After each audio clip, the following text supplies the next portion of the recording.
Hello and welcome everyone to another day of LPL English, the unofficial English broadcast for all that is LPL. My name is Mark Rafa Alexander Aramire. I am joined for the first time in the year of our horse, 2026, is the one and only Matthew David Cubby Samuelson. I'm always blessed to be casting with this guy. He's one of my closest and dearest friends, and we also were roommates at one point. Not those kind of roommates, but definitely many a fun time. Yeah, Rafa just really wanted to make sure that we weren't that type of, roommate after, he changes to match colors on the broadcast, He's got the deeper wardrobe than me. You had to be the one to adjust to me for this, It's the things that I do to share my affection, The full name. I appreciate it. It is nice, Mark. And I'm excited to be joining you today on the LPL English broadcast. We got two good series coming up. We do, and they're mostly Group Ascend focused, but let's go ahead and catch up on all that is LPL, including the action that was Group Nirvana and Group Perseverance the past couple of nights. For our Group Ascend standings, the big one that everyone is talking about, and a lot of people are adding me either in TikTok or Instagram and saying, so about BLG being so effing back, right? JDG did trounce them last night 2-0. Hongq got the solo kill on night. That was the big highlight of the evening. Yeah, so it definitely makes our top of the table conversation very interesting now. Yeah, I think JDG, fun story between Hongq, Junjia, and of course Tabe being on the team. Tabe, whatever team he helps out with in the LPL, it always feels like he has an impact. And man, Hongq is just such a fun young player to watch. We're so lucky to see someone that is that he is so aggressive, plays on the limits for better or worse. And because of how talented he is, a lot of the times it does come out in his favor, which getting the best of night, something that a lot of our LPL mid laners struggle with on a daily basis. Hongq in their first matchup for Split 1 takes him down. That's a pretty big deal. Yeah, the fact that it is Hongq's first matchup into night here in the LPL, I would have to go back and see. I do not remember if CFO played against BLG at MSI or Worlds. Do you know or remember off the top of your head? Not Worlds. I don't know about MSI. I'm probably, given what a cluster that bracket was, let's be honest. But it's possible that they played against each other. But Hongq's first bout against Knight in the LPL, solo kills him and gets the better of him, leading to BLG's first series loss so far in Split 1 of 2026. But as you can see for the rest, Group Perseverance, Ninjas in Pajamas right now at the top of the table since they handed WE their first series loss. But they still need to play one more series against, I do not remember if it's against Thunder Talk or EDG. I think it's against EDG. No. They trounced EDG. So probably... But I feel like they play against Thunder Talk as well. I'm struggling to remember if they only have 2 series wins. I can't help you there, Mark. They're behind. The schedule in the LPL is a little wonky as always, but Group Perseverance has been competitive, and I think especially with top esports, Weibo not looking quite as good here for Group Ascend, it makes the other groups a little bit more interesting to split for me in the LPL. Yeah, and it will make our conversation once we get to the Knights Rivals, which is our bridge phase, and how we determine the other 4 teams joining our top 4 teams in Group Ascend to the playoffs. But of course, we are starting to fall behind on our pre-show for our first series tonight. It is between Top Esports and Anyone's Legend. So let's go ahead and check out our first roster in Top Esports. It's still the same. JackieLove has not returned to the roster yet, and not sure when exactly that will be. So we have 369, Nio, Cream, Jachi, and Fengyue. And in our last series that we saw with Top Esports on stream here, it was against IG. And there's some things that I wanted to highlight, specifically in AD carry Jachi. Now, obviously, for Top Esports fans, JackeyLove has been kind of the shining franchise player, the one that Top Esports continues to rebuild the rosters around no matter what year it is. Now, JackeyLove has stepped back from play. His doctors have recommended that he needed to take a break. So Jachi had big shoes to fill. And this split, it hasn't been a great start for Top Esports, but Jachi has put up some numbers, very impressively so. Yeah, I mean, frankly, like, the funny thing about this is that I think for me, when I think of JackeyLove, I think of Draven. But honestly, like, Varus, a champion, I definitely associate with JackeyLove. He's always had the MF pass here in the LPL, which I find to be a big deal. So not only is Jachi stepping up, but also doing so on some of the champs we're used to seeing out of JackeyLove. And for me, Top Esports, they struggled in the early season. I think that as a team of 5, I don't really see a lot of direction from them. It really feels like, you know, it's almost like they lost the jungler that mind controlled all of them to how to play early game the first 20 minutes of the game. And he's struggling a little bit across the pond too, but I don't really see the identity from Top Esports. And I've been a little bit harder on some of the vets like 369 and now Cream, who did go from a young player to a veteran on this roster, given the 5 that we have. I don't feel like they've played well enough or done enough to incorporate some of the newbies, but when you have newbies stepping up like Jachi and playing the way he has in the last couple of series, that has somewhat elevated Top Esports a little bit. It definitely is at least a promising thread to follow. Yeah, the IG series, first of all, probably one of the messiest series we've had in LPL so far, but definitely one of the more entertaining ones if you love bloodbaths. This did end up being an IG series win overall, but many times in the second game, it felt like it should have been a Top Esports win. Unfortunately for them, if they are not able to clutch up in the late game, sometimes all the work that you do throughout the first 30-40 minutes, it does not matter. But in the times where Top Esports, and I want to point this out in both of these two fights where Jachi gets his penta as well as a quadra later on to close out game 1, notice how botched the engage is from IG, and there's only 1 or 2 people that can actually access the backline, and the rest of Top Esports are able to collapse in. But then when you see the game-winning fight that puts IG into a game 3 against Top Esports after this fight, it goes to show that Jachi being an unexpected surprise performer is not going to be enough for Top Esports. And it's something that we've highlighted on multiple broadcasts early in the year, that we're willing to give a little bit of forgiveness to the newer players to this roster, but Cream and 369 have to be the ones that are the stable returning pieces, and that's not happening always. And look, for me, like, as well, we're talking about Jachi because we have some positives when it comes to Jachi. And for me, Jachi is playing, like, we don't really think he's playing for JackeyLove's spot. This is JackeyLove's spot if he's healthy and able to come back, right? And so, in a sense, he's playing to go elsewhere. For me, his counterpart in Fengyue, he's playing to play with JackeyLove. If he can be good enough where this is the support option moving forward for Top Esports, that could be an option. Right now, I think Fengyue has, frankly, been the worst player I've seen in Group Ascend. I cannot think of many highlights that I've seen out of Fengyue, and he needs to step up if he wants to be a more cohesive, better part of this team, because a lot of them not having a plan, not having early direction, well, a lot of that comes from jungle support, and we haven't really seen Nio and Fengyue connect. Nio Fengyue, the whole promise of these two coming up together was that they were the best jungle support duo in LDL Split 1 before Nio got his first shot on LGD and then later Ninjas in Pajamas. But we're going to see how that unfolds on the Rift, but we got to touch on the other squad facing them across the Rift, and that is Anyone's Legend. Roster still the same, and the only roster in Group Ascend that was not changed going into LPL 2026 after their very, very successful run in 2025 under the direction of Tabe, and probably being the best representation we got of LPL on the international stage. Yeah, look, I think the story for this team is that they have a different coach this time around. It is Helper. It is not Tabe. Tabe is the coach that has the strongest reputation in the LPL. We've already seen him help JDG overcome BLG, who have been on fire in the early season. And AL, while we have seen them stumble in regular seasons, regular splits in the past, I don't want to say that like this is a big stumble, but still, I think there are a couple problems that we're seeing arise with this team that need to be fixed moving forward as we get into or get closer to the second round robin coming up in Group Ascend. Speaking of which, I know that you wanted to go over some specific moments from anyone's Legends most recent games, Cubby, so I'm going to let you go ahead. Let's go. Let's see if we can hop in here and use the pen to draw. As we're going to go full screen. And oh boy, I got to get out of some tabs here. Hold on. You would think I would have managed my tabs better after what happened this week. You would have thought I would have managed my tabs better. On the side? Oh my god. Yeah, man has hobbies, Mark. A man has hobbies. All right. Now let's dive on in. Couple things to talk about or think about when it comes to what we've seen out of AL so far this year. For me, I think that they've struggled with a couple of like big picture how to play map scenarios. So I'm going to run this one out and we're going to draw over this and talk about this a little bit.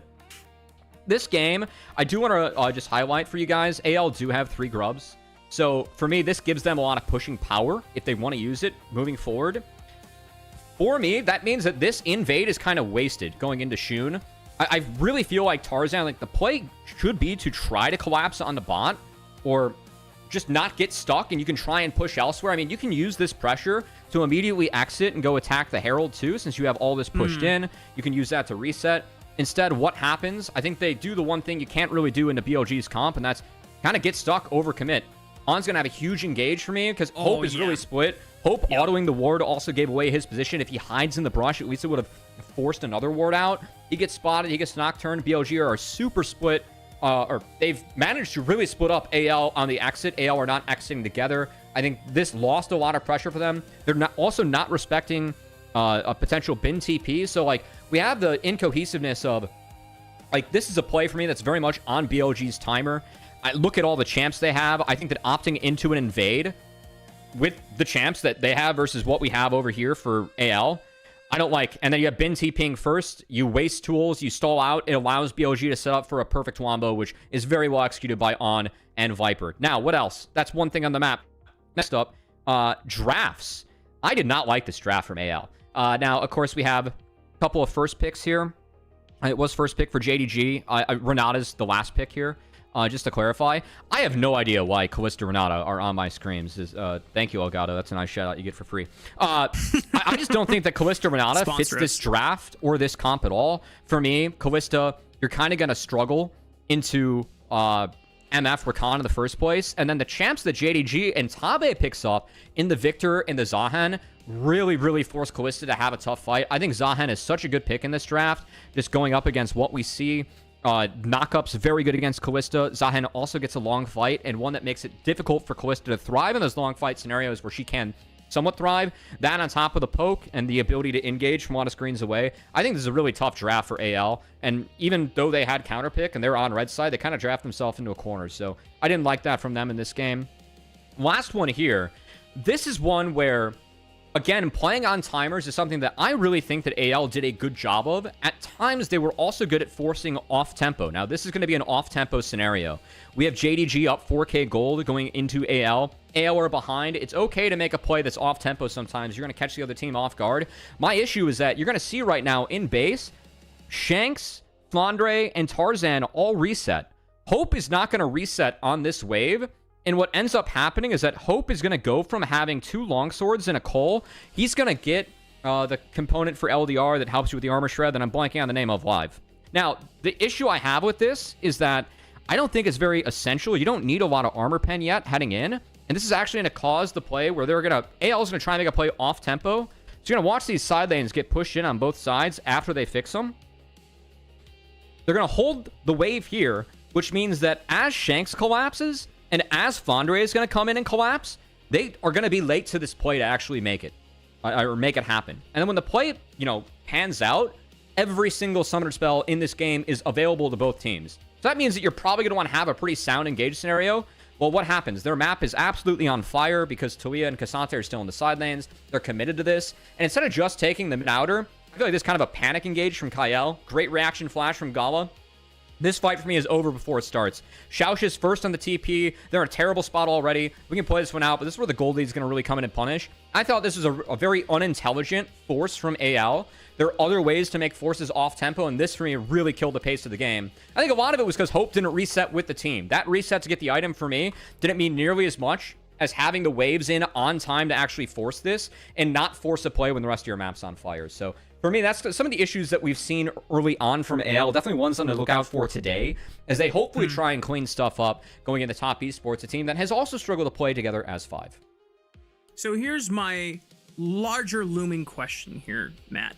Do you think that the reason why Anyone's Legend are making less intelligent macro decisions, not even talking about some of the team fights, because I have some grievances about that, but in terms of just like what they're doing on the map, do you think that's solely because they don't have Tabe anymore and their current coaching staff doesn't provide the same level of insight, or that's too early to tell? This is just like I've seen a few cracks in the armor from AL, and I think that if those continue to remain at large, then I'm going to have more concerns moving forward. But in terms of their gameplay, I feel like Hope and Flandre are still the two that kind of concern me in terms of individual performance. I feel like the other 3 members are towards the top of their role, if not at the top of their role, especially looking at Tarzan. Whereas Flandre hasn't been as good so far this year. I feel like he's been kind of limited to tanks and only has been effective on tanks. And Hope for me has kind of always been the problem in this team, or the weak point when I look at this team. And I mean, even like that last play with Hope trying to get the item, that is sometimes an AD call. That's also sometimes a team call. And so that him basing there and not synced up with the team. This is why we talk about synced up recalls and attacking the map at the same time, because they were late to that play and they kind of are stuck in a rock and a hard place because both side lanes are crashing. Not a great spot to be in. So I just think that AL, these are things that I was used to seeing them get right all of last year. I feel like the one Achilles heel this team had is that sometimes they would fight too much, but oftentimes they get away with it because their players are good enough and their setups were good going in as well. Whereas that setup, not good. A couple of the drafts, which was, I think, one of AL's greatest strengths last year with Tabe, not as been big of a fan of. But yeah, you know what? So this is in the LPL. I think everyone's trying to learn the new season, a new patch. Definitely have seen some evolutions in that, and would love to see AL keep up and keep pace in that. So I feel like with Tabe, that was their biggest strength, was really being on top of the meta and playing it well. That is a really interesting, just like, conversation starter to continue going off on if we still have some time before draft. Is overall, Riot is still trying to figure out how fast the game actually is compared to how players feel how fast the game is. And I think one of the biggest like things that you mentioned just in our time trying to like get a feel for the game in our own solo queue ventures or flex ventures is that because minion waves spawn so much more frequently, the game feels like you have less time to make roams or to make plays on other lanes that's not just farming your own wave. I mean, a lot of that is with home guards too, because of course home guards getting back to lane faster is big. And so I mean, I think that's one mark where I'm still learning in terms of wave spawning faster, and then you have the empowered recalls from mid, like what type of things that you can do to attack. I think that it's safe to say with that last play, like if it was still the same wave timers as last year, just giving hope and holding that wave and basing late, they still would have been late to that play. So yeah, that's going to be one that I'll track as we move forward. I think the big takeaway for me in this early season is that waves are less valuable in terms of gold. XP, of course, is still just as valuable and is really underrated stat in this game. But gold-wise, you can afford to drop some waves if you're going to make plays. And if you can turn that into more gold and XP in the long run, I think that you're more encouraged to drop waves, just given how the game works this season. Between the waves, less minions, cannons are worth less, and they spawn faster. So, yeah. So maybe do you think that's just like by habit, players don't want to drop as many waves because they think, oh, I just dropped 2-3 waves for this timer, so I'm not going to be super behind. But in reality, they're not as severely as behind they might think they would be. That's very game reliant in our scenario. I mean, I think that for the most part, like when you have a lot of changes that come in as a team, you're not trying to solve a new problem. You're trying to see first if the old problems or the old way that you played still works. Like, you know, if a champion gets nerfed like Wukong, like you aren't going to give up Wukong. You're first going to see if that's still playable because you put in a lot of time, effort, and hours for playing that as an individual and as a team where it might be weaker, but we're going to at least see if it works for like first before we drop it, right? I think that's Sure. where a lot of teams are at, just even with the champ picks that we're seeing so far. I feel like teams have been really late to pick up some of these AP junglers that I feel like could be relevant or playable later on. Thank you. And even like Aphelios being the AD that's really emerged as an answer to Yunara and a big benefactor off the early season. I still think Jinx is playable too. And we've seen Jinx versus Aphelios historically. I think that's usually Jinx favored, given the range of energies that you have later on. So I'm kind of waiting for the meta to continue to evolve. I just really feel like that teams are still stuck in, hey, like what worked last year? You know, can we still play Nautilus Vi and play like that, right? I feel like teams are just going to start with that and then kind of explore elsewhere, which we have seen a little bit of, I think, especially in the bot lane. Like, Enchantress has been more popular this season, and that's great. I think that a lot of the Enchantress items are very strong as options down to the bot lane. I know the new season or the new patch just dropped a couple nights ago, but for LPL, if my memory serves correctly, they're the last day on it? This I'm going to look at this one real quick. This may be the last... No. I think tomorrow morning will be the last day on this patch. Let me look real quick. That's actually a big one. Yeah, we're still on 0.01, so no Malphite getting chipped away. Okay, so here's the funny thing. Malphite jungle didn't get nerfed. Malphite top lane got butchered because Dude, 40 damage off the E. I'm like looking at my old decrepit hands, like I don't even think it's worth playing this champion anymore. And as someone with old decrepit hands, I was a Malphite specialist. Exactly. Rockbuster time. I think Riot kind of like misaligned on how to allocate Malphite power budget. If anything, they just said, yeah, if you want to play Malphite, you should only play him jungle. Top too. He's strong top too. So he's strong top, but yeah, they made the note that they were focusing on both. So anyway, enough about the Rock Monster. Rafa, we got to hop on into our picks and bans here. Looks like we've got Top Esports with first pick on the red side. So getting a little bit goofy here. And can't take a peek at what first selection was for all you guys at home. For those that are curious, I have been trying to keep track. Blue side does have a higher win rate so far, which, you know, not as surprised about that. It is a little bit weaker, though, than what blue side has been in the past. As I believe it was Top Esports that got first pick, and they chose to take first pick with first selection. Yeah. So anyone's legend is on blue side for that. Just, by the way, guys, Varus is still insanely high prio, and Riot decided to buff it. Just saying. Anyway, going forward, Orianna still remains to be one of the highest priority mid laners for the patch, and obviously there's too many things to ban. Orianna is going to come through for Cream. Anyone's legend, if you want an answer into Orianna right away, I know people have been taking like the Syndra handshake matchup. I don't know what your favorite matchup is into Orianna these days. I mean, I'm more focused on the fact that we're asking to get trundled here by Nio, potentially, as Sion has been slammed, and it isn't a zero answer. I think that options into Ori, I'm usually in the ban Orianna camp. I was not the best drafter in the Combine I was helping out with, but I think I got Ori once, and I banned it for the rest of the games. She is just... she does too many things too well, still at the moment. Between mid-push and then ability to team fight and consistency and utility. And man, Top Esports, they're going to take full advantage of that Orianna kit. We've got 2 dive bombers that are available, potentially, if it does end up being that Nocturne. But of course, Ambessa could act as one already, and Trundle, that value against Sion, very real. More and more teams are realizing that Trundle is still very good in this meta, despite having kind of dropped in priority ever since the end of last split. Since hey man, Pro plays back, subjugates here. And you didn't mention Kiana. We'll see if Kiana's going to be an option here for Tarzan. But looks like Pantheon, which is, I think, a very, very strong champion always for Tarzan. He could always go back to the Zed. Okay, he's just going to go for the Pantheon. Because Zed was kind of the answer into Trundle once he became insanely high priority back in Split 2. And Zed kind of destroys it. But Tarzan valuing the global pressure with Pantheon, as well as the ability to at least skirmish super heavily early on and provide some setup.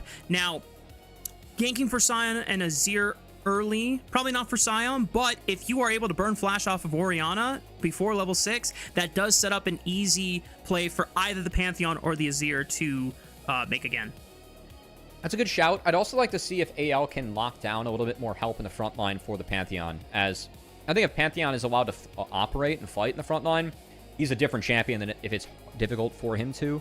So I think taking away a champion like Aphelios, where with the right gun setups that can make fights really difficult for Pantheon, is actually a decent call.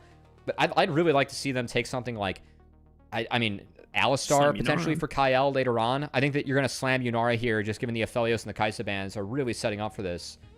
And I think the bans for top esports are kind of setting up for an Alistar pickup here for Fongyue.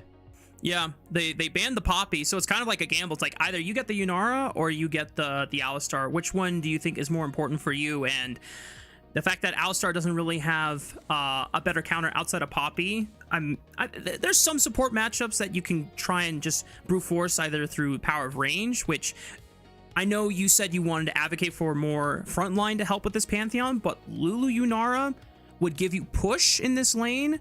It just really means that you are just banking on Sion on Pantheon to do all the heavy lifting in the 5-on-5. I think thematically, Enchantresses would fit quite well here, as it is going to be Corki Alistar, and Kyle's definitely a player that's willing to do it. So I think Karma Lulu are options. Polymorph can help you in the front line, and buffing up Pantheon can definitely help too. So you already have Sion there to hold the door, and I think Enchantresses plus tanks, you get a little bit more mileage with the tanks when you have an Enchantress on the team too. So I'm kind of with you, Rafa. I wouldn't be surprised if we actually see a Lulu here, or I think Braum's the other option, actually. It kind of helps Pantheon win frontline, as you can easily proc Winter's Bite.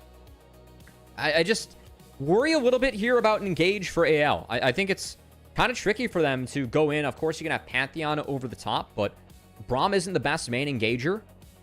And definitely going to be one where I feel like Ambesso Orianna or Alistar Orianna might have free reign. There aren't a lot of interrupts to stop those combos from coming in. Obviously, Ambesso, there's none. But Alistar, like, usually you can find something that might be able to help Alistar, you know, keep that big shockwave combo out. I don't really see that this game here for AL, so definitely going to be a minor concern that I have moving forward. Yeah, for anyone's legend, I can see, like, we don't really see level 1s that often anymore, now that the game is a lot faster and level 1 waves come. But Braum Pantheon is quite insane in just setting up an early gank or just going for delayed invades. If Kyle starts roaming with Tarzan's Pantheon, he becomes super deadly in the jungle, even if into a stat checker like Trundle, who just kind of brute forces his way through auto attacks and Qs and his W. But the other thing I will say that the Braum angle feels a little strange is that there's not many projectiles that you're really blocking that feels like big value, because you can't stop Orianna Shockwave going through if the ball carrier is already on someone and they blink, like the Ambessa ulti, or I guess if you can block Corki auto attacks, but I don't know. To me, it doesn't feel that impactful with the Unbreakable Shield. And I love having Braum available when Misfortune starts getting into the conversation, but we're going to see if anyone's legend can make it work out, or if it'll be Top Esports trying to pick up a hell of a start in our series, first series of the night between anyone's legend and Top Esports.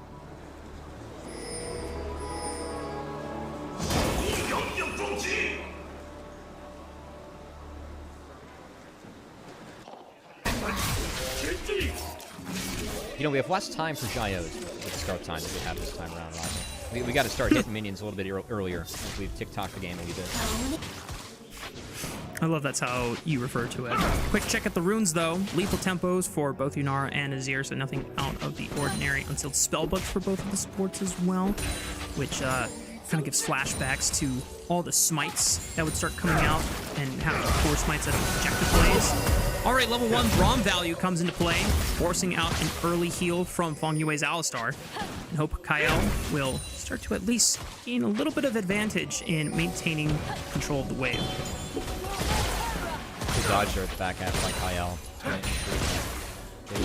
Okay. Both did a good job on cashing in on both team powered Qs, but there might be a little bit of fighting for 2. But I guess Fongyue and Jachi, they could have picked up that creep if they wanted to. Not gonna. I think level 3 is where you might start to look to fight if you are Jachi and Fongyue. But they will not have a jungler on their side of the map. It's Nayo heading north, and we do have Tarzan working his way down.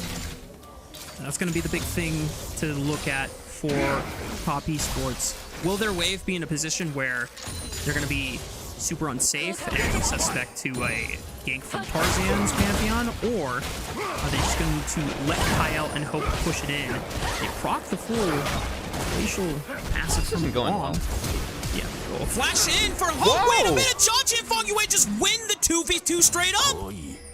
Oh my, I was not expecting that. I thought that Kyle and Hope were doing a nice job of managing things there. was about to compliment how Hope dropped the W as the trade came on in.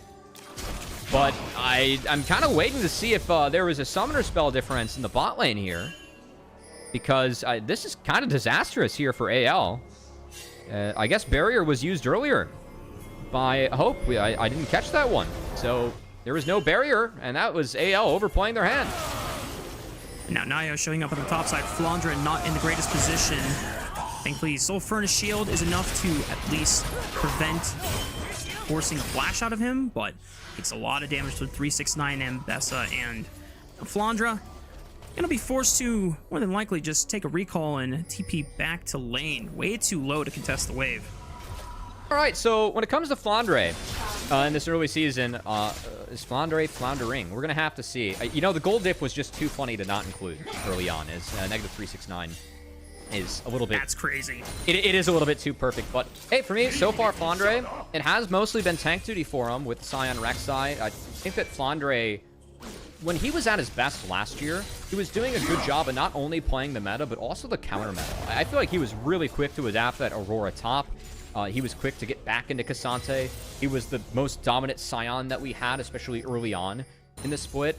And for me, I haven't really seen that same flair from him in this early season. So I'm not sure if it's one where, of course, he is hands down, you know, a more experienced member on this team. I think he's always been a role player on this team where, hey, this is just the role that we have him in so far in this early season. Or if it is a bit of an issue with Flandre, because a couple carry games that I've seen out of him, he had a really tough Rumble game, and the Aurora, a champion that I really credited him for being good at last year. One time we saw it not too hot in this early season, so definitely a player I just kind of keep my eye on. As again, when it comes to AL, I feel like Hope and Flandre are the two players where I can somewhat poke holes into this team. Tarzan, Shanks, Kael, I have towards the top of the role, if not at the top of their role in the LPL outside of that, but definitely looking to see if Flandre can, you know, step up a little bit. It's early season, a lot of time left, but I have seen him be a little bit more of a narrow gap, a narrow pool. I'm not used to seeing that out of Flandre usually.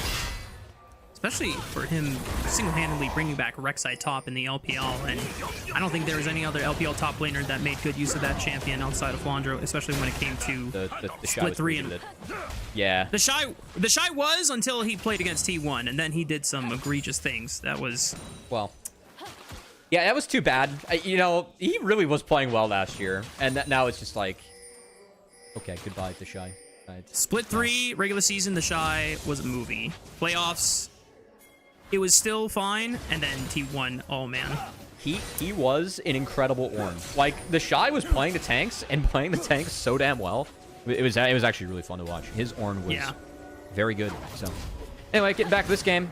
Dragon timer potentially here for AL, but given that early kill going over thanks to Joshi, looks like Tarzan just doesn't want to pull the trigger on what could have been an early timer. I think that it's probably a no-go, but of course did wrap up his clear down there, and Draga was not looked at, so now Tarzan going back to base. Nio might be intelligent enough, you know, maybe syncing up this ward timer, getting some more information in the river, understanding that it is a mirrored pathing game, as Tarzan and Nio have been heading to doing the same camps on the opposite side of the map.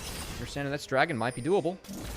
Tarzan is spotted by this control ward in the pixel brush, but he uses the empowered E for the movement speed, flashes in for the stun, but 369 with a public execution, and Flash tries to get away. Flandre, can he get in range for the slow? No, not quite. Decimating Smash does not connect, and 369 is out alive. Oh, played by 369 to find Pantheon there. And I feel like Tarzan was kind of trying to mind game the W to not have it be interrupted by or buffered by Mbessa's R. And I don't know, I almost kind of want to replay of that because I didn't see the stun come out from Pantheon. That was a little awkward for me. Yeah, I'm trying to figure out, without being able to see the replay, what would have happened in the crossfire, but you remember he used his empowered passive for That's E. fine. That's fine. So yeah, it did the movement speed, but it's a significantly shorter stun if you don't get the empowered one on the W, since it's throughout all three procs of the auto attack as well. So I wonder if the buffer duration of public execution was the same amount of time that he would have been stunned by just a normal W. So yeah, I didn't see the animation. Yeah. It just, anyway, well played to 369. Gets out what could have been a bad situation and try to send him behind since, I guess he was ahead of CS, but Flandre just had to base and is taking the long walk, so there's a chance for 369 to catch up. For the rest of the map, because of that play invested by Tarzan, it did give Nio the window to look for first dragon of the game. Fongyue is currently hovering cream on this timer, just making sure that, I guess, they can look for a quick wave shove into establishing control around the topside river right as the grubs do spawn. Top esports here. I think off to kind of a nice start. I mean, escaping that gank on the top side was a win. It got them the dragon. Also, Bot found the early kill, and Cream is doing a nice job playing this matchup out so far. In the Shanks, I mean, Orianna is here. The Orianna's up a wee bit, and pressure is there to make sure that Nio can take a clean grub. So this is AL kind of on the back foot, and like this is a 2-threat comp. And for me, I mean, Hope being behind like this early, I think is quite a big deal, Rafa, because it's, you got to imagine that they want to fight at a Kraken spike if they can get it. But with Jotchi being a little bit ahead now, if he's able to match with the Trinity Force, which is usually delayed, just given that you go tier and it costs a little bit more than that Kraken, I think if they miss out on that timer, I don't really know what the next timer is for AL to fight. I think ever since that 2v2 all-in that went awry and was successful for Jotchi and Fongyue, it really put a hole in Tarzan's early game plan, because the fact that he was pathing towards bot lane on his early clear, you know that they wanted to set that up. And now that Nio is here on the top side, if he can wait for Flandre to get in position, he can easily just set up a pillar, slow him down, and ensure that he does not escape with the unstoppable onslaught. But Flandre, he's sensing something's up, so he's going to back off the wave for now and let 369 push in. I think they're smart to wait for this one. It's a no-flash Scion. Pillar he showed. Okay, yeah. well, there's the pillar, there's the public execution, but he buffers with the unstoppable onslaught. Nigel tries to flash to interrupt it. Just one more auto attack will do the trick, but here comes the Grand Starfall, and the response from Tarzan is just that much greater. Nio now in a world of hurt because he flashed to try to stop Flandre from escaping. That's the all-star jungler coming in to bail out Flandre. It is, but that was very well played by Flandre as well. I really want to give credit and kudos to him, because you could kind of tell that he was, the spidey senses were tingling. He was sniffing around. He was playing, angling the Qs away to not push the wave, trying to let it come into him. And the way that he played out of this gank, I really liked. As we're going to get a replay of this one.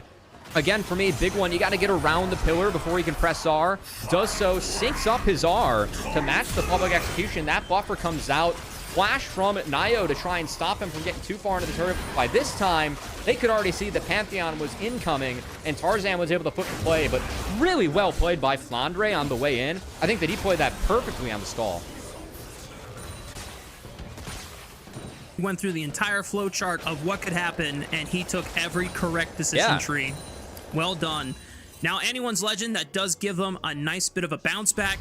Tarzan now with 2 kills. This means his Sunder Sky is going to come in that much more quickly. I think he should have enough gold off of this next Krug camp that he's basing after finishing. So if he has Sunder Sky, suddenly anyone's legend are now on a position where they can be really strong for this upcoming dragon fight. Yeah, but if when this lower third for Jotchi goes away, take a peek at his items, he's going to have that completed Trinity Force in his inventory, and Hope doesn't have that Kraken yet. So I think Hope has to reset to try and get the Kraken Slayer, and if he does reset on this timer, that does open up the Dragon for one wave that could be very favorable for top esports. So we'll see if they take it. As long as Hope's here, they're just going to have an item advantage. So I feel like this Dragon should be favored for top esports, given Jotchi having that Trinity Force. See what the decisions come out to be for both squads. Nio does get a chance to secure the grab. They jump onto Cream. He flashes away, but Shanks falls up. Emperor's Divide. Swoop-de-whoop. Good night to Cream. And Nio is now in a position where he has to force the fight onto Shanks. Trades one back. Top Esports bot lane is the first one to the play, but Tarzan blocks all the incoming damage with the Empowered. He gets assault. Hope with the flash and the Arc of Ruin slows down Nio enough for Tarzan to slay him with the Comet Spear. Jotchi's the next one to fall. Fongyue makes that alive, but anyone's legend are for the better on the play. Cream, do not walk into that brush. The last time I was casting LPL, I watched Hai Chao walk into that brush in an illegal maneuver. That was also an illegal maneuver from Cream here. as they didn't have control over that side. They have control over the bottom lane Tri-Brush, and you can hold on Banana Brush if you actually want to go for the Dragon. I don't think you have to walk up that far as Cream. As taking a look, yeah, look at the control they have. Look where the bot wave is. They have control over the bot side. It's, yeah, you can check with your Q. Throw a Q in there. Cream, don't walk in like this. Oh, it's... oh, just a disaster. As frankly, it is, because that should have been a Dragon we were talking about. This going the way of Top Esports. And again, when it comes to Top Esports, it is on Cream. It is on 369, I think, to be the best, to play better. That is a rookie mistake from Cream walking into that brush, and it makes life hard for his young core of 3 who are not going to be able to win or fight off the rest of AL. Tarzan has the Sundered Sky. He was able to get involved, and Orianna being taken out like that before the fight was able to really even start was disaster for Top Esports. Yep, that's AL, the second Dragon of the game, and ensures that Top Esports are not putting anyone's legend on a timer for Dragon's Soul. Role quests have been accomplished by a majority of the field so far. It's just supports that are missing out, but we have item spikes coming in now, and it's a big shame for Top Esports because, like you pointed out, Hope did not have Kraken Slayer before that fight. They should have been in a position where they felt at least confident enough, despite the fact that Tarzan had his Sundered Sky beforehand. But now everyone is pretty much on item parity outside of the mid laner, since they did go for their tier 3 boot purchases. But this is now a game that Top Esports, through the bot lane, had given them an unexpected window, and anyone's legend have been able to just get past that point. Well, with the help of Cream, yes. Cream is going for a bit of a higher damage build this game with the Blackfire Torch. I assume we're going to see a Leandri second, because there's a Scion in the game, and a beefier front line.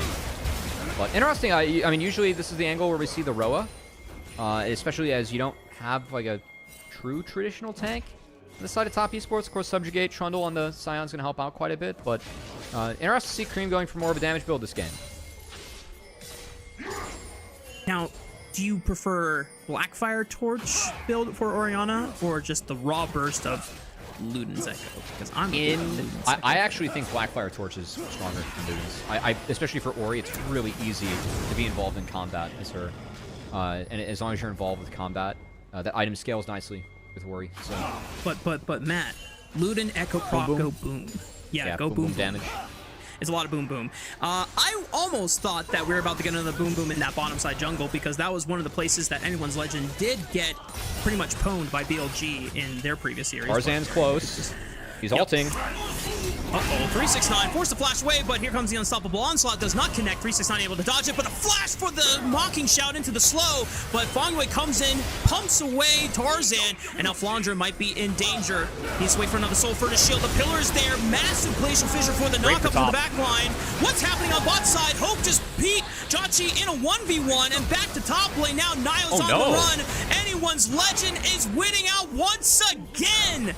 They lose Flandre, but a price of 1 death for 3 kills. I take that trade all day, every day. I thought that they were going to have the numbers advantage when Cream was coming in, but Cream got taken down very quickly off the TP. And that ended up going back in favor of AL with Tarzan just, running the map. He's now 6-0-1 on Pantheon. Tarzan is a beast.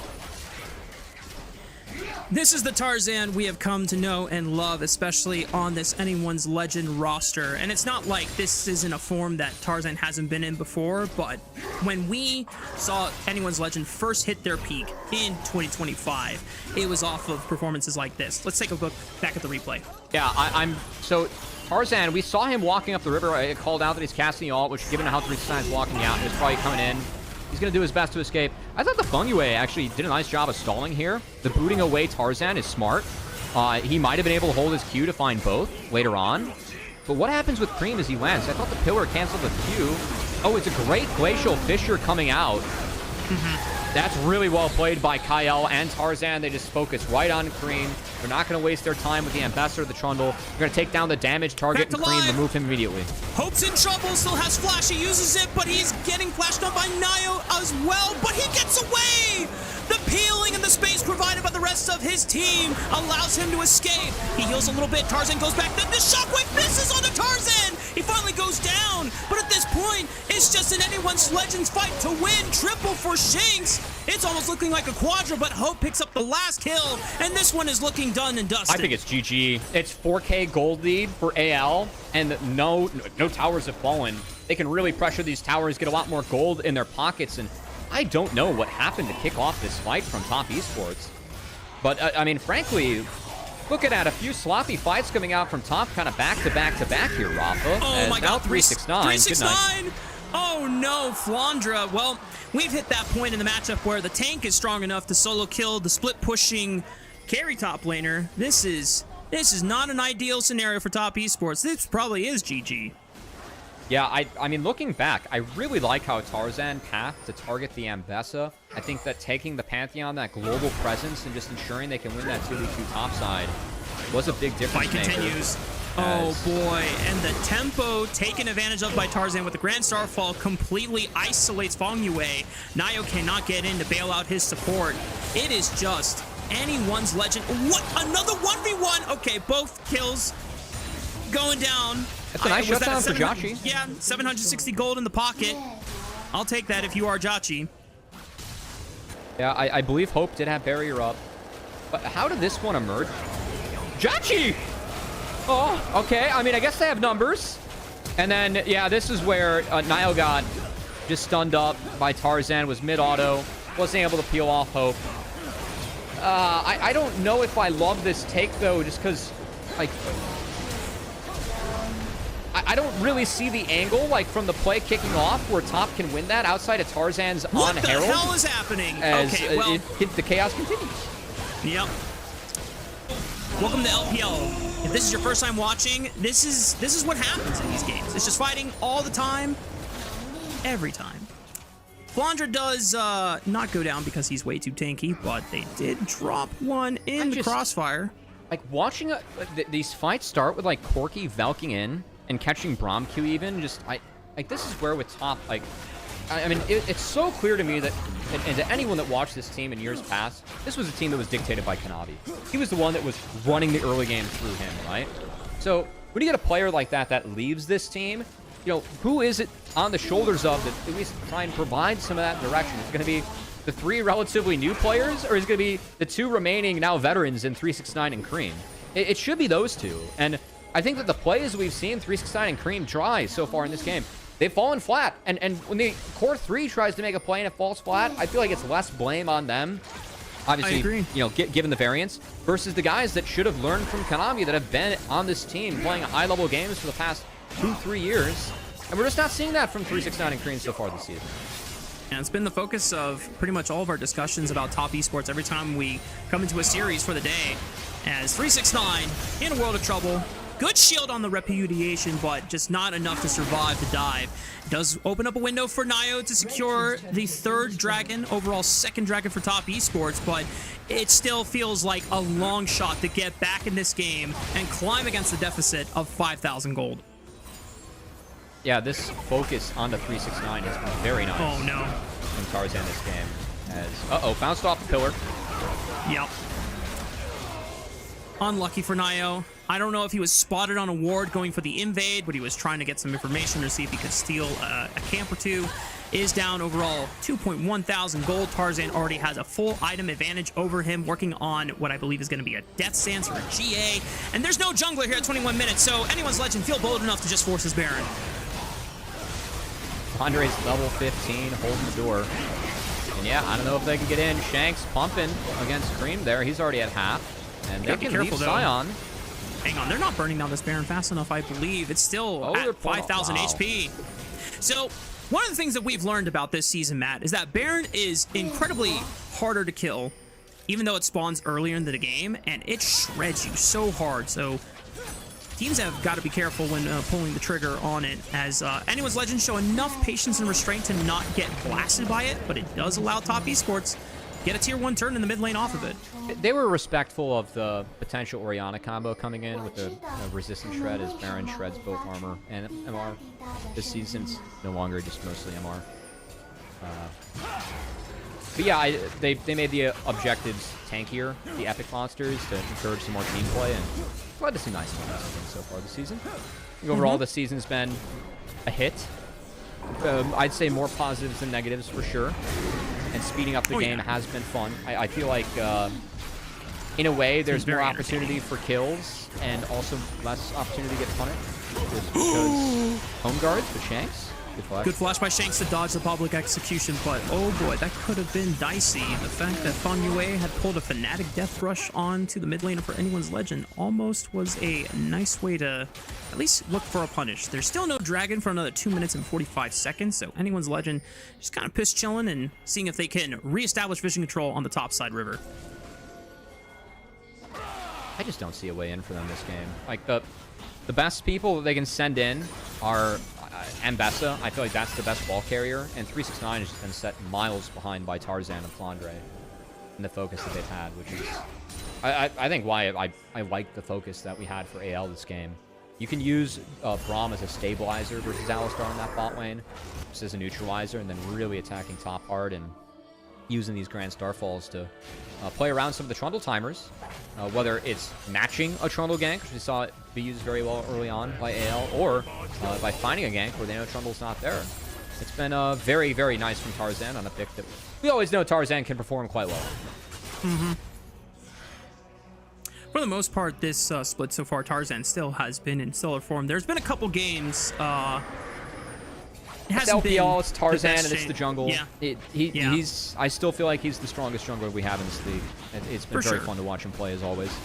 For sure. I would love to see Tarzan be one of the first ones to bring in an AP jungler into this meta. I don't know if it's going to happen in this series, but it was something that I was really glad that you... Is that the first one? Yeah. Well, legitimately, I think Echo might be better mid lane. Because we have a lot of Syndras being played, and Echo... if I remember correctly, is a really great matchup into Syndra. It's a risky one, but it's a fun one. Yeah. Yeah. I think the best AP jungler you can pick that abuses Dusk and Dawn is Diana. I think Echo still takes a little bit too long. He scales insanely well, but I think you need a little bit of playmaking once you hit level 6. And yeah, I think even though Jungle Gwen got nerfed going into the next patch too. Because I know we only have today and tomorrow on this patch. Yep. Flandre getting engaged on with a Subjugate. Tarzan jumps onto Nayo's face first. Decimating Smash gets another knockup, but it's a follow-up from the rest of Top Esports trying to barrel on through. Flandre eventually brought down. Kyle with the flash linking for the Glacial Fissure onto the back line, but rest of Top Esports, they've already taken their kill, and the flash from Kyle to dodge the public execution. It could have been another setup for Top Esports just in time, 30 seconds before the 4th dragon of the game spawns.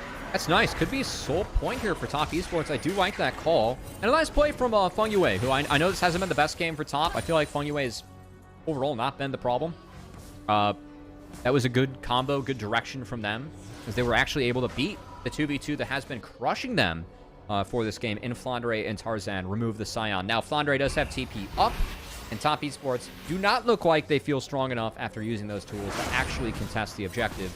They don't have access to Subjugate. They don't have access to Public Execution.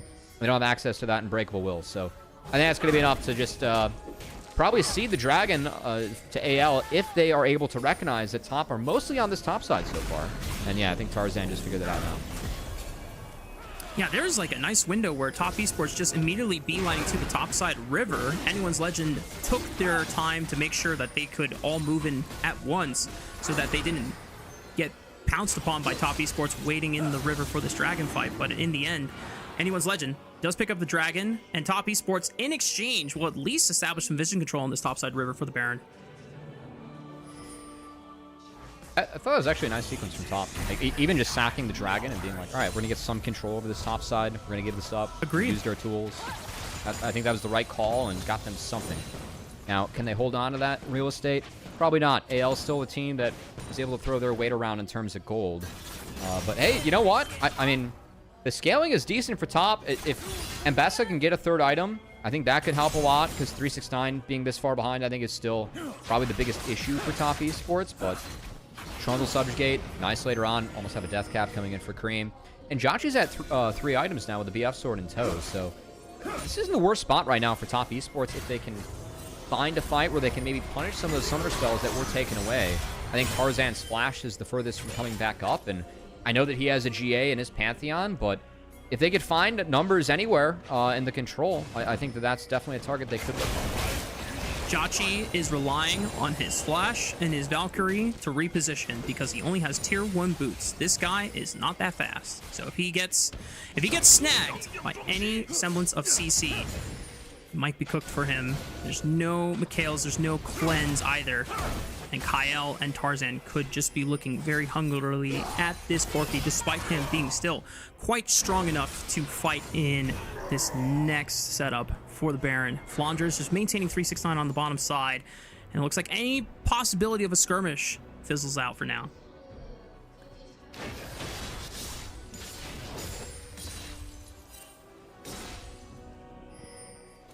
Is this comebackable for top esports with Cream now at death cap? I mean, if they find a big fight, like if you make Yunara go boom or you make Azir go boom, there's definitely defense that both have, but I think it's winnable for top esports if they are able to find that connection. What's Flanders shut down? Oh, I guess I can't tell if he actually has a shutdown or not. That's his soul furnace stacks. Yeah, he does. Now I understand.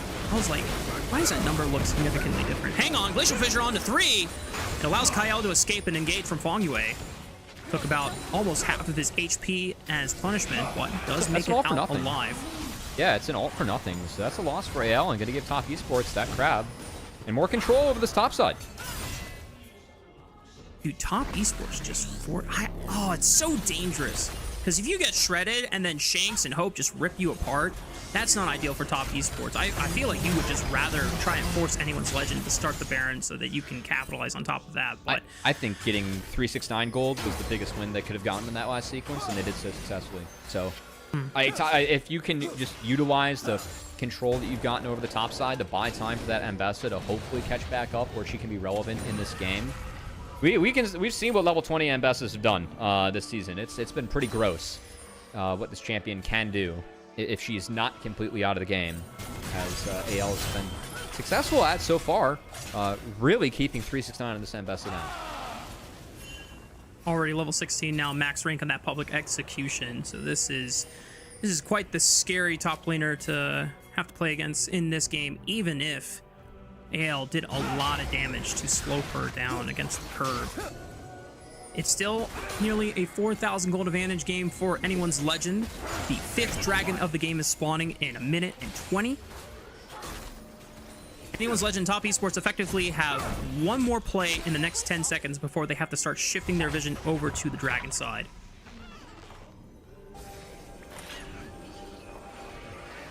I'm just curious if top, because it feels like the items that top, okay, I say that, I hope this wrapped up in IE in his inventory now. But I was seeing Corki with IE and not Hope, and I was like, man, I mean, is this fight winnable or playable? I think that it really is just going to come down to trying to catch Hope, where they either catch him out and get an early kill, or you could force out the Transcendence early on if you got a sidestep, a public execution, or a shockwave. That I don't know if that's worth it, but I think that not fighting Transcendence is probably the biggest key for top. Oh boy, ripping it. I think Fong Yue just based on vision. It's been spotted, and unfortunately, Nio cannot get into the pit fast enough. Anyone's legend ripped the Baron when top esports were least expecting it. And that is a free objective. With the dragon coming up in 9 seconds now, I imagine anyone's legend, they can just be like, you want to fight for the dragon? Go for it. We're going to push into your base. I want to say Fong Yue was outside the brush basing, and the ward in that red side brush caught him. And I think that's what AL kind of ripped this off of. But man, that's a big mistake. Jockey taking that damage bad. Remember, he doesn't have boots. I think he already used his Valkyrie. Still holding on to the flash and the barrier. Big shockwave, though. Tarzan gets dropped. He's still at the GA. Shanks goes flying in. Good night, Chachi. Shanks has done his job and assassinated the AD carry. A flash from Cream to try and take out Shanks and make a trade. He goes golden. He stalls time. But Cream could be the next on the chopping block, and with a common spear to the head, he goes down in the dirt. Anyone's legend find the final window, and we'll close out game 1. Hope was able to get out, keeping 369 down all game. Pays off in the last fight for AL, as 369 could not connect on Hope in the backline. Hope did play that fight out very well. He got low, but he flashed the public execution, able to use the Transcendence to kite enough with the Braum passive to survive. And while that wasn't the case for Jotchi on the other side, thanks to Shanks, he's the only one in the gray screen. He gets his team to win.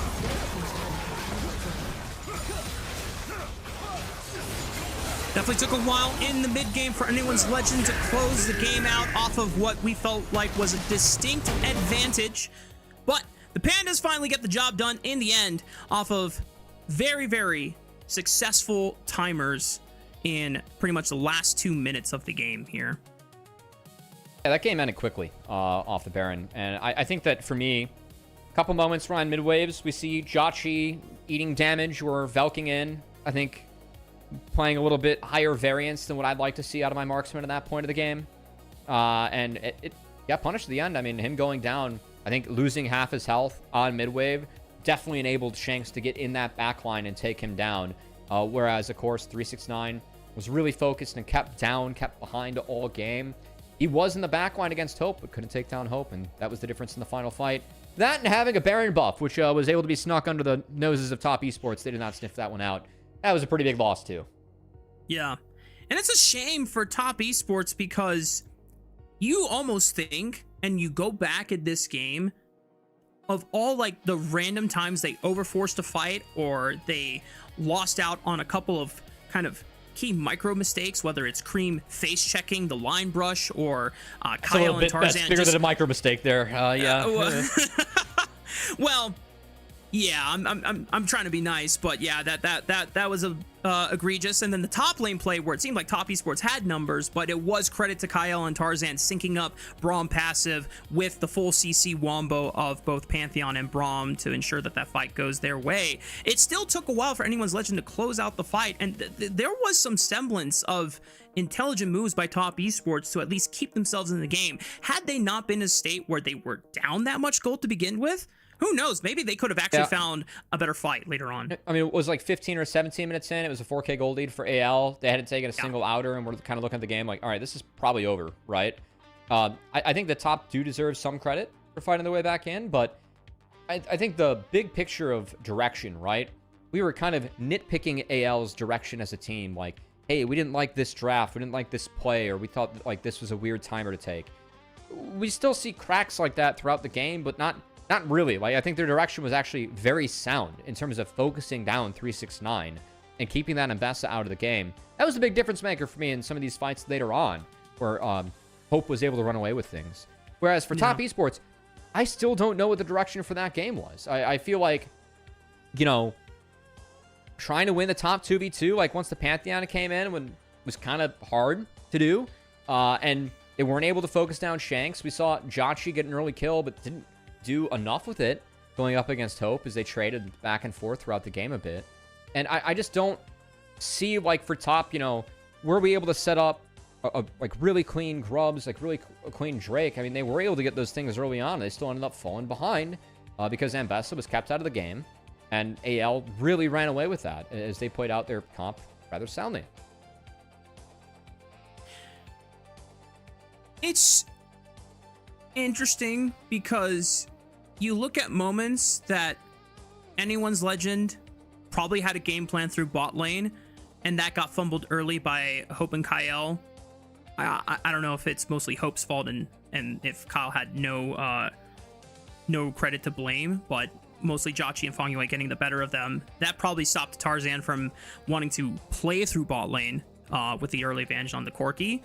But then he's given an opportunity to come back because Flandre outplays the gank from Nio and 369, buys enough time for Pantheon to come in.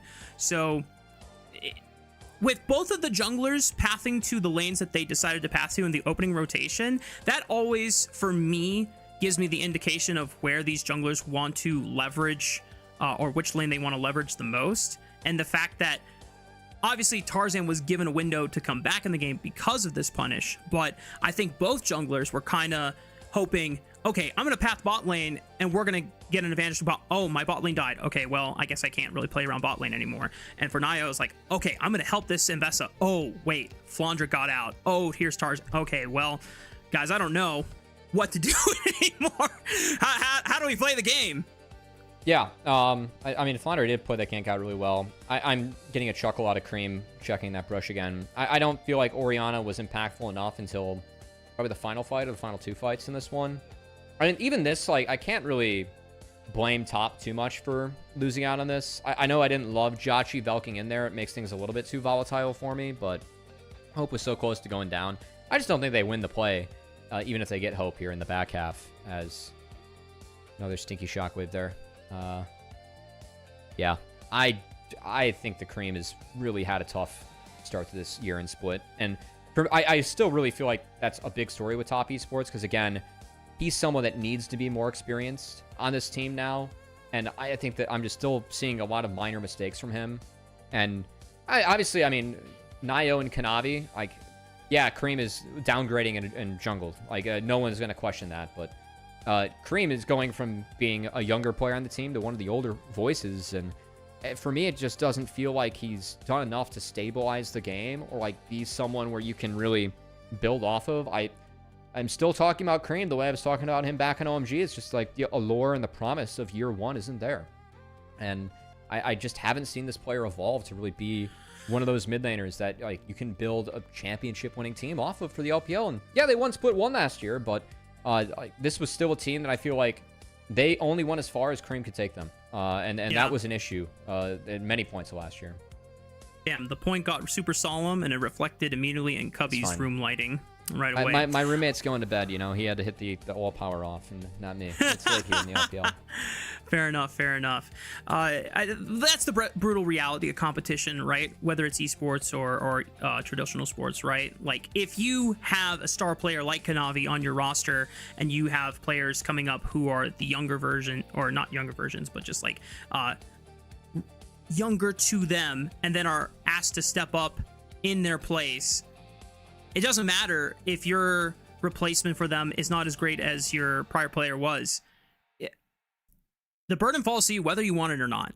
That's the price of playing and trying to be the best in your league. And if Cream wants to be part of that next generation of mid laners, also shout out to Tarzan for playing at the game, I think that was pretty much expected. But he's already got 5 Cream, MVPs. Yeah. So he's been MVP in every game that AL's won pretty much.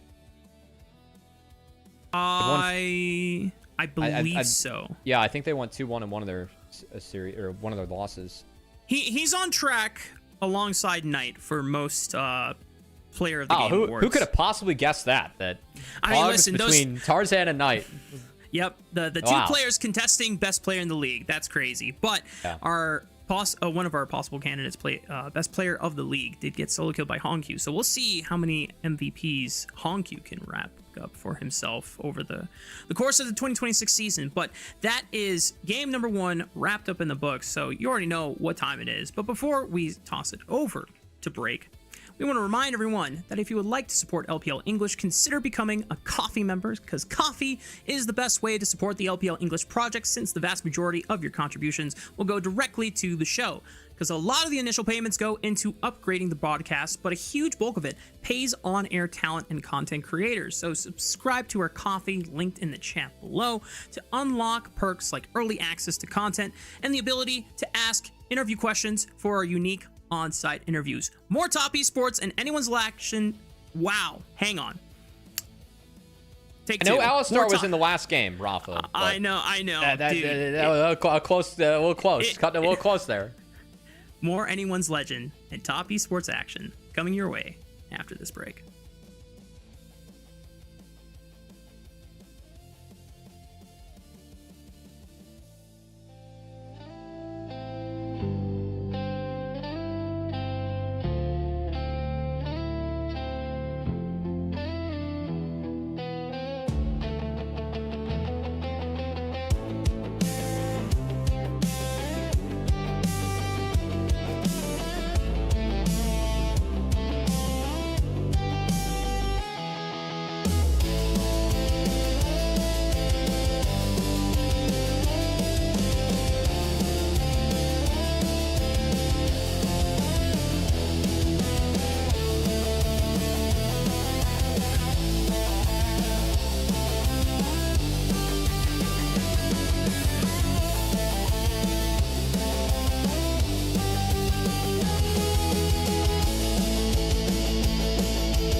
Hello, folks, and welcome back. You're going to notice I'm down a co-caster. Rafa has had it with me. He's done.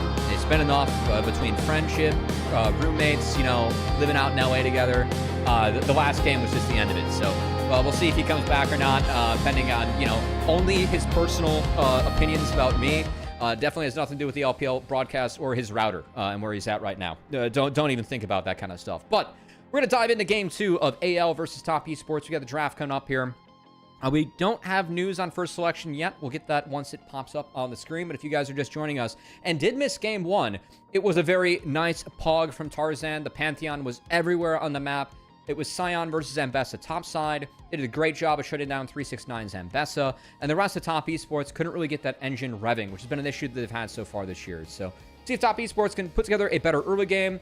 I would need to see better individual performances out of Cream this year, because he's moving into more of, I'd say, a veteran role within this team, just given the youth that he has around him now. And for AL, that was one of the better looks I saw out of them this year. So definitely a comp we're used to seeing them play, a style we're used to seeing them play, but they played that out very well, as they found a big gold lead against Top Esports. They're a 4K gold about 15 minutes in, and we're able to shut that one out relatively cleanly. But that was Game 1, folks. Hopping into Game 2 right now, as excited to see if the bans changed at all. I know a few champs I'm really looking out for.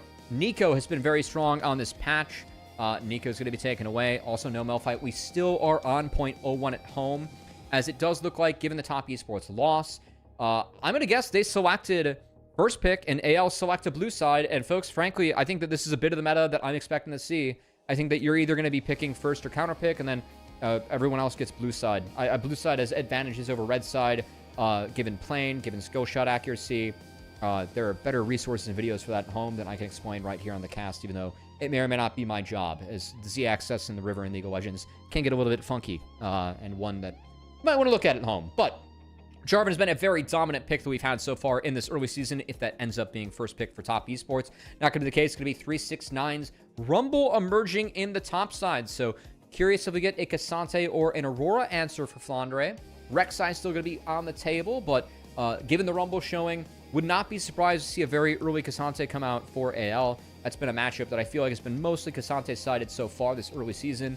And of course, Varus has been one of the premier power picks that we have had in the meta. As, okay, Cassante might be saved for 3. But Jarvan will say, of note, in the LPL, as I get around, Jarvan actually is 12-3 so far in the league. That's a pretty filthy win-loss in this early season. I think that he's really benefited off the fact that the game's a bit faster, and he specializes in getting flashes and then playing on a flash deficit between the Flag and Drags and the Cataclysm. So definitely feel like he's been buffed up just by the changes made this season, but we have seen some good Jarvan play so far in the LPL.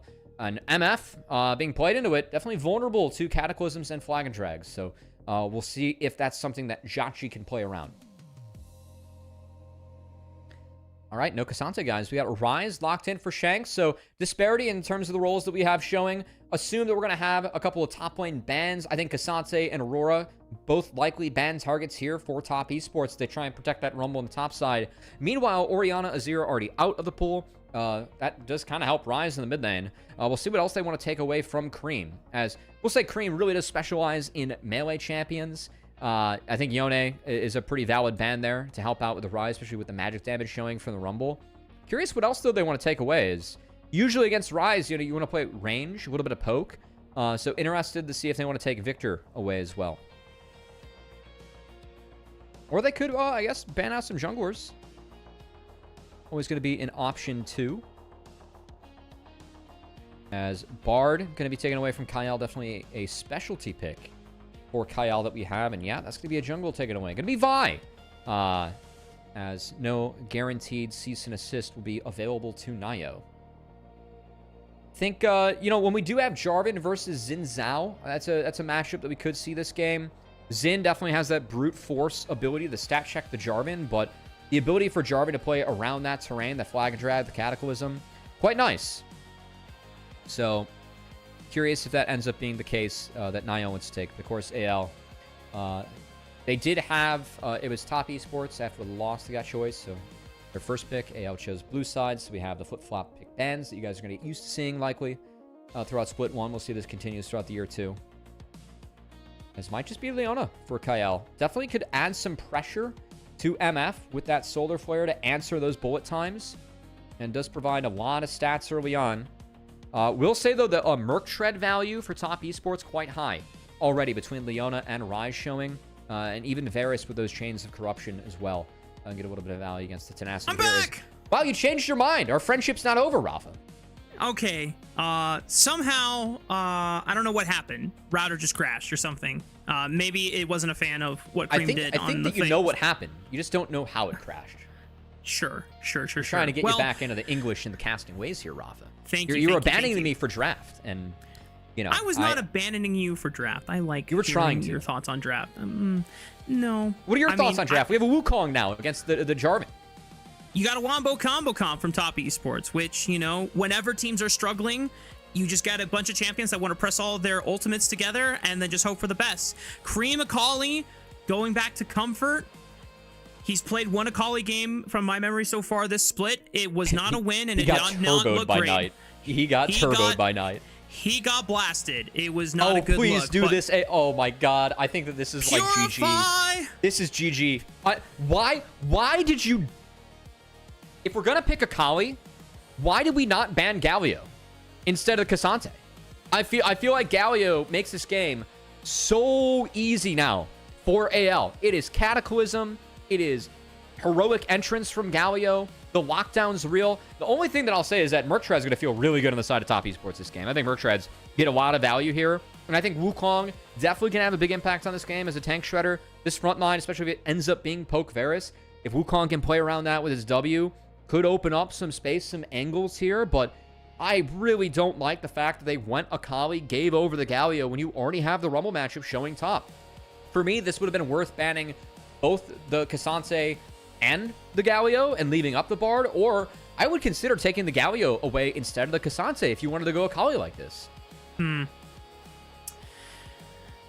Top Esports, the only thing I can say for them is that you have to hope that composition and what anyone's legend drafted for themselves does not matter if you can just outplay them and hands check them. But that wasn't the case in game one, and it has not necessarily been a reliable strategy for this iteration of Top Esports so far in Split 1. So hopes are not high on this one, but anything can happen if you can at least put all the champions together and synchronize your ultimates and catch anyone's legends by surprise. That being said, this is 1-0 up for anyone's legend in this series. Let's see how it all unfolds in game 2.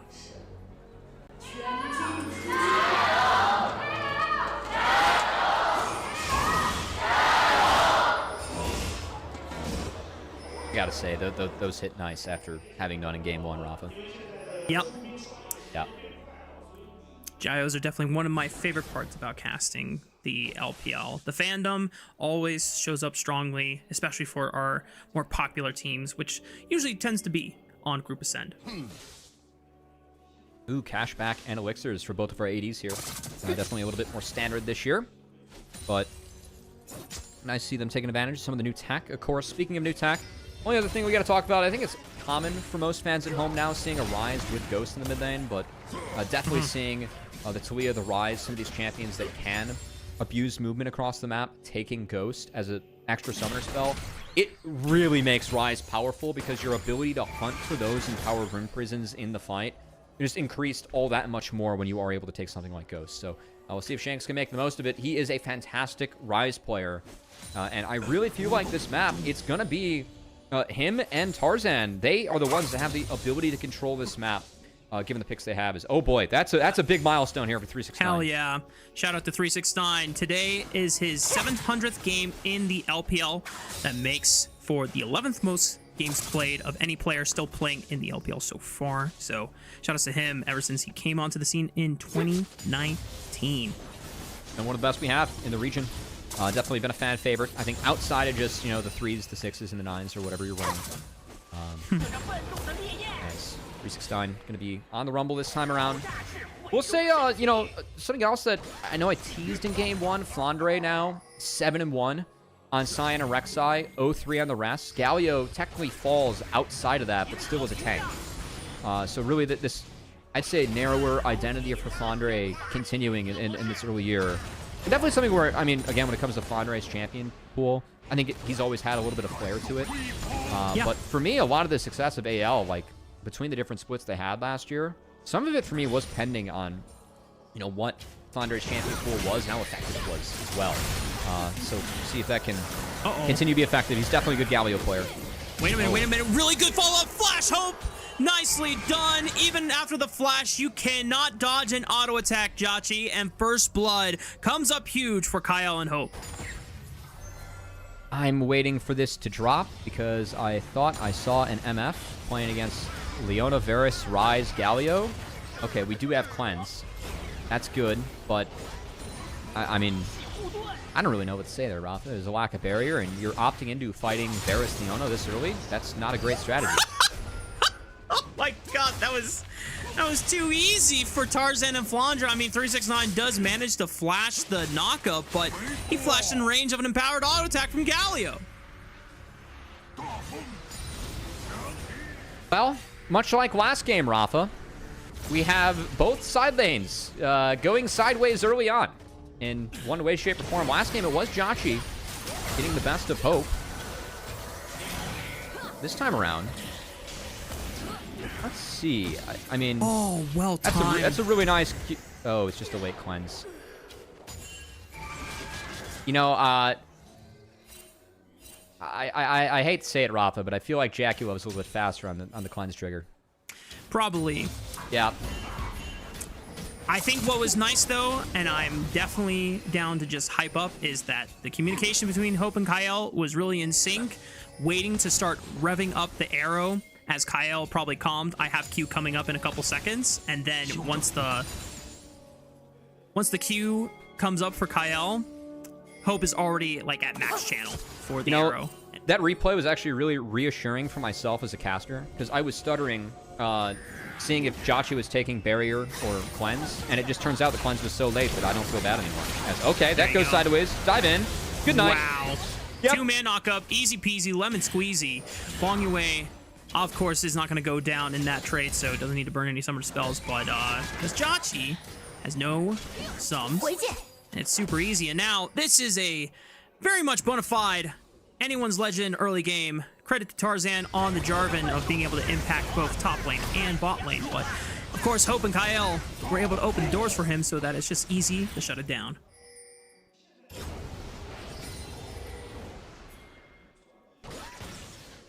I really don't like this draft from Top Esports, Rob. I'm like looking at it now, too. They've already lost pretty hard on both side lanes. What do we talk about coming into this is a consistent factor. The Ryze and the Jarvan probably can run this mid-jungle duo early on. What do we see early on? Tarzan's been getting very active on the map. Shanks is able to join him for the bot roam too. I really think that Akali, like, it doesn't give you much agency at all out of the mid lane. It's really tough to reach poke Varus with anything. But it's kind of frustrating for me. Just that's salt in the wind. It's really frustrating for me to like seeing a team like Top that did have so much direction with Kanavi and Jackie Love, and like whenever I watched them, it was very clear there was a game plan. And without those two members, this team looks like they're talking about how each other's day was as they spawned into the Rift, instead of talking about the game or like what's going on. The sense of urgency just doesn't exist the way it did when Kanavi was on the team. Doesn't seem like win cons are being talked about for lane matchups. It doesn't seem like there is a sense of, okay, at this point in the game, we can play around this lane. At this point in the game, we can play around this lane. They're just kind of flipping and seeing and hoping for the best. And Tarzan's going to revisit bot lane. Cleanse is available for Jacci, but you cannot cleanse a knockup. Does cleanse the stun, but that just makes it easier for Tarzan to lay down the CC. Kyle tanks up the turret aggro beautifully, and it's now 2 kills for Hope total on the Varus. Yeah, Varus taken on 2. It was the Rumble first pick for Top Esports, and I mean, this has all happened before the Wombo has really even been able to come online, Rafa. Like we have a Fungue that's level 6, and Jacci is level 5. Oh my god, it's the Exalted Viego skin. Nice.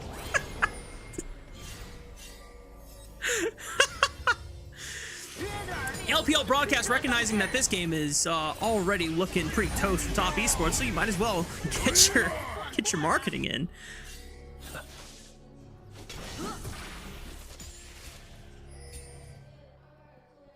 Guys, you cannot see this, but on Cubby's camera right now that I'm looking at, he is just I'm incredibly stun-locked. perplexed. I am so perplexed.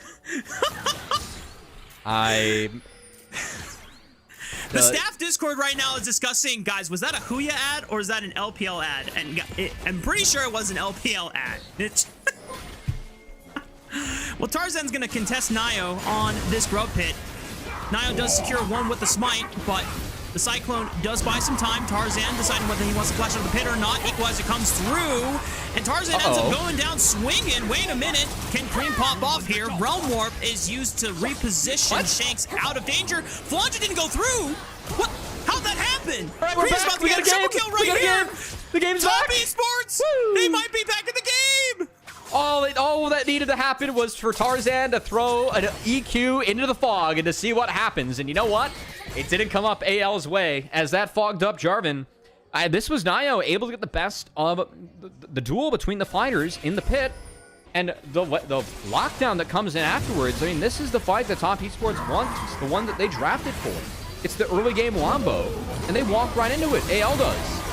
As the equalizer over the top, I mean, this is beautifully layered. He's even finding Shanks in the back half. Wonderful equalizer from 369 in his 700th game in the LPL. And then Flandre. This happens, you know, with Rise. It takes into account your next click. You have to continue to click in the circle. He might have clicked outside of the circle, and he didn't join. As that has been a bug that has been investigated frequently, especially in Europe. And that's why I remember that one. But that's why he is not able to follow. And that's a big flub for me from AL. They played right into the hands of what Top wants to do in their draft there. Good flash by Cream to get out of the solar flare. But it is now on Akali without a summoner spell. She still has TP, so can port back to mid lane and pick up the wave. But that's a pretty big win for Top Esports to stave off the gold advantage that was pretty much going anyone's Legends way off the first 8 minutes of the game there. Yeah, consequences of that, too, is going to be Cream hits that Gunblade early. So he's going to be a very happy camper. It's a big opportunity for Cream to be the hero and the star of the second game and push this series to a game 3. 5 stacks on the Dark Seal. The Gunblade you mentioned, 2-0-1 on the Akali, is down a flash, so he's got to be a little bit careful about how he picks his moments in the next 4 minutes while that summoner spell is down. But fine, man. He's got W. Yeah. Press W, it's all okay. Yeah, and just good pick up for Cream. Just got to know his limits. Cream Akali, always been a classic pick for him. Again, I mean, when it comes to Cream, my thing is just growth. Like, we need to see this player grow. He's always been a great melee player. He's always been a great Akali player. But where, like, the growth for him, this is the make or break year for me, for Cream. And I feel like I talked about Cream like that last year. And I really felt like this team last year went as far as Cream could take them. And that split 1 victory they had, like the road that Cream went through in terms of the gauntlet of all-time great LPL mids to win that split 1 title. We really felt like last year it could have been a good year for Cream, and he just wasn't able to capitalize off that split 1. The same likes that we saw Shanks really capitalize off that loss and fuel him to have a much better year and stronger year compared to Cream. So we'll see that this game Cream can take this lead on a specialty pick of his and find the win. Is currently this Dragon is going to be given away by AL. Top Esports, they had all the control. They have the strength right now, and AL going to go find luck elsewhere. Let's see if they can catch out 369. Has a flash available, so if Tarzan does lead with the Cataclysm, can easily get out before Heroic Entrance comes through for the Wombo. Surprised the Top Esports were able to secure the Dragons so easily, despite Hope having a distinct advantage in this bot lane, but as you called out, mid-jungle advantage, Wukong being on that Trinity Force, Gunblade for Cream. It's a scary prospect, and Hope, he has flash, but the Chain of Corruptions does not really work out in the end. Yeah. And yeah, nicely done by Nio to be able to get over that ultimate. And now, I don't think it was a shutdown off of Hope, but it is a way to slow down this Varus from accelerating. Well played, Nio. Nice flash there. as Hope doesn't have access to that TP, so more waves will be lost. Tarzan answering, taking away camps on the top side, and Cream flashless. Room Prison could layer up the EQ. Oh, barely misses the knockup. Well played, Cream. Green doesn't want to... Okay, I thought he was going to look for maybe a second cast of the perfect execution, but it would put him in a pretty precarious position. Probably not enough to finish off Shanks, but at least it's a decent look to burn off the ultimate. It was a very smart ultimate by Cream. Bought enough space away from the flag and drag where it couldn't connect. And yeah, I mean, that Tarzan flag and drag, you might be like, oh, he shorted it, but he had to cast it within the CC timer in order to guarantee the connect. So I think that was kind of an acceptable miss. But well played by Cream to manage the gank. And now, I mean, we're at a game state, Rafa. We're top esports. Gold's even. First two Drakes are in their pockets. They won out of the grub fight. And this AL, I mean, after they got off to that 4-0 start, we haven't seen them find the foothold again. Now, this is a team where they can wombo with the likes of top esports, and their summoner spells are kind of back up and back active. So curious to see where they can go with this next sequence. And I also like to see the fact that I think one of the nice features this game, Rise into Rumble, another very good matchup that they can play. It feels like they have two solo laners who can match top solo laners in either lane, and frankly, like, I would have advantage Rise, advantage Galio, regardless of who they face. So interested to see if AL can kind of play around with those matchups and maybe use that to find some timers or windows. We don't have another dragon coming up for some time, 2 minutes and 35 seconds, but Herald is spawning in about 45. And as you called out and suspected, top esports are starting to pick up a bunch of Merc Treads, mostly on their solo laners so far, yet to be tier 2 boots cited for both the jungle and the ADC. Top esports are already trying to assemble position for this Rift Herald fight 30 seconds before it starts up, but they're looking for Fong Yue first, and Nio just says, I'm sorry, friend, I cannot bail you out. Tarzan already pressuring Jachi out of the pit, but they don't finish off Fong Yue, so he escapes. TP. I think the TP takes honestly pretty nice, because this is far enough before Rift Herald where this gives AL options. They can play into the Rift Herald, or they can also play away from it. Pretty soon doesn't have flash. Or it might just be coming up soon. Look at Nio. Nio's not spotted. Waiting for the moment. Cyclone at the ready. Kyle's going to face check into the Wukong. Fong Yue stuns up for now. Top esports forced to give up their position and cannot commit to the flank, but it does allow Cream to get back in space. That was honestly a good defense there from top, because 369 got this wave in. Again, this is unanswered currently.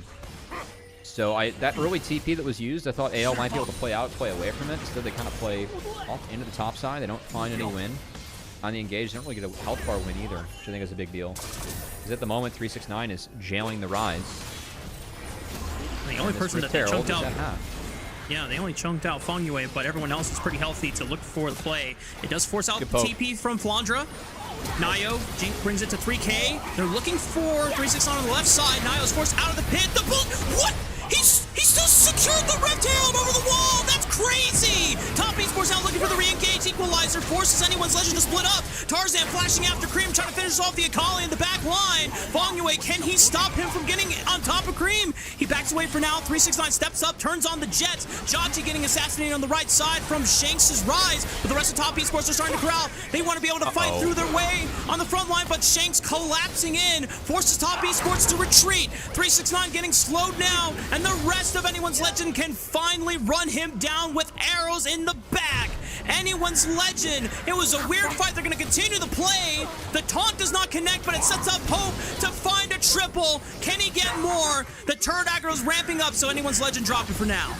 So I think the stall around this, top esports play this out a little bit slow, and it hurts them. And AL, the way they played out this slow fight, I feel like they baited top in again in a very inopportune moment, and were really able to punish.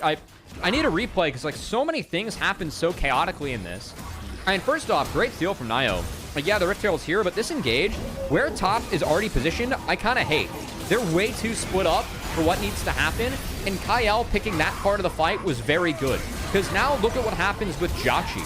He can't get in. It takes him forever to try and get into this fight, and once he does, again, AL is able to keep the split on two flanks for the entirety of it. Like, Jachi cannot walk into the poke Varus, because his front line is split.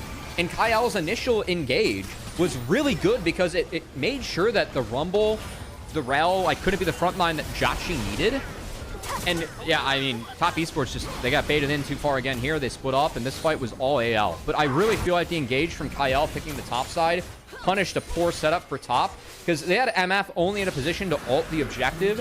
After that, Jotchi couldn't play out the fight from there, just given the positioning of his teammates and how AL went in. So I think that was a big setup flub from TES. I mean, we talked about it in the pre-show, right? This is Top Esports assembling a composition that want to press all their ultimates at the same time on top of each other. It was very disjointed, and there's ultimates all coming down, but they're on different targets and they're for different purposes. Like you said, 2 of them were used to either get out of the pit or just to finish off the objective. And now we have another fight on this top left side. Naya already spinning, trying to win the fight. Shanks is getting brought super low. Cream dashes in for the perfect execution, but already missed. Gets room prisoned up. Bullet time starting to rip through. Kyle totally isolated. Tarzan and Shanks are forced to bail. And this time it's Top Esports that come up swinging. Now that was really good by Cream and Top, because they corralled them into the choke and Jotchi was able to capitalize. Hope got caught out, couldn't use the range of the Poke Varus's advantage. The way that he was able to do so in the Herald fight, that wasn't available to him there because of the collapse from Top. Very well played. Gonna look for a collapse though. 369, no flash available, so Tarzan sends it for an immediate cataclysm into the full combo of both of his solo laners to follow up on top. We've got another dragon spawning, not for some time now. Baron is coming up on the rift in 50 seconds. Cream takes that time to push in the top tower.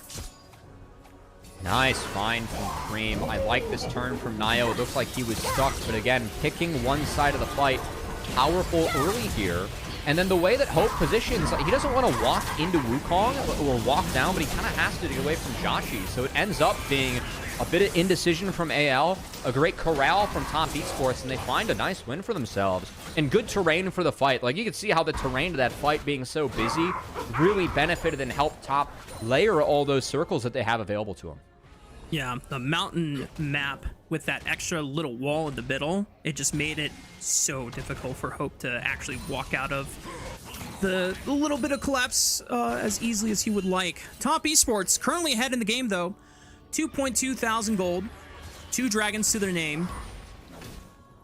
This is a really nice spot for Top Esports to be in. I know that a couple of fights this game have been kind of wonky, but so far they have been winning a majority of the flips in the back half of this game, despite anyone's legend having a massive early game.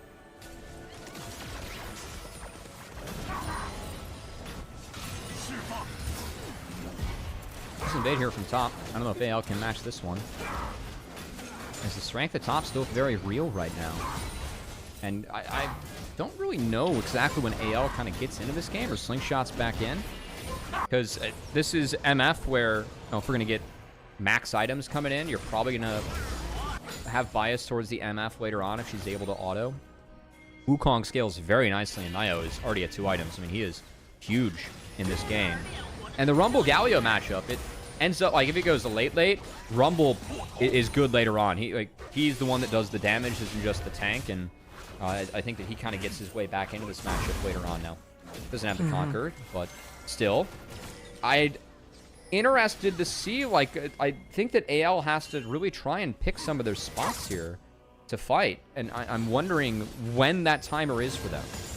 And because I think the one giveaway for me so far would be maybe 3 items on Rise, but that's pretty far away. I think anyone's legend also need to find windows where objectives are not easily available for Top Esports to take as a counter response. If they were to make like a side lane play, you have Heroic Entrance, you have Realm Warp.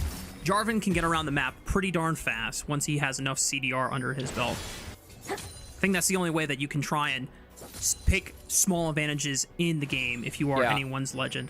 Now, I will say, I think that AL had a really nice dragon draw this game. They have some tankier members. Mountain's really going to help them survive and stack up those resistances. I think this was a good draw for them.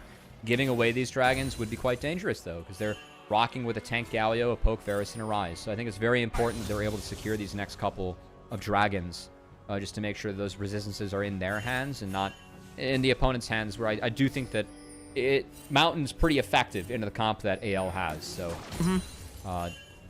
now they have Hope mid, and it is the Poke Varus. Hope hasn't really been able to get a lot of poke down quite yet, and of course if he does connect on the Jotchi, that doesn't matter. as he's got the Bloodthirster. So wondering if kind of when, yeah, you're going to see Shanks walking up. I think they need to get Hope in the river and start to get him looking at targets that are not just MF. Because at the moment, Poke Varus is behind on the play. River Control is in Top's hands, and that's very good against the Poke Top. Kyle trying to brute force his way into that entrance right now. Takes up a bit of damage. Flandra is going to come in to see if he needs to escort Hope into that river entrance and start laying down the piercing arrows as Poke. But Cream is staying off vision and constantly pressuring the top side of the map. He has TP available. So if anyone's Legend do not pull the trigger anytime soon, Cream is going to take a free top tier turret, which entices Flandra to answer him right now. So now it's a 4-on-4, and you don't have your main front line in for anyone's Legend. Cream is basing.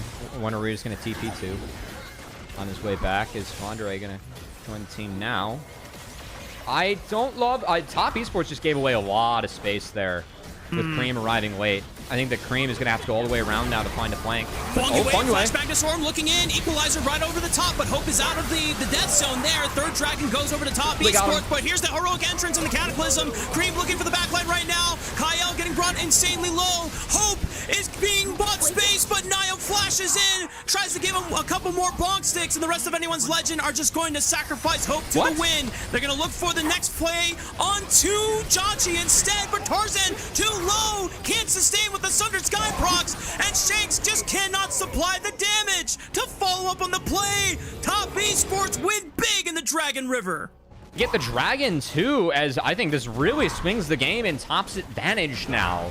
And the big difference for me in that fight was Hope was forced out, but also that collapse in the back half. I do think that if Tarzan's in this Realm Warp, they might have been able to turn it around. He might have clicked out. Nice engage from Feng Yue. Gets the party started. Good equalizer from 369. Cal gets a nice cancel, though, and they actually find MF. I thought that this could have been the part of the fight where it's big, but Jachi still has his flash up, so he's able to reset the fight.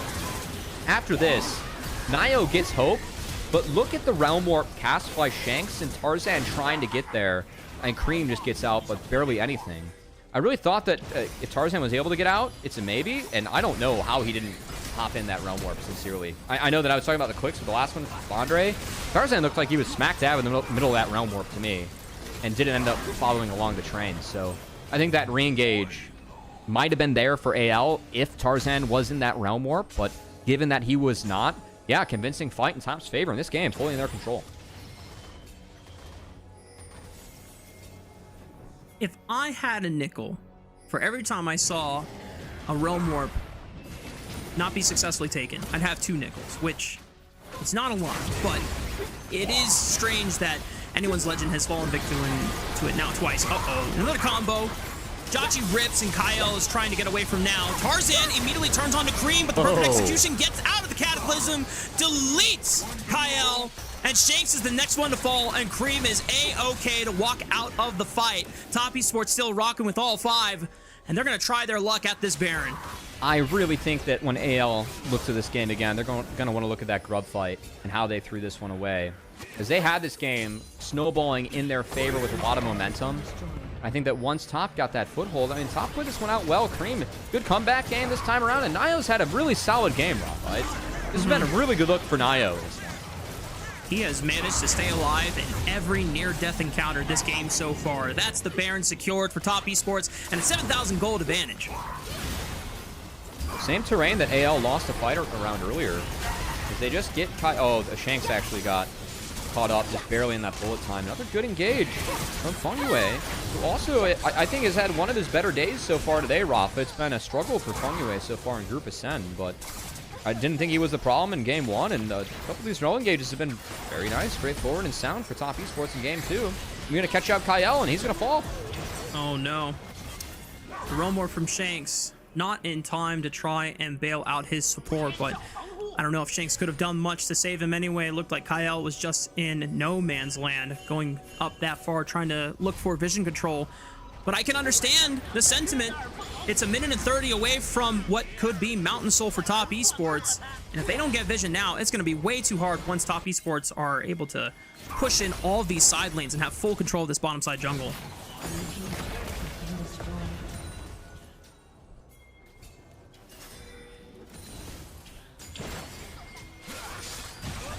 Tarzan looking for it. Okay. Cataclysm right onto Nio, but he just clone dashes out of it. Here comes a response TP with Cream. Nio spinning with the Cyclone. Cream immediately looks for the backline. Shuriken does not quite connect, but he looks for Flandre instead anyway, as well as Kyle.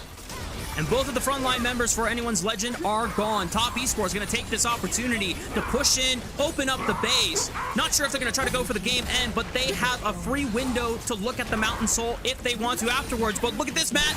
They want to push. They want to go all the way for the end. Found Fongyu, Flash Magnet Storm finds home. And this could just be it. GG's. Top Esports looking for the win with all 5 pushing in. Game 3 is on the horizon, folks. And it's Top Esports pushing Anyone's Legend to the brink. Kyle comes back from the grave, tries to save the game, but Tarzan gets dropped alongside the rest of them. GG, well played. We're going to game 3. Really nice game from Fongyu, who I think for me is probably the pog of that one. Him and Nio, that's the best game I've seen from them so far this split, Rafa, going up against AL. That grub fight, Tarzan went in. That was risky, no knowledge. I think AL really played into the exact fight that Top Esports wanted in that game, and they didn't look back from there. AL threw away their lead. They were playing from behind. I think this was a comp that spiked earlier than what we saw on the side of Top Esports, and Top took advantage of that. Like you echoed earlier, Matt, Anyone's Legend are really going to be kicking themselves in the foot off of how the way the grub fight played out. I don't know if it was like a sense of false confidence, given how the first 4 kills of the game kind of just seemingly went their way off of some jungle surfing from Tarzan and the 2v2 successful all-in from Hope and Kyle early on to set it up. But, I mean, Top Esports still played their strongest hand at the grubs, which was having a majority of their members be level 6, ready for the Wombo combo. And Anyone's Legend, just quite frankly, were not respecting it enough as they probably should have. Yeah, I was impressed by Fongyu that game. I think that, again, for me, he's really struggled. I think that he arguably has been the weakest player that we've seen in Group Ascend so far. And I've not felt that way in the 2 games today, going up against AL and Kyle. I think that's, again, this guy for me is playing to play with Jackie Love down the road. That's a huge opportunity for any support in the league. And so, you're going to have to prove your stuff with Jachi in. This has been the first series for me where I have seen more positives than negatives from Fongyu. So that's good news for Top, and a nice game from them. I do think that I'm still concerned about both side lanes dying early and it being the 4-0 start for AL. AL, they could have snowballed that one. I think they're going to won that one back a little bit around the grubs, but don't want to take too much away from Top Esports that did find some really good fights and engages in that game. This is Top Esports' last series of the first round robin. So for them to, if they can rally behind this game 2 win and pull off an upset against Anyone's Legend, this makes Group Ascend going into our second round of the round robin extremely, well, I'm going to say interesting, but also low-key funny, because it kind of erases a lot of our preseason expectations of how this group was supposed to kind of come down to. I think a lot of us had Top Esports with this roster being near 5th, 6th at the bottom, and I mean, yeah, me too, right? Item 6. So, but if Top Esports come back in game 3, show similar performances, I don't know if it's going to be enough to be a win. And Anyone's Legend are the type of opponents where if you kind of clown them off of a massive mistake that they make, usually, not always, usually they overcorrect it and they close out the series in victory. But it's something nice for Top Esports to look at and be like, hey, this is what happens when our jungle and support are in sync. This is the promise that we kind of had when we saw the moments of brilliance they had in the LDL for Split 1 last year. Yeah, I mean, of course, these guys were the duo that I believe Nio was MVP and won a lot of all-pro votes. Sending that one in blind in the fog, a little risky for me. And again, just a beautiful ultimate from 369. Found Shanks on the back half over the wall, too. That's how well that thing was placed. As 369, that first pick Rumble, really cashed in that fight. And I mean, the other thing I might want to look into if I was AL, I mean, if we're going to put our tinfoil caps on, it's not that tinfoil cap to look at some of the realm warps and kind of scratch our heads a bit as to some teammates that weren't joining. I think that one was the one where the most to me, like Fondre was actually out of the Realm Warp and not in, but where Tarzan was in later on, I have no idea how he wasn't in that Realm Warp. Those are the kind of moments where I'm genuinely surprised that there wasn't like a pause called to investigate. Like, hey, it's like, split I was one, in man. the Who cares that? No, I'm kidding. Yeah, I'm actually a bit surprised that there wasn't a pause called either. But like for the first one, sure, but for the second one, I'm with you. That looked insanely suspect. Freak, Drew, help us.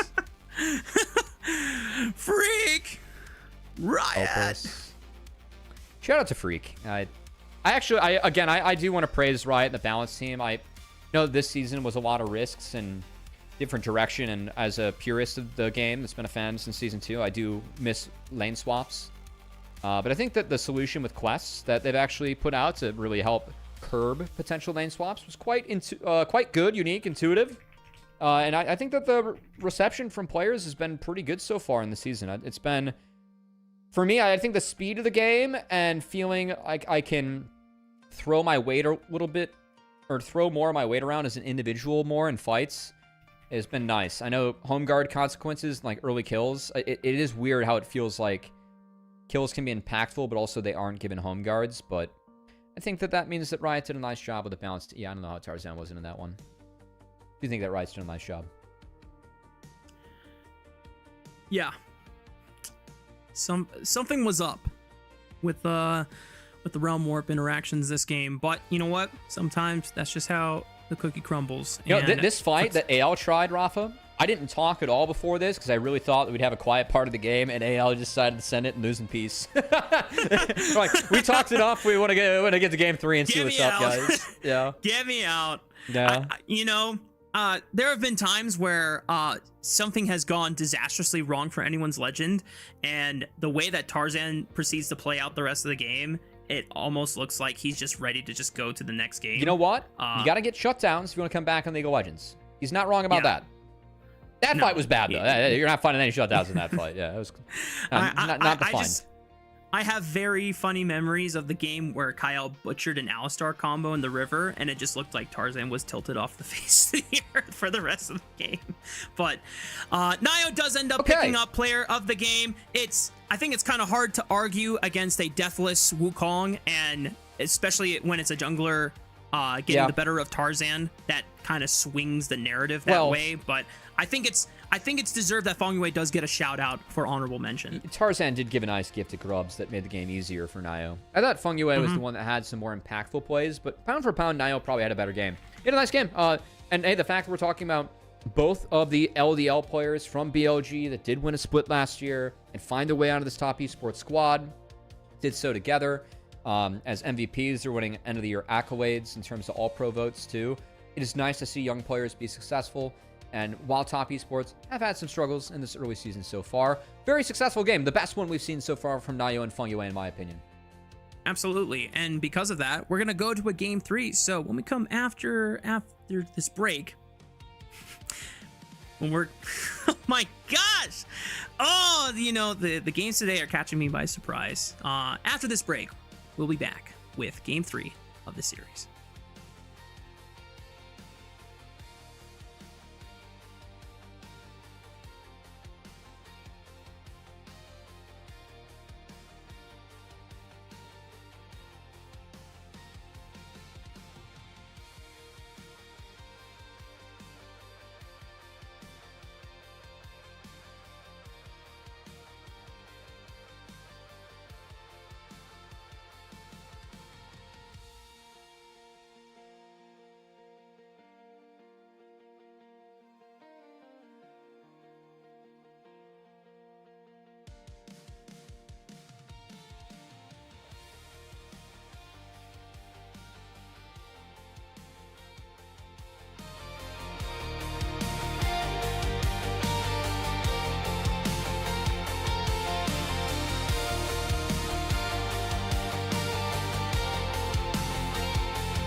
Welcome back, y'all. We're getting ready for game number 3 between Top Esports and Anyone's Legend. Now, if you are just tuning in and going, wow, we're going the distance on this one, I know. That's what me and Cubby were thinking, and probably would have thought if you had told us previously before game 2 that this one is going to go all the way. But Top Esports drafted themselves a wombo combo composition, and guess what? They wombo comboed Anyone's Legend even when they were down gold at the 8-minute mark. So props to them, and Anyone's Legend, I think, just heavily disrespected that power. Yeah, a blind flag and drag will sometimes do that to you, as Tarzan is going to want that one back. And you want to give credit to Top. I think they played a couple of the fights around terrain well. They found fights against AL in the jungle where, you know, the Rel, MF, Rumble, the value goes up with the Wukong. And AL played into that. They lost. So yeah, it was still... I'm getting roasted by the LPL English Twitter, which is not shadow banned because we decided to pay the big man to get the blue check mark next to us. But I didn't love that draft initially, and I feel like things, like after that Grub fight and some of the fights that AL opted into, it didn't slow down the game enough with the poke Varus and the tank Galio top, where the lack of damage and the DPS fights really did shine through because the conditions early on were not good enough for them. So hopefully next time AL plays something like that, takes things a little bit slower, shows a little bit more respect before they do press their buttons and pull the trigger, because they didn't do that in the last game, and Top Esports definitely punished. Cream had a great bounce back game on his signature Akali, and here we are at game 3. Yep.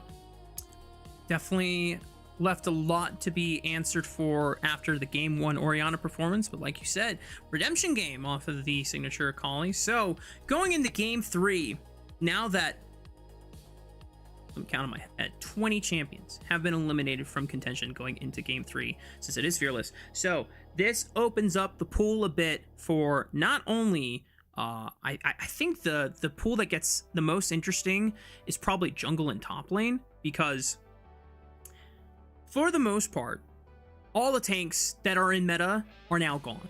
You've banned. We've played the Scion. We played the Rumble. Yeah. Yeah. It's probably just gonna be Rek'Sai for Flandra. Maybe a sneaky Zahan. Asante. Maybe starting to see some more Zahan played. I think that champ's real. He's effective HP pool. If you can find the res, you can find the fights. He is a pain in the arse, that's for sure.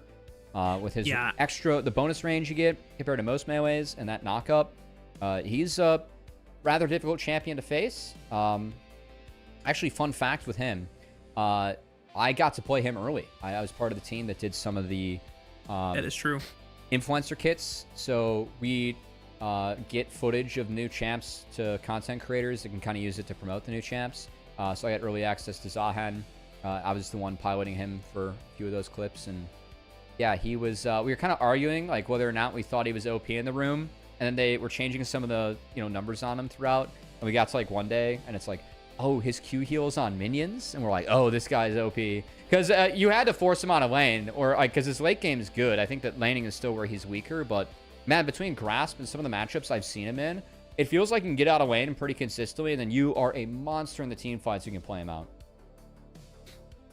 He has definitely been a champion that is hard for a majority of our LPL top laners to master and really make use of him. That's all right. He's new. Yeah. We saw the same curve with Mbessa last year when she was introduced into the game, and it took a while. Even some of our more proficient top laners like Bin was really struggling early on, but I think Xiaoshu so far has been the best user of the Zahen, and that JDG series against Anyone's Legend was a prime example. Just the turnaround on that Grim Deliverance, woo, that was filthy. So who knows, maybe in due time our other prolific top laners in LPL will get a chance to catch up on the new Darkin that has hit the Rift and really make use of how he is strong. So maybe we see a Zahen this game. I'm also curious if enchanters start hitting either the bans or come relevant in the draft now that some hypercarry options are available. Yeah, I definitely know that Kael, one of the more ready and willing supports to bust out the enchantresses. Also, I mean, I wouldn't be surprised if we see maybe an earlier Bard pickup too along that line for Kael. Wouldn't be surprised if we see Bard locked first rotation. Especially if AL, so far we've had Top Esports, they've had choice the first 2 games. they've chosen first pick. AL has chosen blue side in response. So now AL gets first pick. They could take first pick or counter pick. Kind of curious to see what happens there.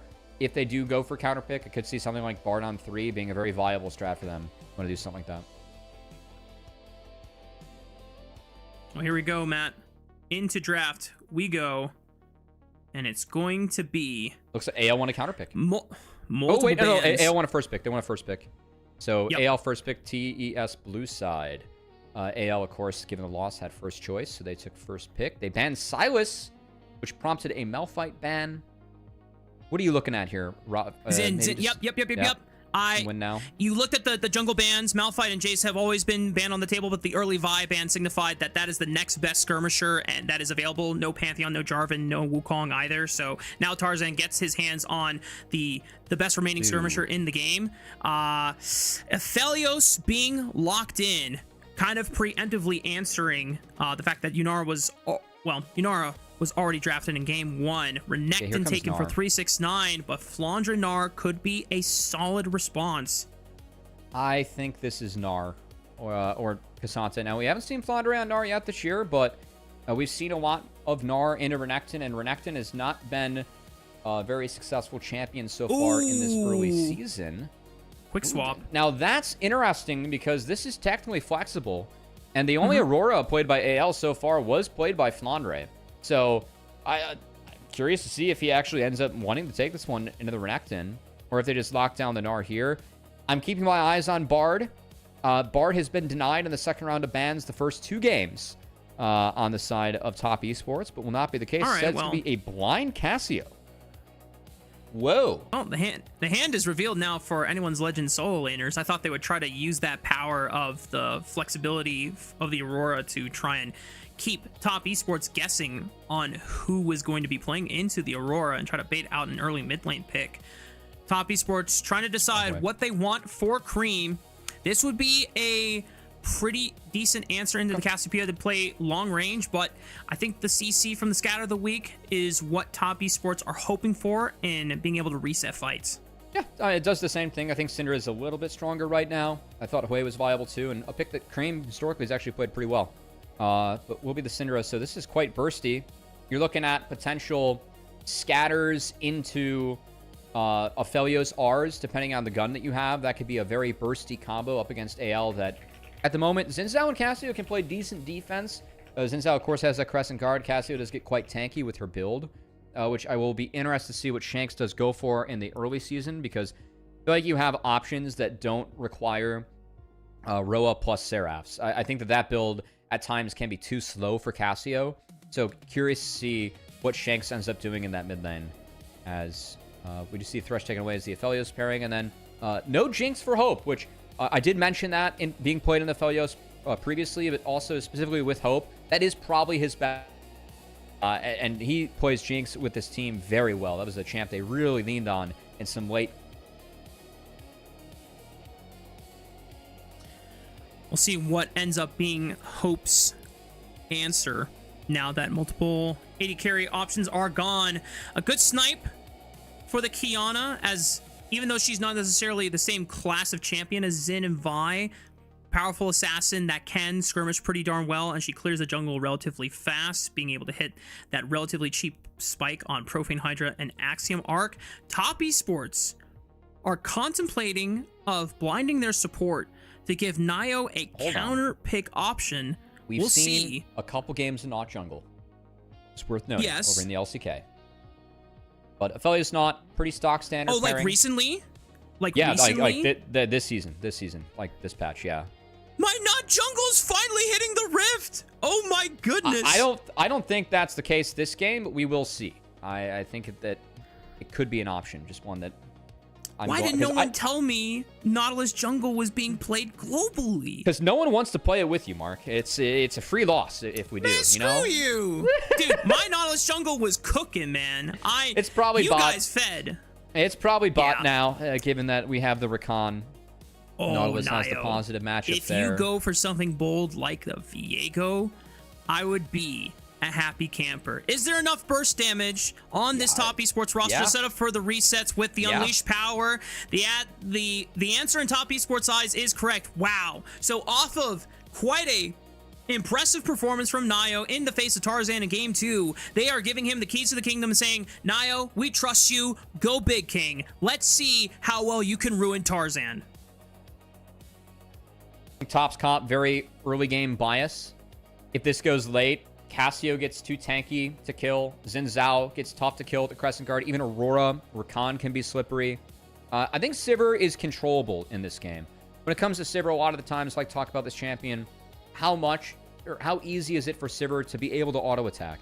That's going to be challenging this game. You're going up against a Cinder that has scatters. Aphelios, depending on what guns he has, can really help control Sivir. I think specifically Purple Gun, you add a lot of threat against Sivir, who is likely going to be looking to spell shield a scatter or a depth charge. Well, if that happens, you have access to Graviton that can be quite big for Aphelios sometimes. So I want to see if Top can really take this early game or run away with it, because we have seen AL get the best of them in the first 2 early games. Even if Top Esports is able to turn around at the last grubs for the last game. I think it's very important to Top get off to a good start and play quick and are able to finish this one quickly before you get the Cassio and the Sivir that get too many items where you get problems that emerge later on for Top's comp.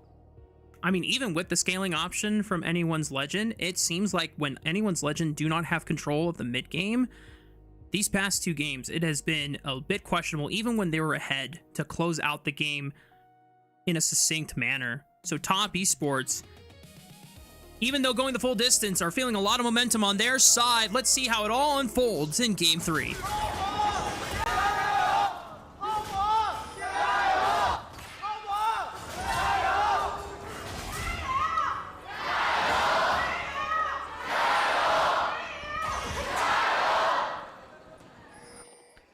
And the roars of the Gyro benefits Top, because you can't reset after trades like that anymore.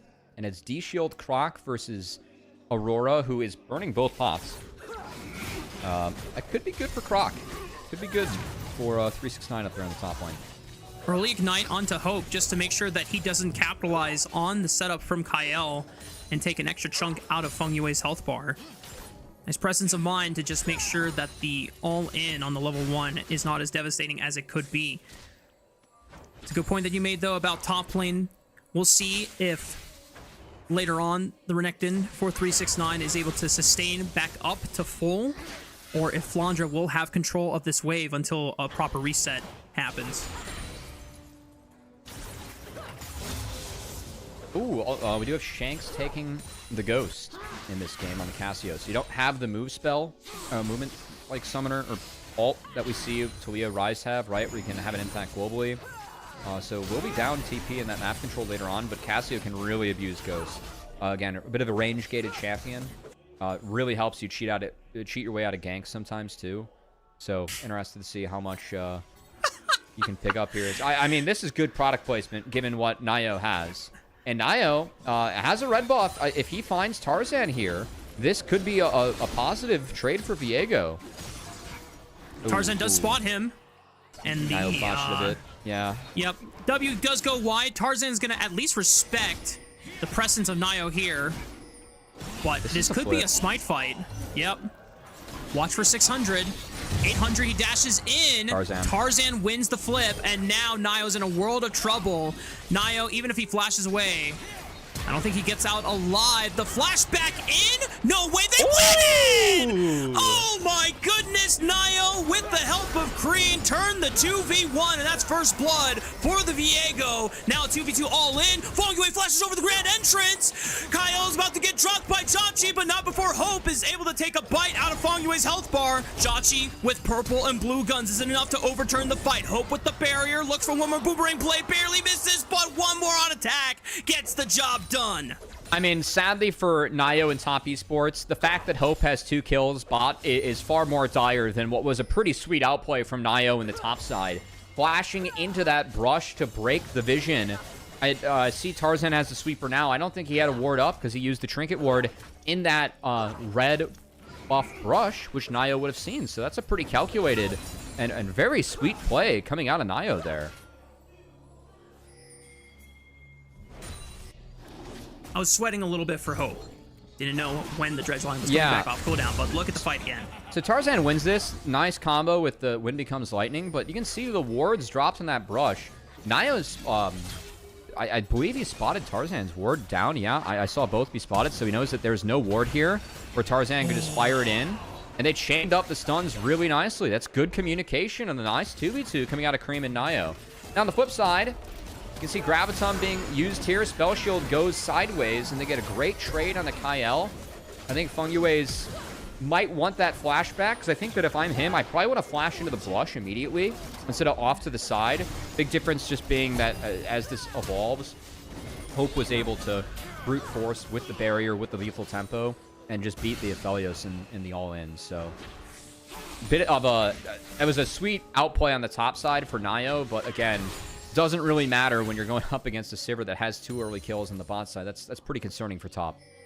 That's the theory for anyone's legend, but depending on how well Top Esports can leverage this small advantage for Nio, since it was only first blood, he has yet to get a base off, but he has cleared at least 1 full rotation and 2 additional camps. He comes back, looks like he's just going to go down the Trinity Force route with the Phage start into the rest of the subcomponents.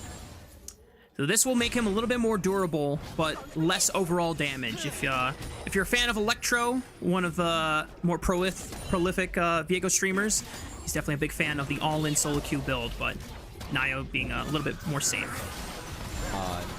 Monkey also a fan of the Kraken, as he's a common Viego player that we have.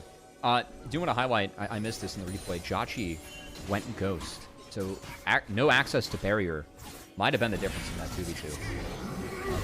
Looking for Hope right now. They know he does not have flash. They proc the spell shield early so that Viego's stun could connect, but they don't have enough damage to follow up on the play. And Tarzan committed to the dragon, secures it, and now he's ready to turn the fight if necessary. Cream forced to use the Scatter of the Weak just to keep Shanks at bay. Top Esports don't find anything in the trade. Dragon does go over to AL throughout that, and again, Viego from behind, or Viego without clean engages, you're a bit of a different champion. You're very reliant on finding that first kill in a fight in order to, you know, play out the game the way you want to play it out. Most of Viego's kit is in his R, in his passive, not in the rest of his buttons. You need to steal other champions for that. So, if you can't get those early kills, gonna be issues. Is he gonna flash over this Raptor pit wall? No way, right? Not get that. Well, he doesn't have flash. He doesn't have flash build. I like where your head's at though. That would have been chaotic. I guess he does not have Hex Flash. Damn, that's a shame. You know, LPL stealing the classic Kevin Garnett phrase, "Anything is possible" for this year's. Holy 369 with the preemptive flash. That was not good. Yeah. Vlon just says, okay, you pop flash ult, but we're setting up for ulti. But Nio now is in the wings, and Flandra does not have ulti, so he's going to have to time this flash perfectly on the W. Goes invisible with the W. The patience, not enough, but Kyle's here to turn the play! Oh boy, Nio comes up tails. And he might be flipping burgers if he gets run down by the rest of anyone's legend here. Shanks pops the ghost. He's ready to run down this Viego and ruin this king. He goes back in, tries to turn it for a reset, but it ain't happening anytime soon.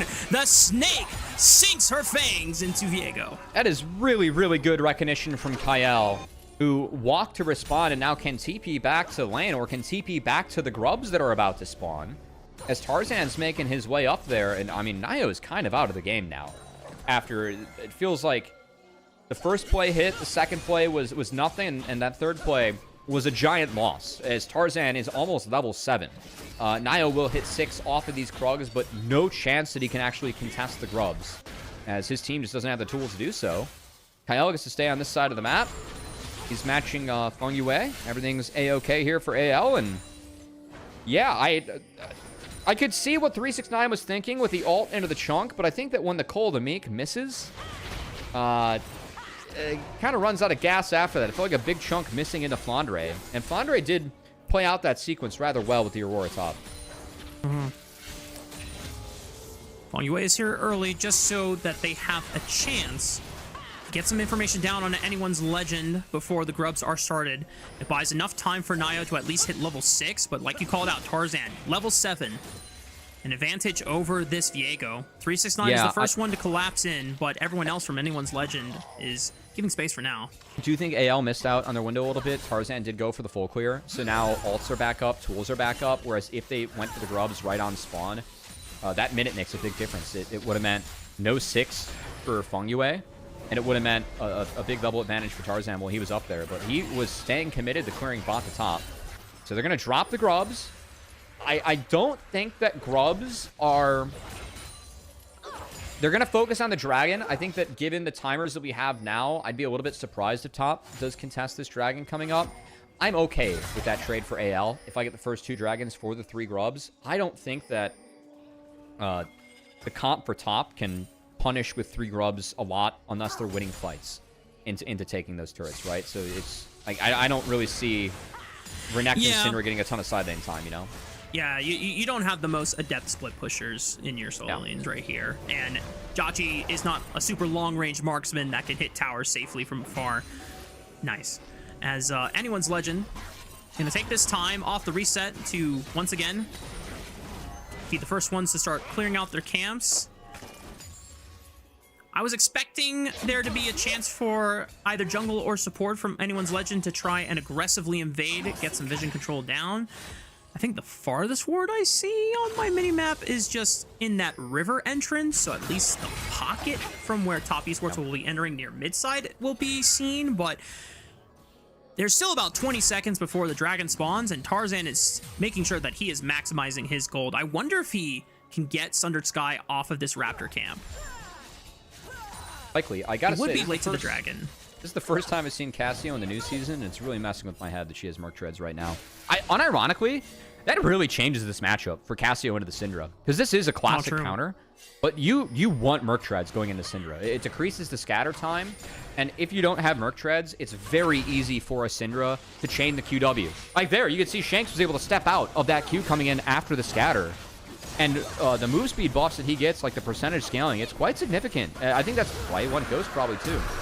Tarzan does secure it, but look at this. Trinity Force available for Nio. The first reset is going to come in soon. He can get a chance to possess the Xin Zhao. Jauchi tries to run him down, looks for the Gravitum setup, looking for Kyle next. Heartbreaker comes in. That's 2 for Nio. And even though Anyone's Legend get the dragon, they play to the strength of their Trinity Force spike, and Nio delivers. LDL MVP Nio steps up with top esports there. I want to credit Jauchi too with how he's set up that play for Nio with the Gravitum. We're really seeing Jauchi use the Gravitum, which I like against Sivir, can help you control this matchup. This was played really well by top. Fengyue, this engage into Tarzan is freaking sick. He flashes over, combos the Shane with the depth charge and the dredge line, also finds the Rakan as Kyle makes a bit of an oopsie there trying to protect his jungler, ends up catching the depth charge as well. Jauchi then with the Gravitum, it enables Nio to continue the chase, and that's a huge win for top esports. So yes, the dragon does go over to AL, but a great win for Nio on the back half, who played this out really well off a great engage from Fengyue as well. This composition is built to let Nio thrive, and now he's found hope. With no summoner spells, this should be an easy pickup. One more breather of the Ruin King, but Tarzan flashes in, but the rest of top esports are ready to bail him out, and now Tarzan has overcommitted. Top esports are starting to run away with the game.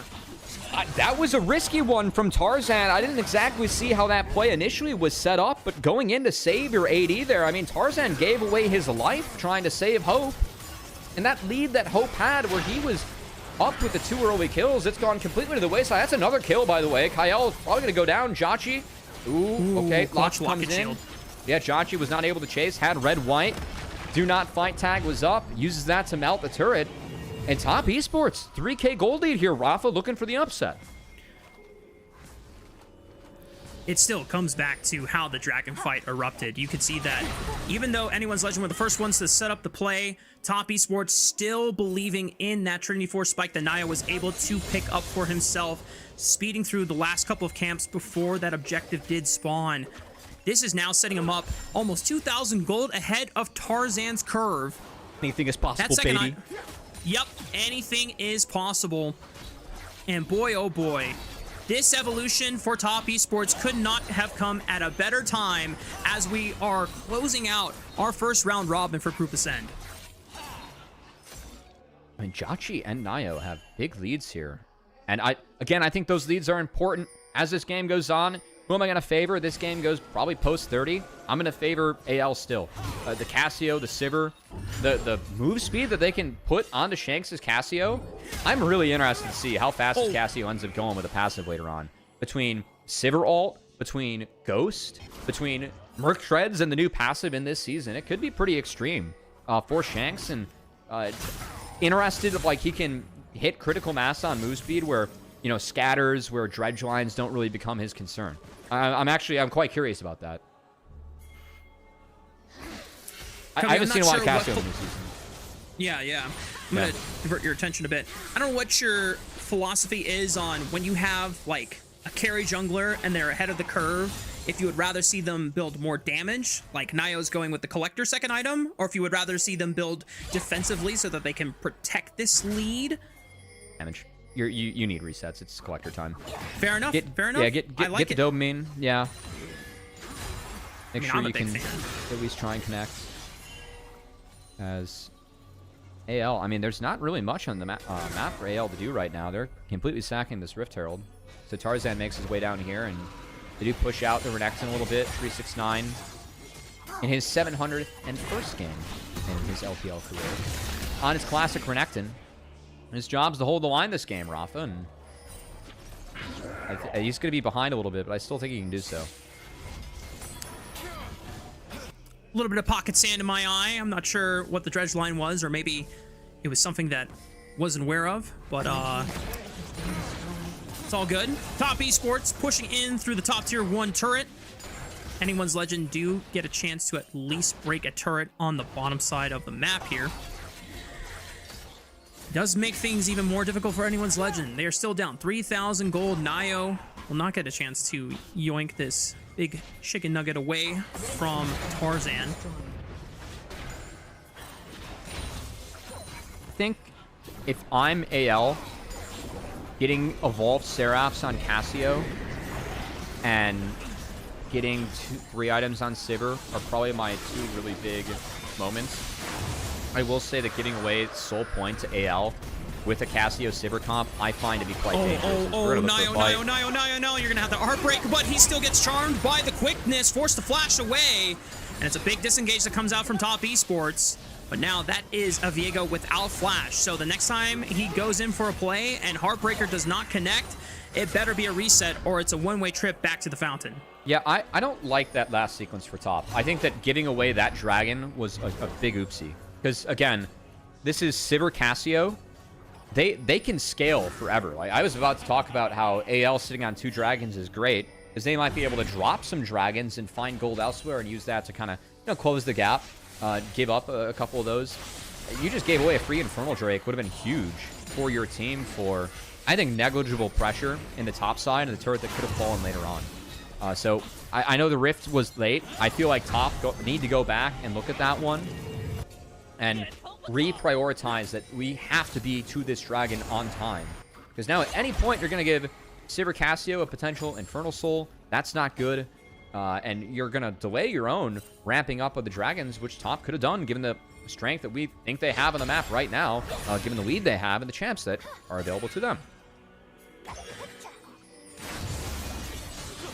It's a big gamble from Top Esports now that Anyone's Legend. It's not even a gamble though. I didn't get anything for it, you know? Like it's just an L.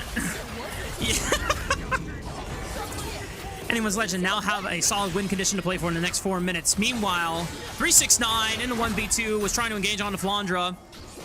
Double slice and dice away, but Tarzan has the audacious charge to flash for 369. Not sure how he was getting out of that play anytime soon.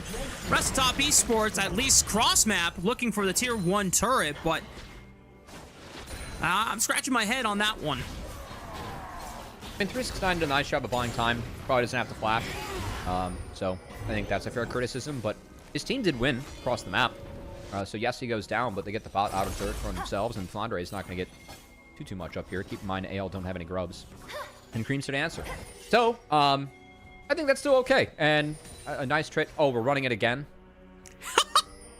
Hey, no, Niall's not even on the Exalted Ruin as a reminder, hang on, as a reminder real quick, esports and skin sales, the correlation, I don't really know if there is one between those. You know, we don't know. Listen, it would make sense that if Nio had the Exalted Diego skin, but they're... Why not? Oh, well, I'm okay, being very sarcastic at facetious. Oh, okay. You made me second guess myself, but it's... That was the goal. That means we're not even on the patch yet. Yeah, we're not even on the patch yet. Well, that's true. It's out live, and the patch is in 2 days, so that's fine. Okay. It beats the gotcha ads. Oh. Oh! Flandra clipped by a nice scout of the week from Cream. Yeah, good night to the Bunny Witch Girl. And top esports now 5-4 on the map for the next, I want to say 35 seconds for death timers at this point in the game. There's a Dragon Soul for anyone's legend coming up in about 1 minute and 30 seconds time. So this will deny the chance for anyone's legend to establish vision control. They're dashing onto Cream. He already lost the Edge Veil or the Banshees. Forced to flash away what could have been a collapse from anyone's legend. A Dragon Soul might be spawning, but given the real estate of bot jungle and the economy of this game, I think this Dragon Soul for AL is going to be like looking up mansions at Zillow that are 5,000 miles away from you and, you know, dreaming about what could be.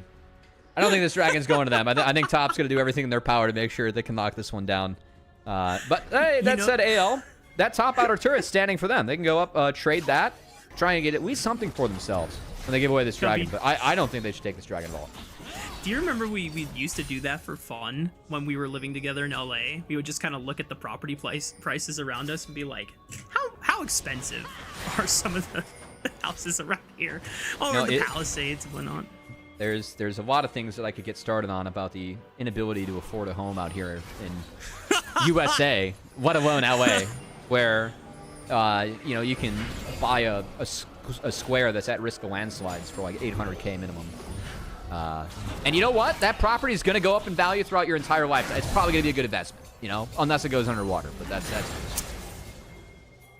tough world out here. Anyone's legend now propping an early teleport from Flandra so that he can get in position for this Infernal Soul.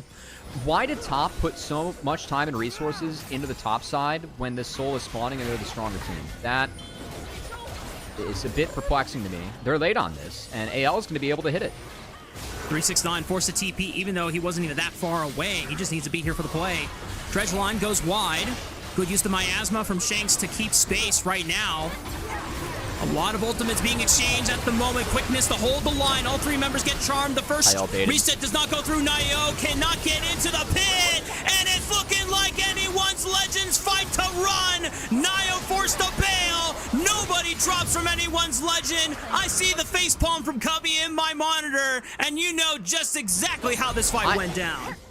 We're talking about how that you should be enabled to fight this dragon. And Top deployed everyone on the top side, gave up control for AL for the embankment rush, and then the fight like on the way in. I mean, keep in mind they have the lead. I think that the trigger that Fungue pulled on Kyle was A, wrong, and B, Kyle played and baited this one beautifully. When we get the replay, I want you guys to look at Kyle, but the fact that Top didn't invest into actually controlling that side of the map is a fundamental issue that Kanavi would have never allowed, all right? And they need to figure out this one. Keep your eyes on Kyle here, guys. This depth charge, it does come down onto him, and he baits this one beautifully. I just really want you guys to focus on how Kyle played this fight. First off, he probably should be depth charging the Rakan. I know it's nice to cancel, but does bait in. Fungue gets out after getting the depth charge, then the re-engage in. I know the W misses, but the flash get double quickness, hold him back in. Cream and Joshi could not play the fight after that. Beautiful fight from Kyle. That's textbook Rakan play right there. Eating cooldowns, baiting, buying time, finding the re-engage, being slippery. Kyle played that beautifully. I think you could see how desperate everyone from Top Esports was to try and find one kill, one reset to prop up Nio for the rest of the fight. But even with Joshi flashing in, Nio, I think, already bailed out in the fight, saying, yeah, there's no way we can get in now. And Infernal Soul has been secure for anyone's legend with a Baron buff on their side, and the semblance of any advantages that Top Esports had off of the miraculous flips and the genuinely good plays that they had against AL in the first half of this game. It's all been erased. Yeah, I'm now at the point where I want to see how fast this snake can go. With the boots, of course. We need to Photoshop the snake on with boots. And it can be like the new Baron feet theme that we used to have. There's a snake in my boot. You know, I didn't. I think Toy Story is probably a top 3 trilogy of all time. Like, True. in Any our truers in chat? those 3 movies are so good. Yep. Not a single miss.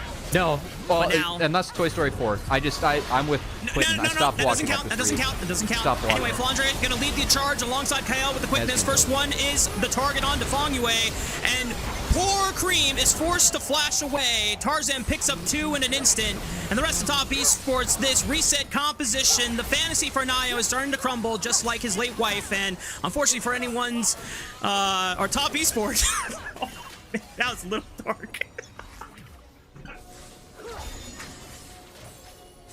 Oh, we may not be able to cast again after this one, Rafa. It's bad. It's lore. Hang on. It's Fiego lore. It's Fiego lore.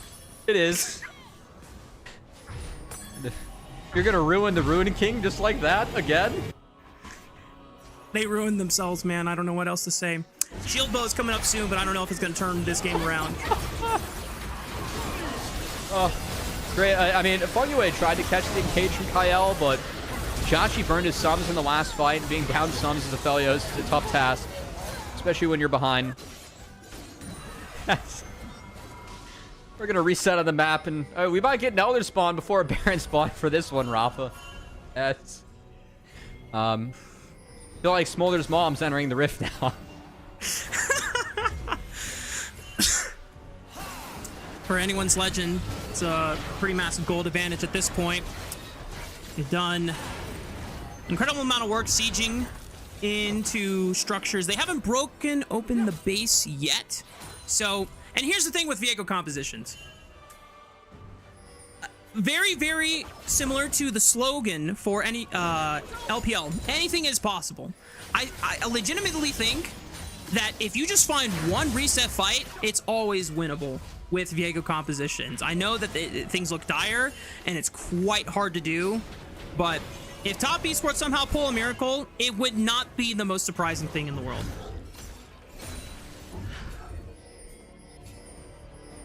Did you say about Viego's life that he might have 99 problems, but a chick ain't one?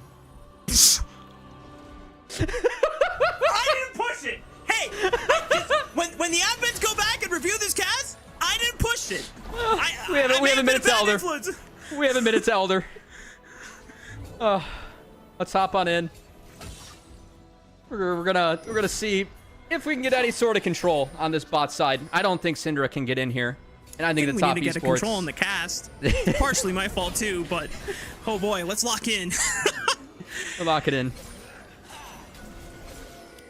Kyle, he's doing a nice job holding on. I do like the line that AL's drawn up here. Again, I just don't think the Top Esports have any way in, as this Cassio's gotten too big, the Sivers gotten too big, and they missed out on their windows to really punish in this game. Flandre marking the potential flanks here. 369 has full vision of him though. Flandre's got to be careful. An early dominance pop by 369. What? Okay, well, 369, you've generated Fury. The Dominus is not going to get any other Generated value. Fury in a few other places too. I think his teammates might have generated a bit of Fury from that one as well. That's a lot of power off for Renekton. His abilities do scale off Fury quite heavily. No, we don't usually talk about Renekton scaling, but yeah, it's pretty tough to walk in here for Top Esports. I really like the formation that AL has right now, with Hope and Shanks kind of bouncing back and forth. They don't need to pull or risk this Elder. They win out in the poke war. They just need to not have engages. Or not have a clean engage come in against like full top goal. Oh, they're looking right onto Cream as he steps up. They know that he didn't have flash from the prior siege. And good night to Cream. Anyone's legend, blow him up. And the rest of the Pandas are on the victory march. 369, the last member standing. But he's not going to be enough to defend this base from crumbling. That was a beautiful engage from AL. Wraps up a 2-1 series for them. Top Esports. I think we honestly saw the best series so far from Nio and Fong Yue. Even if it's not a win, I actually can see some positives taken away from this series for Top Esports. But AL, better team on the deck.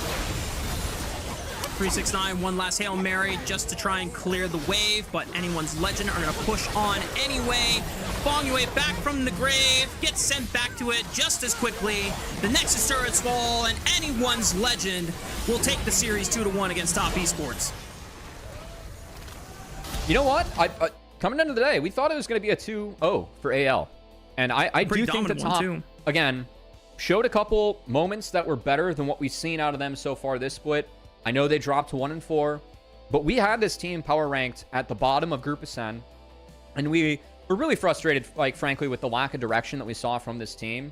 We saw the best series from Nayo and Fongyue so far, and Jachi had a couple good moments again in Game 2. So I think for me, I can take positives away from this series as top.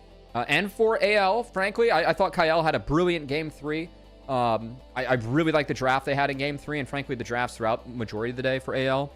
So AL, you know, this is a team that we expect to be towards the top 4 LPL standings. May not see it yet in Group Ascend. We still feel like JDG and BOG are playing better league at the moment. But AL has some positives today, too. I think in the long run, there's some hope for Nayo and Fongyue, because this is going to be the permanent part of this roster as the season progresses. And once Jackie Love returns, like we said, we're not trying to speak ill about Jachi and his performances, and the fact that he has put up some numbers in previous games and previous series is quite commendable. But I think the best that Jachi can really do is just market himself so that other teams that are struggling and their problem point is their ADC, that Jachi puts himself on the market to step in for those teams later on, because it's pretty hard to say you deserve a spot over Jackie Love when he has been Top Esports' star franchise player now since, what, 2020? And I like, unless Jachi single-handedly brings Top Esports not only to a title win in this split, but also to a first stand win, like, you have to move mountains in order to take Jackie Love's spot, even if he were ready to play again. So I don't think it's happening. Yeah, it's Jackie Love. Let's be real. And I mean, not only is it Jackie Love, but also he's been on this team forever. And I mean, seeing this team without Kanavi and Jackie Love, we talked a lot about the struggles that Top Esports have faced without two of their linchpins they've had for the last few years within this roster. And yeah, I think that we're still seeing some of those emerge, and I'm still frustrated at times with 369 and Cream, who, again, I feel like as the ones who did play on those teams with those players should have maybe retained more and been able to help the new guys coming in as well. But Nayo and Fongyue, I mean, these guys were the ones that were playing well in LDL. They were winning all-pro accolades, and in Nayo's case, an MVP. And we actually saw, I think, the first moments for me of them really syncing up, making plays, making good plays on the Rift that Top Esports could do stuff with. That's a good sign. So I know that for Top, it's still kind of a grim scenario they're in right now, but I can take real positives away for them with that. I think pulling out of Viego is a great sign of confidence and trust from the team to believe in you to carry. And the way that they were playing some of those early mid-game skirmishes was to the effect of getting this Viego snowballing. And I was ready to ride that train with them. I think just unfortunate things in terms of macro sequences and the trades that they made were just not smart. Or I think they got so distracted by the snake with boots, they forgot about the dragon. That's at least my conclusion. Maybe. I think one of the things that I can take away from going further into the second round robin, now that Anyone's Legend will finish the first round 3-2, is that we are still expecting them to be one of our top 3 teams in the group, but they still have some things to figure out. And I know that Tarzan doesn't always play like he did in Game 2, but that can't be... That needs to be more of a, once every 20 games, not a once every well, how many is this so far? 5, like once every 15 games. Does that make sense? Like if yeah. I feel like it's kind of always been the thing with Tarzan though, and I'm taking the good with the bad. I'm taking all the good with the bad with him. He is still one of the best players we have in this league. Sure. And it might have been a slow start to this one, but was able to bounce back. Had a very sound engage at the end with Kyle. And for me, I think this is a Kyle Pog. I don't think he's going to get it, but I really thought that Kyle was the playmaker, the fight winner, the one that had all the setup available in the fights that were very important for AL to win in that game. So really good performance from Kyle. I know that we've talked a lot about supports that are going to try and move up the rankings. I think that pound for pound, I've talked a lot about how when our LPL teams go up against the LCK teams, it feels like support is the role that's gapped the hardest. And Kyle was the one support that, of course, I mean, he had to come over from LCK, but last year, I felt like he was the best performing support we had in the LPL all year. So to see him really show up and play his game here, I know that we've had some members of the team be a little bit down on Kyle so far this year. I think mostly I've just been up on, as On's been having a fantastic start to the year so far. Oh, yeah. So that's been great. But yeah, I think that for Kyle, like having the game that he had today, this is a very good one. I know this is the only fight for me that he really flubbed. The rest he played fantastic. Yeah. I think the battle for top support this split gets to be very intriguing because obviously On has had an insane start, but Kyle is still up there with him and still pulls out really, really strong performances. But with JDG's recent win with off of BLG, I think Vampire is starting to push himself. I can't Listen, do it yet, man. I can't do it. I understand. It's Kyle. On's been hot. So for me, Kyle's the best player. On's been hot. Vampire is an up-and-comer.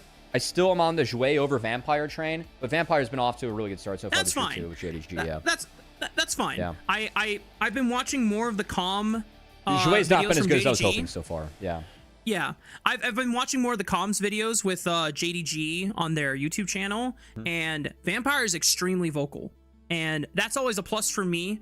If a lot of the engages that they're fighting is really strong, and Vampire's the one that's kind of like leading the shot calling, that's a plus in my book. I think it definitely helps though that like the built-in synergy they have in terms of mid jungle. I feel like early on in the season makes your life a little bit easier as a supporter like other pieces, and Vampire's incorporated well into that. So I don't want to take credit away from him. Just interested that as things scale and go throughout the season, if he can like continue to grow or just keep this performance up that we've seen so far. But I mean, of course, with Kyle, he's with the same 5. This guy I felt like was the best support that we had in the league last year, and for me, he was the pog for me in this game 3. We'll see if he gets it or if it goes to Flandre or someone else. But good look from him. And AL, you know, bit of a, I don't want to say a bit of a scare. We thought this would be a 2-0. I think some real positives to take away for Top Esports, and I didn't really learn anything new about AL so far. I still have the same concerns for them, where against the top teams, I need Flandre and Hope to play a little bit better than what we're seeing right now. This team wants to be that #1 team that we have in the league again, like they were for the majority of last year. Yeah, this is definitely more of a, oh, this is interesting for Top Esports now that Nio and Fong Yue are syncing up better and finding some solid early game performances if they get the ball rolling, or just at least some nice responses around objective setups. But I believe, Cubby, we might be waiting a while to see player of the game and player of the series, because usually what happens is there's an interview at the end of these series. I mean, so if I was a moderator team behind us, I would have gotten us off the broadcast already. We should have been off a long time ago. So if we need to make the switch now, that's fine. Yeah. We've overstayed our welcome tonight, guys. Chat, if you never see us again, just want you all to know it's been a blast being on the LPL English. Diego's was in lore, mine was out of pocket. All right, it's fine. Oh boy. Well, sometimes this is the chaos that happens late at night, especially anything over is possible on our in side the of LPL. the You know, we had anything is possible. You had to send that one too. Yep. Well, that concludes our first series of the night between Anyone's Legend and Top Esports, with the Pandas being victorious. But we're going to send it over to a break. When we come back, we got a caster swap. Yanni and Rude Dude coming in for our Weibo Gaming versus JDG series. Don't miss it.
Hey everybody, welcome back to LPL English. As Rudu and I, we've got the pleasure of a matchup with two teams that are going in opposite directions. In Weibo Gaming sitting at 1-3, and JDG now at 3-1. Should be a pretty interesting one.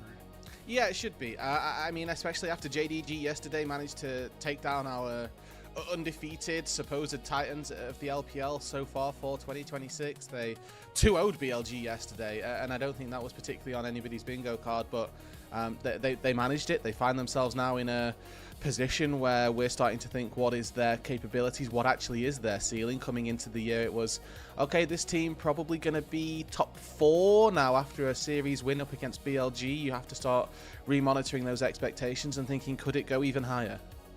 Yeah, JDG looking to come together as a cohesive unit. You know, that was one of the big questions we had. Like, oh, are they going to be able to transition the two-man game out of mid-jungle and pair up with the rest of the guys? And they no longer look like a duo and a trio. Or for Weibo Gaming, they've gone for a Redeem team to Fraud Watch. I'm going to be honest with you. Things are not looking so good, and a lot of their wounds have been largely self-inflicted. I don't think Zika's done a particularly good job in the top lane, but Xiaohu has been the big issue for this team. Yeah, I mean that's obviously the big takeaway here, is that the solo laners for Weibo have certainly not lived up to either expectations coming into the split or expectations from the past. I think coming into this split I was quite high on Zika. I was hoping that, freed from the jail of a team that wasn't particularly strong in 2025, he'd be able to find some success on a squad that definitely has higher highs in it. That's unfortunately not been the case, and it was a sink or swim kind of roster, it feels like, and unfortunately at the minute he hasn't yet found his feet.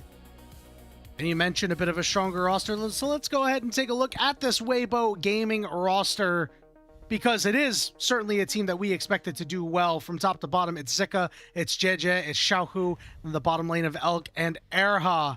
Again, things just not looking good out of that mid lane right now. No, and again, you know, we talk about Xiaohu, and we've looked quite extensively at some of the problems. I think we can get into those in a second, but for Elk and Erha, it feels a little bit rough because I haven't been opposed to their gameplay quite as strictly as I have for the solo laners. And JJ as well coming in, he had a lot to prove this split. You know, he was taken out of IG in 2025, put on a FPX roster that was almost destined to fail, and now finds himself with this Weibo Gaming squad for 2026 that he's not looked atrocious on either. So a lot of pieces that are still looking to make things happen, and obviously these pieces that are hoping that better things can come from them in those solo lanes. Couldn't agree more. JJ and Erha specifically have been really positive contributors to the team so far, and Elk has just been the guy trying to hold it together, right? He's already had an 18 kill game, a 19 kill game. He's doing his damnedest to try and get Weibo Gaming some wins. And one way to get Weibo Gaming a win today, Rudude, might be to take away the teleport from Xiaohu. He has had some problems with it, so we've offered some alternatives here. Could opt for the cleanse to, you know, have a ability to dominate some team fights and go through and cleanse out some of these CC abilities, but also the Ghost and the Ignite. Also great options out of the mid lane here. Yeah, exactly. Right, like we want to look at some of the other summoner spells, because we're going to roll a clip package in just a second that is showcasing why the teleport might not be in Xiaohu's best interest. Really interested to see what the Ghost can do. I think that as a team fighter, Xiaohu has typically been really solid, so we'd like to see him get back to that. The Ghost able to get in and out of those tricky situations, maybe look for those angles, but you know, there are a couple of instances where overall, these TPs have not yet found their mark. Not at all. I mean, just take a look at this one. It's tough. He, you know, he's the last one to back out of this, so he's like, all right, time to make my impact. Wait, guys, where are you going? Where's my team? Oh no. You know, I make those TPs. Xiaohu should not be making those TPs. No, exactly. And you know, we get to see that there are obviously areas of Xiaohu's gameplay that are just lacking at the minute, and I think that the hope is that if we can get him something like a Ghost where he can maybe get out of this position, where he can use even just like a heal or a barrier or something. I know they're not they're not as typical for mid lane, but something that you could look towards as a way to get yourself a little bit more safety almost. We need to see whether or not that's in the cards for Xiaohu, who's had a very rough start to this first round robin. In fairness to him, their second game against AL, he generally had a pretty good game. He went 4-1-5 on the Syndra. It just felt like the game fell apart when Weibo audaciously attempted a Baron up 5v4, and as many have seen throughout the year so far, with the new changes, trying to take a 5v4 at Baron is not the easiest fight it once was. Rudu, let's go ahead and start diving into JDG, the team that knocked off the formerly undefeated BLG, because these guys are a team that we expected to do very well and are now starting to come together. It's Xiaoshu in the top lane, Junjia in the jungle, Hongqiu in the mid lane, and then Gala and Vampire as the duo on the bottom side.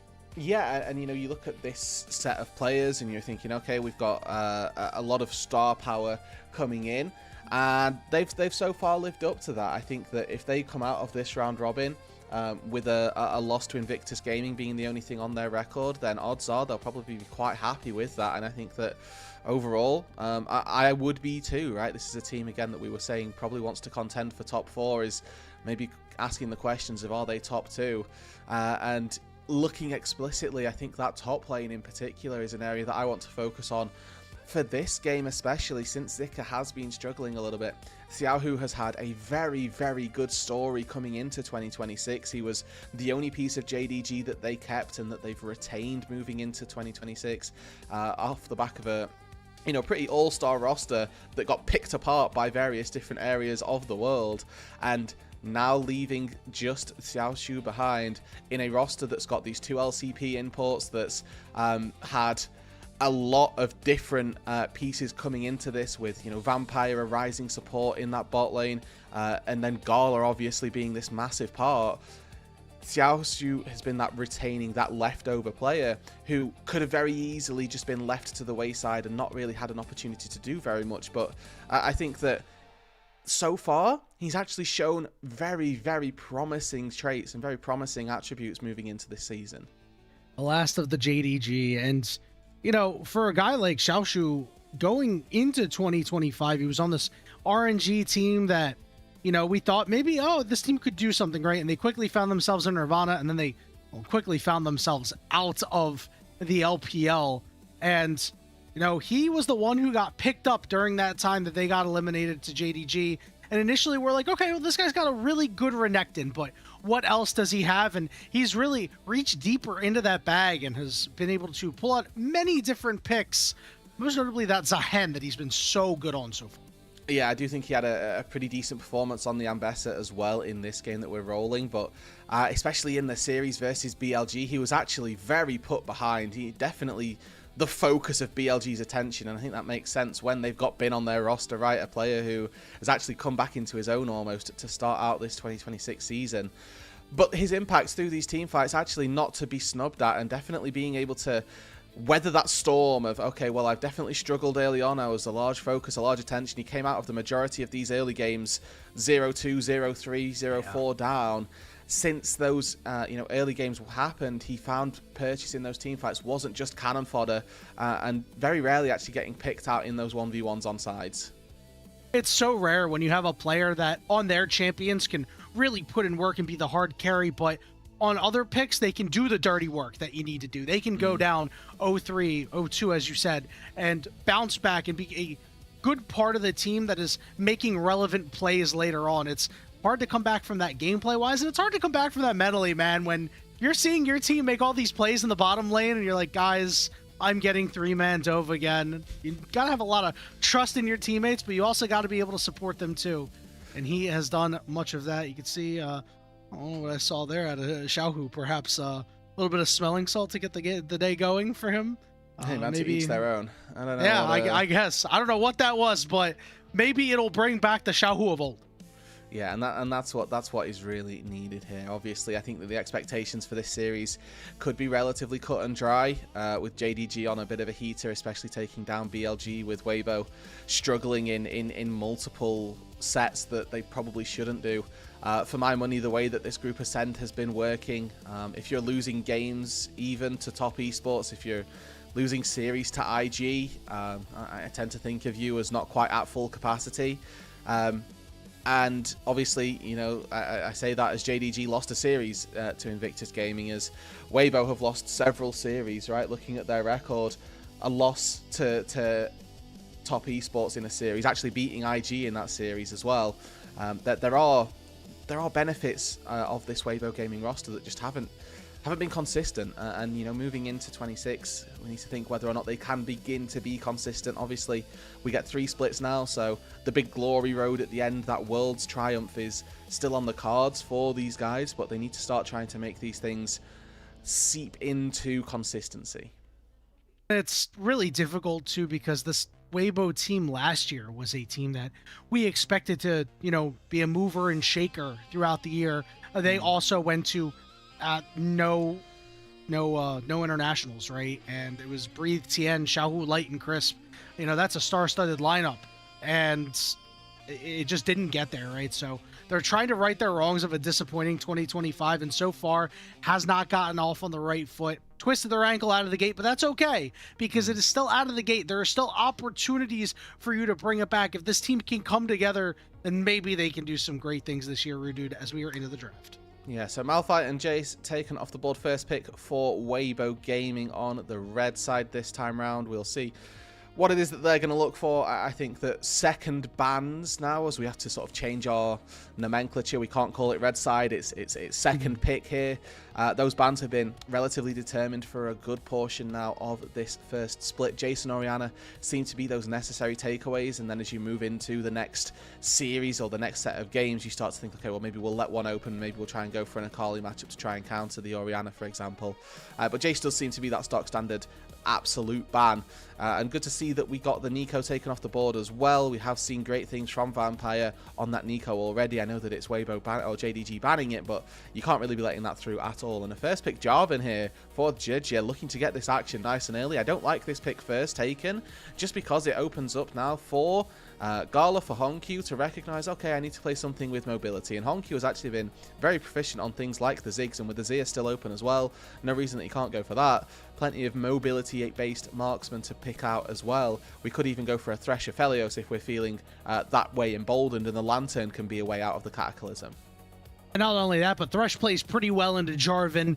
A lot of what he does is telegraphed, so your hooks can get the job done. Obviously, flaying away on the Flag and Drag is, you know, a very good combo to have, but instead we're going to go Rise, Vi, the lock-ins here. Not your typical combo, but still has plenty of lockdown pre and post 6. Yep, and this is just destroy Xiaohu once again, one of the weaker pieces of Weibo. Try and punish him, try to get yourself a lead. It's also very quintessential of this JDG mid-jungle duo. We've seen them really start to try and play very succinctly with one another, continue using that synergy that they've built over from 2025 into 2026 from their run in the LCP. And they've got the tower, the power rather, to be able to do it when they've got so much lockdown, so much CC, and so much damage as well. Even the Azir here for Xiaohu, which feels like a really good get out of jail free card when you've got the shifting sands to get out of danger.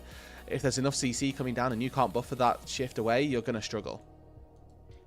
If this draft ends up being the way we expect it to be, this will be game number 100 for Xiaohu on Azir. He's got a 54.5% win rate currently, so could knock that up to 55%. His most played champion with double AP solo laners. It's going to be a little bit difficult to do some damage to this Cassante. It's a great lock-in for Xiaoshu. Yeah, really nice pickup for him, right? You go for the Kernick, you can go very heavily into that MR, and then you start to think, well, what is it that Digit and Elk are going to be able to do into this Cassante, right? The Jarvan should never really be 1v1ing Cassante, should never be looking to do damage, so the lack of armor there doesn't particularly matter. And then, yeah, Elk should be looking to rip through in that instance. Aphelios ban set here by JDG. Maybe they are looking for the Yunara and ability to try and kite out these team fights and play the front to back, which they've got a very good baseline, a very good setup for, as well with that Rise as the DPS source already picked up. We'll see if Weibo look to try and ban that themselves, but with both of our teams, there you go, banned Yunara. There you go, with both of our teams not having a support lock-in just yet, looking at their engaged threats on both of these sides, very important. Things like Rakan, I think, very good follow-up for Junjia, so JDG might look to get Vampire on the Rakan. Could also just see things like Nautilus and Rel, those stock standard picks, be taken in this next phase.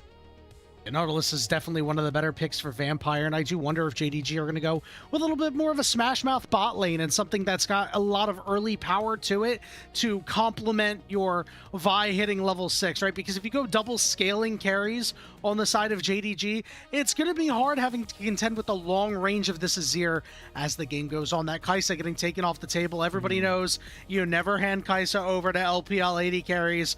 Either side, you're just not willing to risk it. Somebody's got to eat the ban.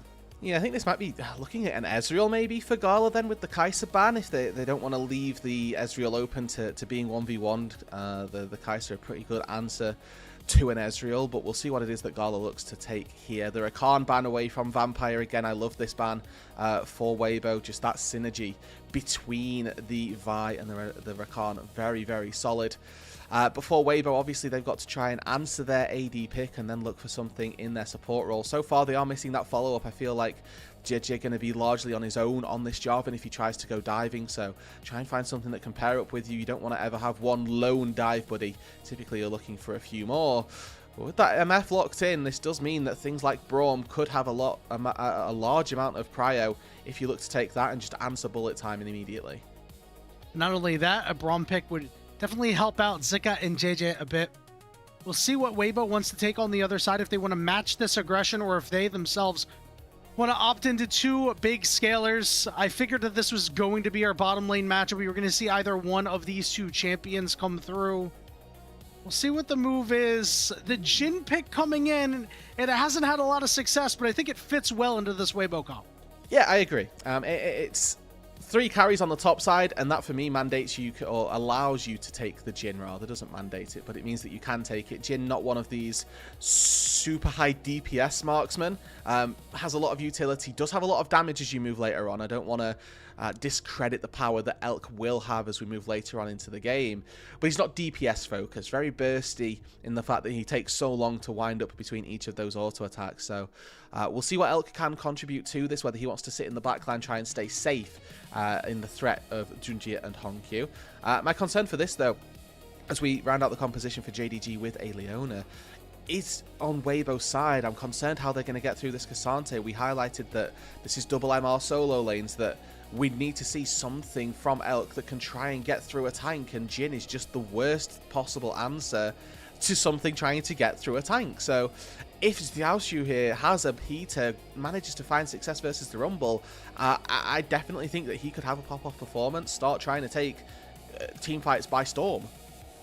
Never mind the fact that later on in the game, he's going to get this teleport, get that 30% shield. Who's going to rip through that shield, Yeah. dude? I don't think anybody is over on the side of Weibo. It's going to be tough, but they do have a lot of good tools. We're going to need to see Zika come through. We're going to need to see Jeja and Elk all work together to get Xiaohu to that late game fantasy on the Azir.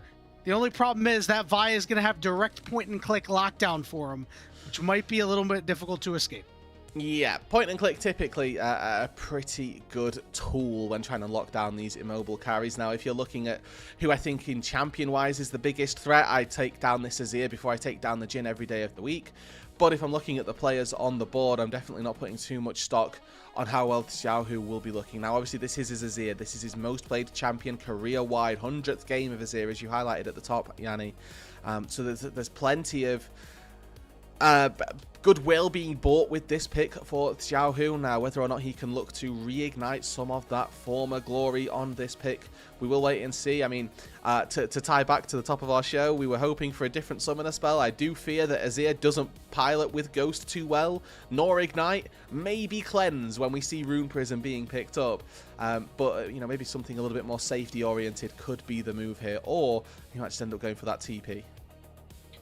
Yeah, I think it's TP. I just don't think there's much for this guy to cleanse. I think if Leona gets on top of you, if she solar flares you, well, you've made your own mistakes at that point. And Xiaohu has made many of them, and you know he will be priority target number 1 in a lot of these fights.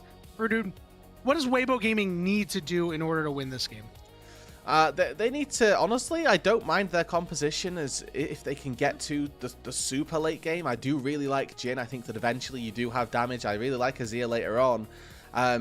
It's about managing how we're going to deal with this Cassante for me. And I think that if they've got a plan for that, then they're going to be in good stead. If they do not have a plan for this Cassante, that's when problems are really going to start to seep on in, because they've got to play up against a bullet time, which I think there's not a lot necessarily of setup for. Yes, we've got Solar Flare, but the Rise is relatively one person. The Vi as well, we're going to take out one person quite easily as JDG, but I think those consistent team fights not necessarily in their favor as well. And it's going to be hard for that setup sometimes because there's the disruption on the other side with Erha's Nautilus, right? You're just going to be able to point and click out the Misfortune. Obviously, if the situation calls for it, you can do so to the Rise. So I like the ability that Weibo has to get on some of these carries. And again, we talked about the Jarvan pick earlier on in the draft, and JDG Gala willing to just take a carry that is not going to be able to escape. Burning his flash is going to be so important this game. Yeah, and again, right, we look at the follow-up almost that we got given, and Azir can shuffle into the backline if he wants to. Rumble, you know, we're not against the equalizer. That hot pot combo definitely works very well, especially with no flash, so I was concerned for the lack of follow-up. Looking back at it, a little bit of reflection, they're probably not going to struggle if they do burn those flashes, especially, you know, no Thresh to lantern you out with. You know, Redemption falling a little bit in priority, that ability to keep people safe despite lack of mobility, definitely not as prevalent, and we will hopefully see this Jarvan combo really start to pull through and use that Jarvan Rumble duo to make some good waves here through the early game. We'll hopefully see some gameplay too, Redude. This is a very sizable delay that we've had at this current time. No information on what's going on here yet, perhaps just building the suspense. Honestly, the minions have probably been slacking. They are probably trying to herd the minions in to get ready to spawn in game, and once they do that, I assume that the game will spawn. That's the hope, is that eventually we'll get into game. So apologies, people at home. We are, well, not in control, to be blunt with you. So we're hoping that things get themselves resolved. Great time, by the way, if you want to check out the coffee and make sure that you can give us some support as well for battling through these tech pauses, or I hesitate to call it a pause at this stage, but for keeping the show going, and for Vamping providing with this English coverage of the LPL and making sure that, for the most part, these teams get the coverage and get the exposure that they need. And I think that importantly, for JDG as well, showcasing them in this new light, right, with the change up from 25 into 26, definitely a different style of roster. Tabe's project, and I really want to talk about him as well for a little bit here, since we've got the time. Obviously off the back of taking down AL not too recently, just last weekend, and then coming into a series up against BLG, feels like he's got two very early notches on that bedpost where he's gone, actually, I've taken down my former team, the next step is taking down what is the best team in the league. He's done both of those things so far, and I hope that to round out this round robin, he can put his team to a 4-1 and have this new project begin as a success as well. Widely considered as one of the best coaches in the world. There were times at internationals where fans of the LPL were a little bit frustrated. I remember being there at MSI, immensely frustrated at some of these Game 5 drafts, but the fact that he got that AL team that far really can't be understated. It's such a big team throughout the entire year, and he's hoping that maybe he took the torch from AL and has given it over to JDG, and maybe they will also be the team to help carry the torch, because this BLG squad is looking a lot better. Whatever Xiaohu may have taken is probably wearing off already. He looks a little eepy. This guy has no excuse. I woke up at 5 a.m. to get ready to cast after getting 3 hours of sleep. In his defense, this guy should be ready for game time. I'm older than him. That's true. Do you think they were expecting top AL to go to 3 games? I sure wasn't. So he was probably expecting to have been on stage already at this point. True. We're going to talk about that a little bit, actually. Played his first game. Really, yeah, really.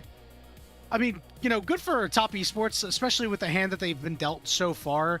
The fact they've had a lot of roster changes, obviously losing your big jungler back over to Korea, and then you've got this new bottom lane swapped out. 369 and Cream initially not looking good. This team has really shown that they can, you know, they'll take some games, they'll give you some strong gameplay at times. And meanwhile, Anyone's Legend, again, another unconvincing win.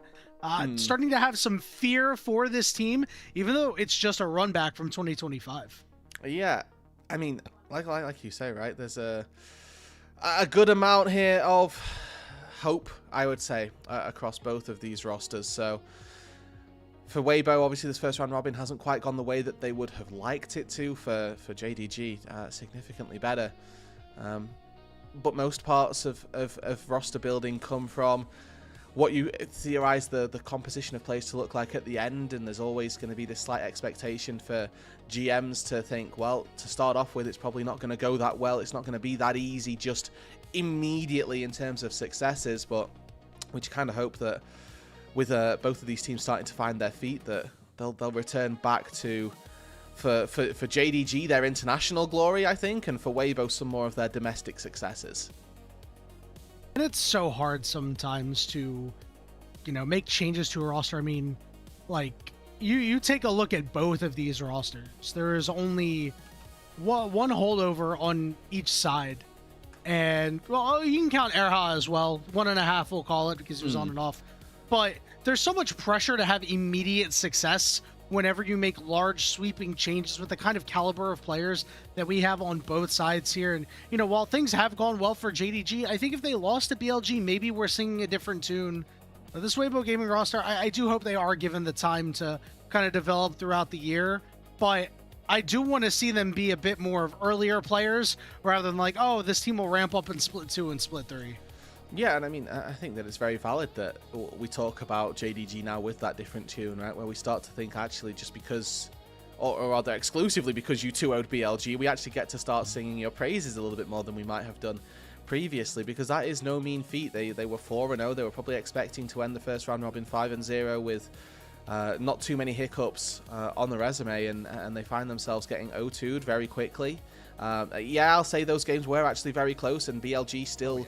probably our best early game team that we have. They started out most of those games with an advantage through the gold lead in the early stages, but as they got later on, a couple of slight missteps, a couple of flubs, a couple of falters definitely cost them in situations where they should maybe have been able to close out. But you know what, like we always say, Yanni, for every throw there's a catch, and JDG had to do a very good job at trying to take those and catch those throws that were being given to them.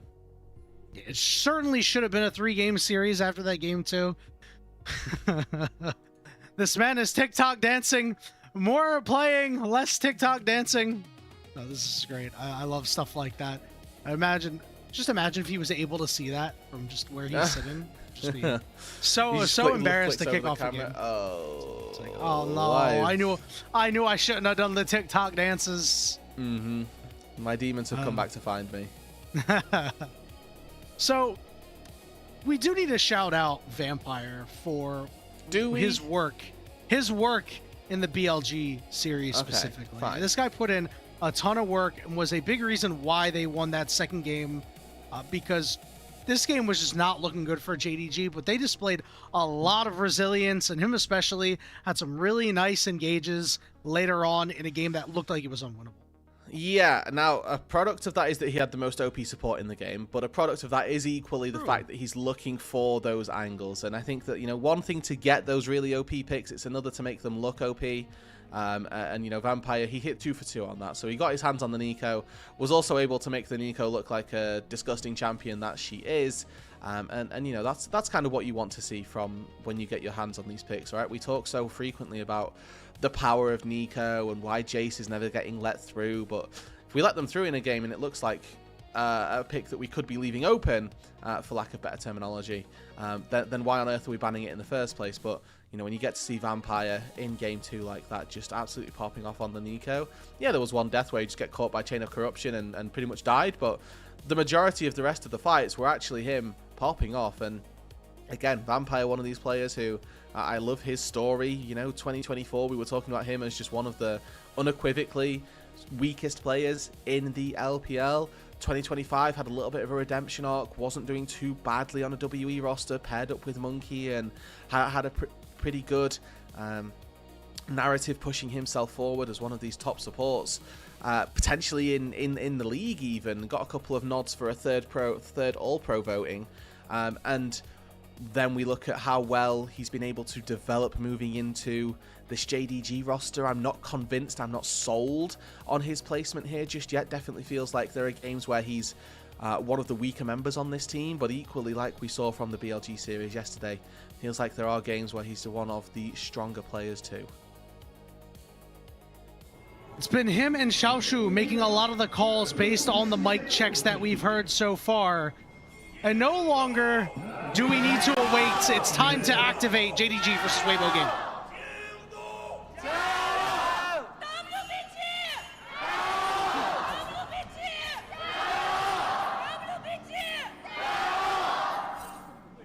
We got some healthy Gios. Yeah, we did. That was good. We got some good ones. They were happy. They were enthused and they were ready for this series. I think that both of these teams, obviously with this big fan support in the arena, gonna have to try and live up to that now. And for Weibo, emphasis on them and the onus on them to try and make some upsets happen.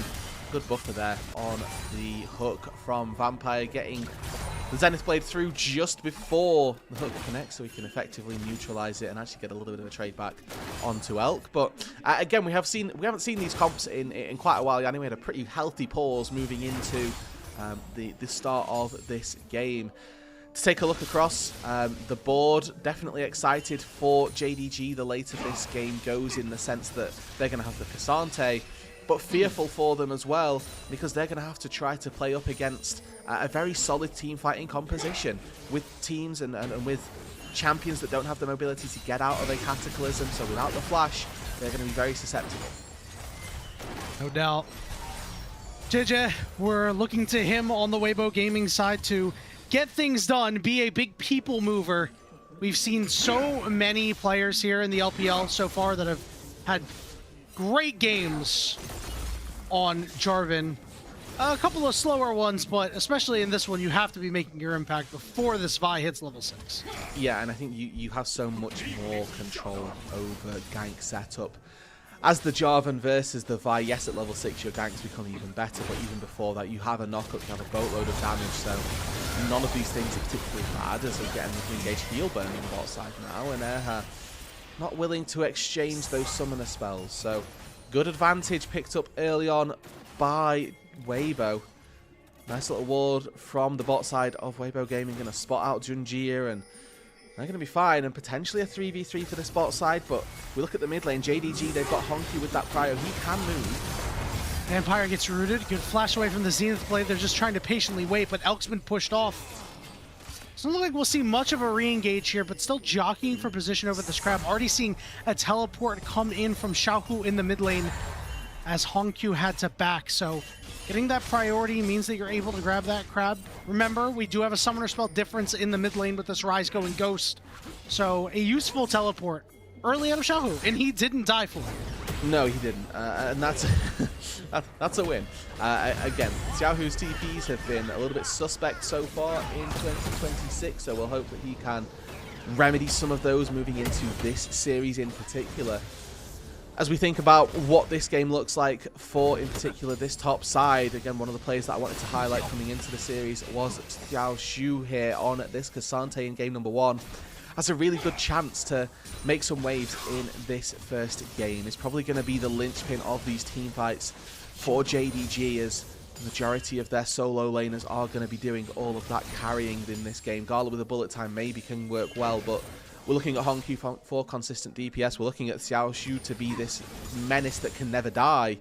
And if those two can pair up quite nicely together, there's a chance that these late game team fights can go their way, despite the fact that consistent DPS-wise, we're not expecting it to be as easy for them. And I think for Weibo Gaming to kind of fight through that, we really need to see them get some gold into Zika, right? Outside of just farming well, we need to see him get a couple of kills, either, you know, gank this top laner or make an impact once you hit level 6 or whatever objective fight is upcoming. JJ sprinting down to the bottom lane here, so we're going to go in on Elk. No but he still has both summoners, and now we're waiting for a turnaround here. JJ lying in wait, flash from Vampire, and the chase is on. He is not going to be able to peel everything off here. The root is there. One more auto attack will do it. It's first blood to JJ. It's Junjia for the play on the other side, but with summoners up, he'll think better of it. All right, well, yes, they can get out, is the short answer there. And now Xiaoshu actually forcing the flash on the top side. So the Cassante dings level 6, tries to all in the rumble, forces that summoner spell nice and early. But a quick win on the bot side there for Weibo. JDG a little bit caught napping, if you don't have that ward, why on earth are we ever thinking of trying to go for a fight like that, especially when there's a possibility that their jungler can gank almost a little bit of a criminal death on the bot side for JDG. I agree.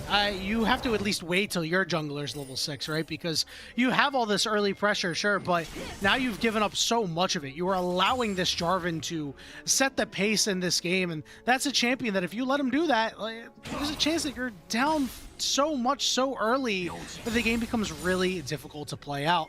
First dragon of the game going to be available on the map. That's a Hextech dragon. In 2 minutes, we're going to have grubs over on the top side as well. So let's start talking those, Rudude, because you know you want to get in his ear grubs.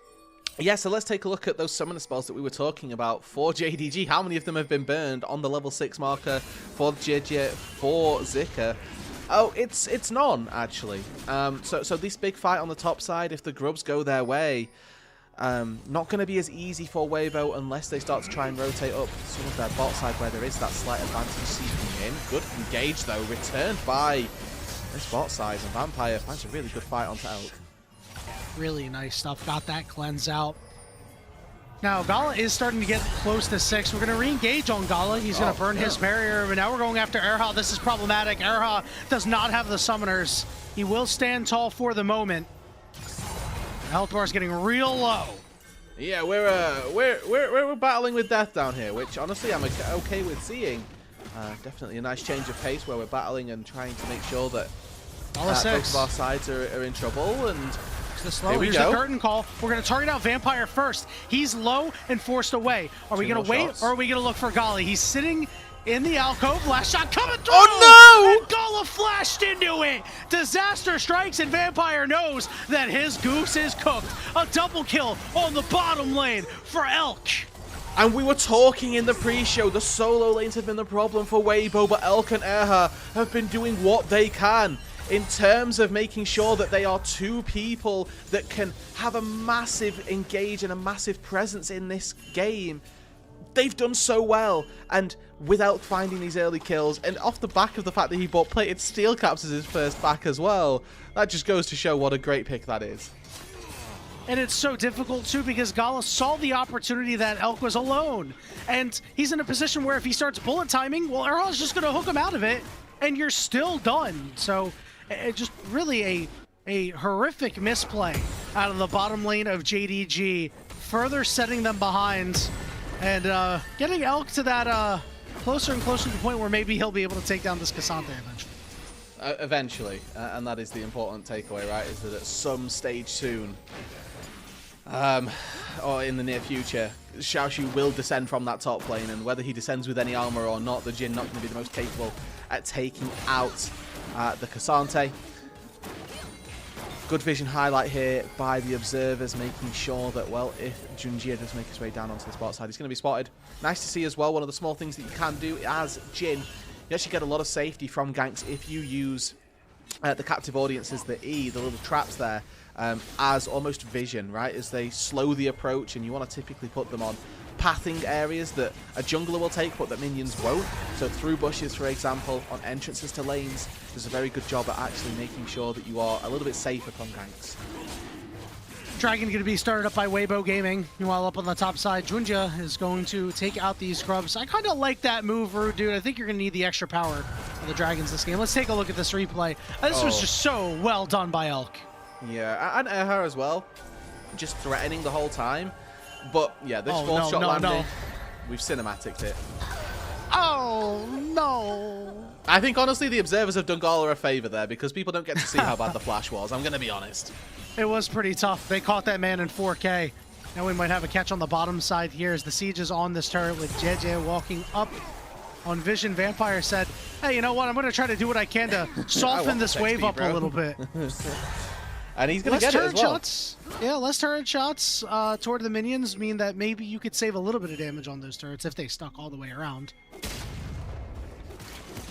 Early advantage, though, for Weibo Gaming. And I think that that's really beneficial for them. I think that their composition, team fights much better as we get later on into the game. And did he interrupt the queue? He did. Oh! Okay, well... Junjia had to flash over the wall. Junjia did flash over the wall, and then JJ decided, I will flash in solidarity.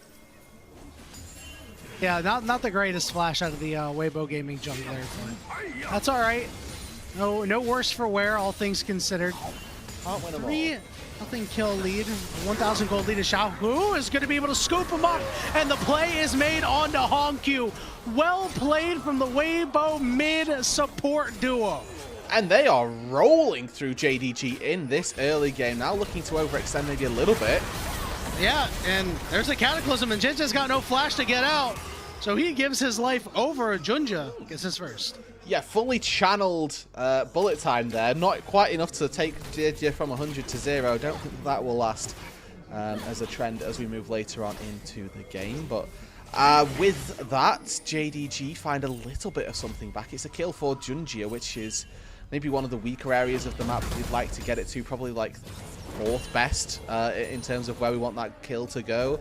Unless he can start 1v1ing Xiaohu as we move later on into the game, then that'd be great. But Xiaohu has done a very good job at weathering the storm of this rise. We saw him under a lot of pressure in the early stages of the game, forced to base early, but in terms of that CS, finds himself absolutely fine. Level pacing in that, maybe 10 down at the minute. He's going to catch this next wave and be all caught up.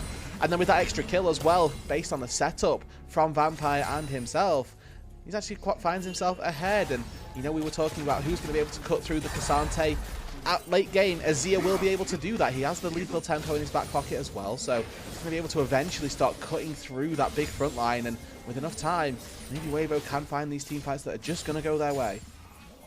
One thing to note, Rudude, I think that kill on the Junja is okay for the moment because he was able to pick up a Sundered Sky. I think that's quite important this early on in a game. Sundered Sky, one of the stronger items for a lot of these early game junglers that like to brawl around a bit. As we're seeing Junja try to poke around the jungle. Remember, you lost your flash last time for this. JJ gonna have to back off Xiaoshu on the way here, but Zika will clear out with a wave drop there and be able to secure the red buff for his jungler. So a lot of in-your-face aggression like Vi likes to do, but no plays to be made yet. Yeah, Quest's already finished in the mid, or in all of the lanes actually, for Weibo, which is really important. Can't imagine that JDG are too far behind as we've hit that 12-minute marker. I tend to say that's probably where majority of them start to get picked up if there's not been anything crazy happening through the early stages of the game. But obviously, Elk finding that double kill on the bot side is going to propel him a little bit faster. For JDG, they're going to be just a little bit further behind that curve, and with Dragon spawning in a minute's time, they'll be hoping that they can have those finished in time for that, so we can start forming those swaps, getting people into better positions to set up for these neutral objectives. And you know, we didn't really get a chance to do too much of a check-in on this top side. We've highlighted that Zika hasn't had the greatest start to the split, finds himself now in a counter matchup. In fairness, Xiaoshu did pick this into the Rumble, but down about 10 CS, down 250 gold. It's not anything to write home about, but it is once again going to all come down to these team fights. How well can Zika layer that equalizer on top of these cataclysms, and how well can JDG use those summoner spells? Again, looking across the board, only Junjia without that flash, so anybody else caught in a cataclysm has a way to flash out of it. But then they're going to have to contend with Xiaohu's Emperor's Divide and his flash as well. It could be a very problematic fight for JDG. 10 seconds until this dragon is up. Remember, they do have some good scaling out of the mid lane here for Hongq. Obviously working on that tier right now. There's always a world where JDG may elect to give this dragon away. First items picked up across the board here outside of a teleport play from Zika, who doesn't have that Liandry's finished. They're looking for Hongq on entrance. Okay, he'll flash at him. Emperor's Divide coming out fairly late. Yeah, this means that they can Cataclysm. We're seeing TP come in here for Xiaoshu. 2000 HP on this dragon. Who wants it?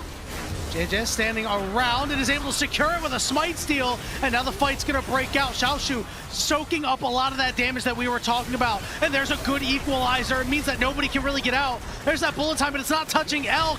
Vampire's in big trouble. JJ chasing after him, and now Gala's stuck in the back of the pit. He does have his flash available, and the snipe is there. Junja goes in, Xiaoshu goes in, everybody on Weibo goes into the pit, and everybody in JDG dies in the pit. Xiaoshu, the realm warp out. They couldn't interrupt Hongq. It's still a big win for Weibo, 3-for-1. 3-1, and they were able to take the dragon as well. It was just leashed by JDG, and they pretty much get nothing from this. A pick up onto Xiaohu is okay, but again, it's a kill for Xiaoshu this time, but nothing into the carries, nothing into those big threats that we're looking for. And this misfortune here, we're seeing Gala rip a bullet time with perfect positioning, and it just do nothing. Equalizer is very solid to start this fight out for Zika. Let's see a little bit of an engage on how that smite fight ended up going down. JJ just barely able to take it out. But then Zika finds this angle here. Across 3 members, it looks like. Really solid frontline access. And Honkyu steps way too far forward, so he has to run away with that phase rush with that ghost, and pretty much takes himself out of the fight. You saw the bullet time there. It was going crazy as far as in terms of how long it rained for. Did it actually do any damage? Probably not. Just this Bloodthirster early on for Gala, not doing him enough work to actually feel like a threat in this early game. You can see Xiaoshu was able to get out of there. Got a kill on the way out too. It's a microcosm of how hard it is to actually take down this Cassante this early on into the game. The problem is, we brought it up, if you leave the Cassante for last, that's fine. As long as Weibo are able to clean everybody else up, they're going to be in a good spot, up 2,500 gold right now, and they're going to head up to this Rift Herald, clear out some vision first, and now finally start it up. Oh. Oh, whoa! Whoa, whoa, whoa, whoa, whoa, whoa. Okay, wait, now we're just going here. Knock him straight up in the air, and it ends up working out for Weibo. I didn't like it, but it worked. That was very funny, I'm going to be honest. Junji misses Q onto Erha, misses Q. They both just fly by one another. The rest of Weibo swoops in. Guys, this is how we do it. And they find a very quick pick without really any recompense. And that's going to be the Herald as well. Weibo Gaming starting out this game very nicely. And I don't think that this game gets particularly worse for them as they move later on into this game. Very happy that they found this early lead, and with 2 dragons at their back, with this Rift Herald going their way as well, there's nothing particularly that isn't going in their favour. Gala working his way towards a Collector. This feels like a MF build that's really not going to do all that much. I think that Zika probably just walks this out. Maybe. That equalizer went down. Now he's going to get some help from JJ. Zika overheated. Does mean that he's going to have to walk out, so good on you there, rude dude, as Honkyu just doesn't have a whole lot of damage right now. It's not it yet. No, spent a little bit of gold on those treads, which you kind of have to do versus an Azir, and with all the CC that he's playing up against it definitely makes sense, but does mean that he's not particularly emboldened by the damage that he has right now, and definitely needs to spend a little bit of time working on getting that in his back pocket. Obviously, when that Seraphs gets finished, he'll be in a very good position. When he starts picking up some penetration items as well, will start to feel quite good about his position in the game, but we're just not there yet. Not quite. Minute and 15 seconds until this next dragon is up. We really thought that the bridge was going to be JJ and Zika this game for Weibo. Speaking of Zika, cashing in on some turret candy, but the bridge has actually been Elk. You know, who would have thought that Elk was going to be able to double kill Gala and Vampire, and that's how we were going to get the party started. That's how this Jhin was going to be a relevant factor in this early game. It has been such a huge boon for Weibo Gaming. Yeah, now 4-0-3 on the Jhin, right? Like 7 out of 8 kill participation, and without really any response from the top side of JDG. Out to this game 1-0-0. The only member on his team with a gold lead, and the point of JDG that we were looking toward to be a slight presence as we move later on into this game, and honestly a little bit later into JDG's run as he looks for a hook onto the top side. Are they diving this, or are we just beefing? Yeah, it's 20 seconds till this dragon is up.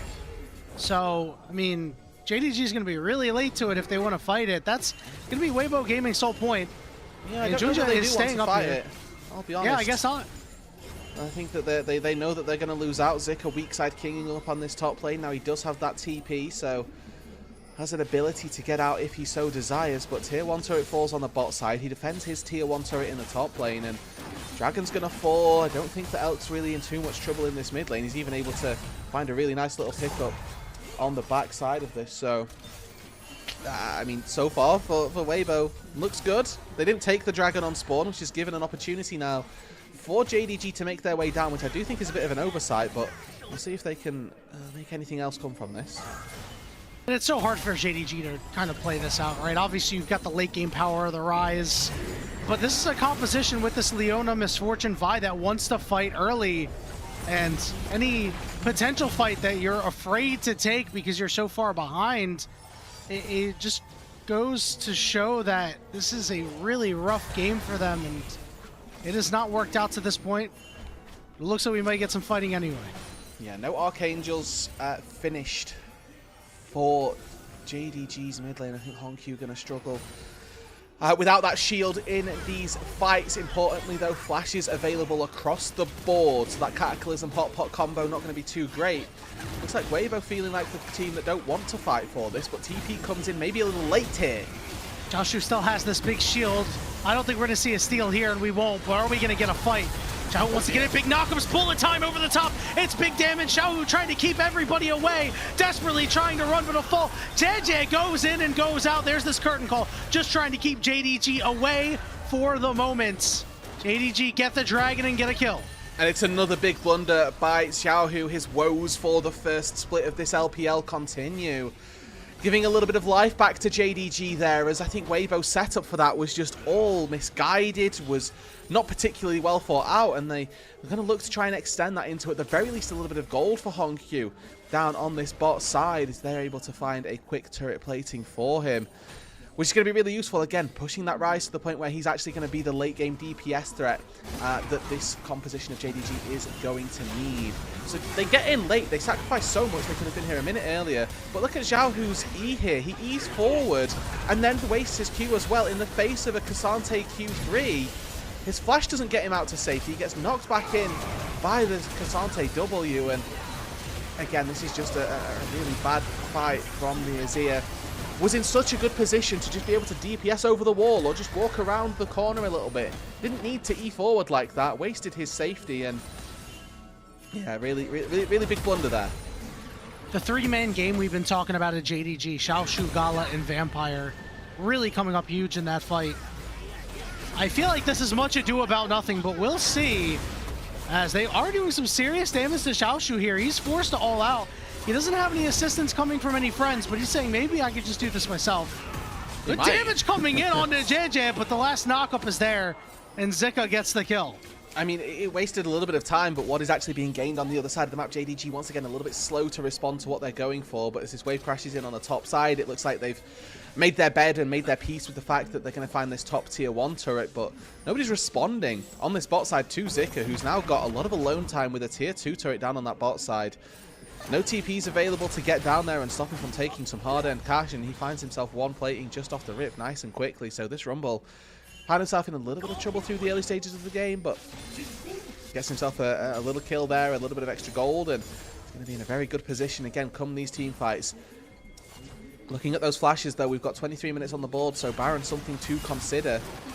Flash is still available for all of JDG, and we keep on harping how important these summoner spells are. JDG opted into these immobile carries. They opted into not being able to get out of a Cataclysm save for their flash. When they go down, that's when their chances of survival decrease exponentially.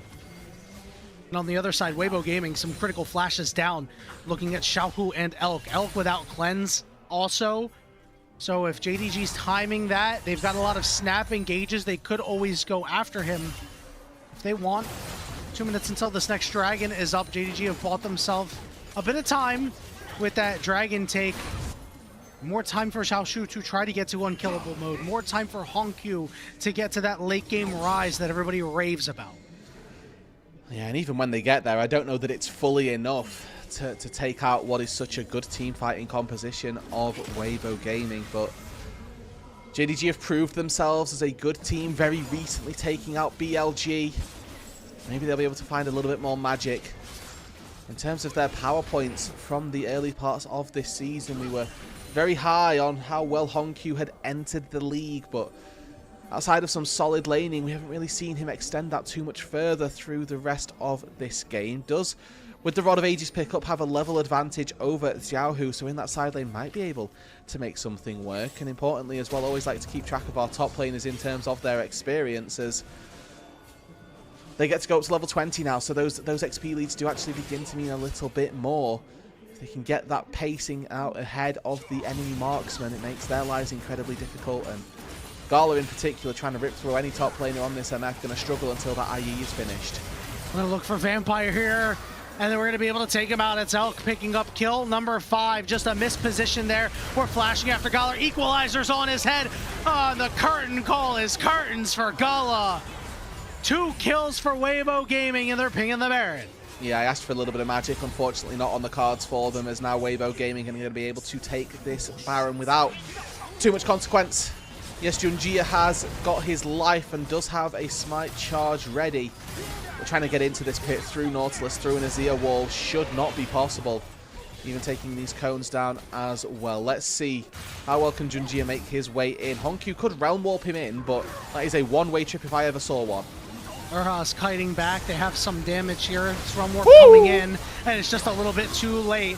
Down you go, Vi. Hook going down onto Honkyu. He's desperate to try to find a way out, but he'll find only death.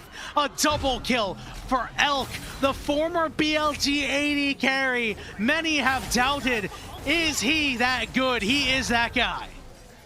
Hey man, you said he wanted a way out. A way back to the fountain will do him just nicely. Now they'll be able to take this next dragon as well. Look to put themselves towards Soul Point. And I mean, for me, the game for Weibo does play itself. They're playing up against 3 kills that have been picked up by JDG. They have no gold. They've got no funds in this game. And they're definitely going to struggle.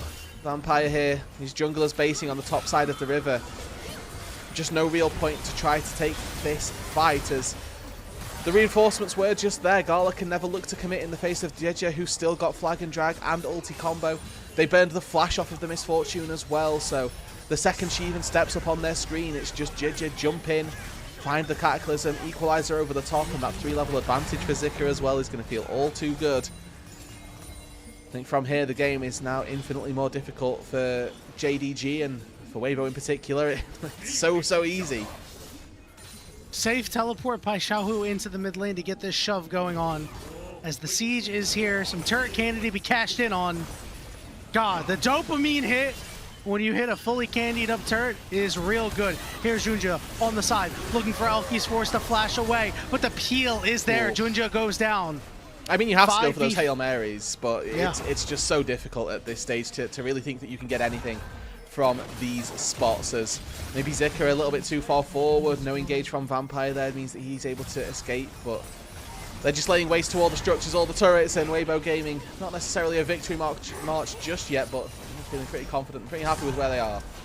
It's pretty damn close, Rudin, as that middle inhibitor turret and inhibitor will go down. It's a 10k gold lead for Weibo Gaming. The 1-3 Weibo Gaming, who have looked hapless in their last 3 matches. This is the team that we expected them to be. All business here in game 1 against JDG. 2 inhibitors down, and they'll walk it out. And I mean, I love this from Zika. He's just ultiing for fun at this point. He's got enough in that level 16 ulti to just be able to throw it. Knows that it's going to be back up by the time he's probably got back out onto the map. And then can have it up once again. The game from here for Weibo plays itself. You just go top lane, let the super minions in mid, in bot, push on in. If anybody from JDG tries to defend the Nexus turrets, then you take a 5v4 on the top side. If they don't try to defend their Nexus turrets, they lose the game, Yanni. So I think for Weibo, play it slow, play it considered. Use this 11,000 gold lead that you've got to make sure that you don't throw the game. And for JDG, pray, honestly, is your best hope. Damned if you do, damned if you don't. Just go for it if you get an opportunity. Anytime, any potential angle that you can see a good bullet time, you have to take it, because I think that's your only way to stem the bleeding in this game, to stop the onslaught of Weibo Gaming. 4 members strong up in this top side now.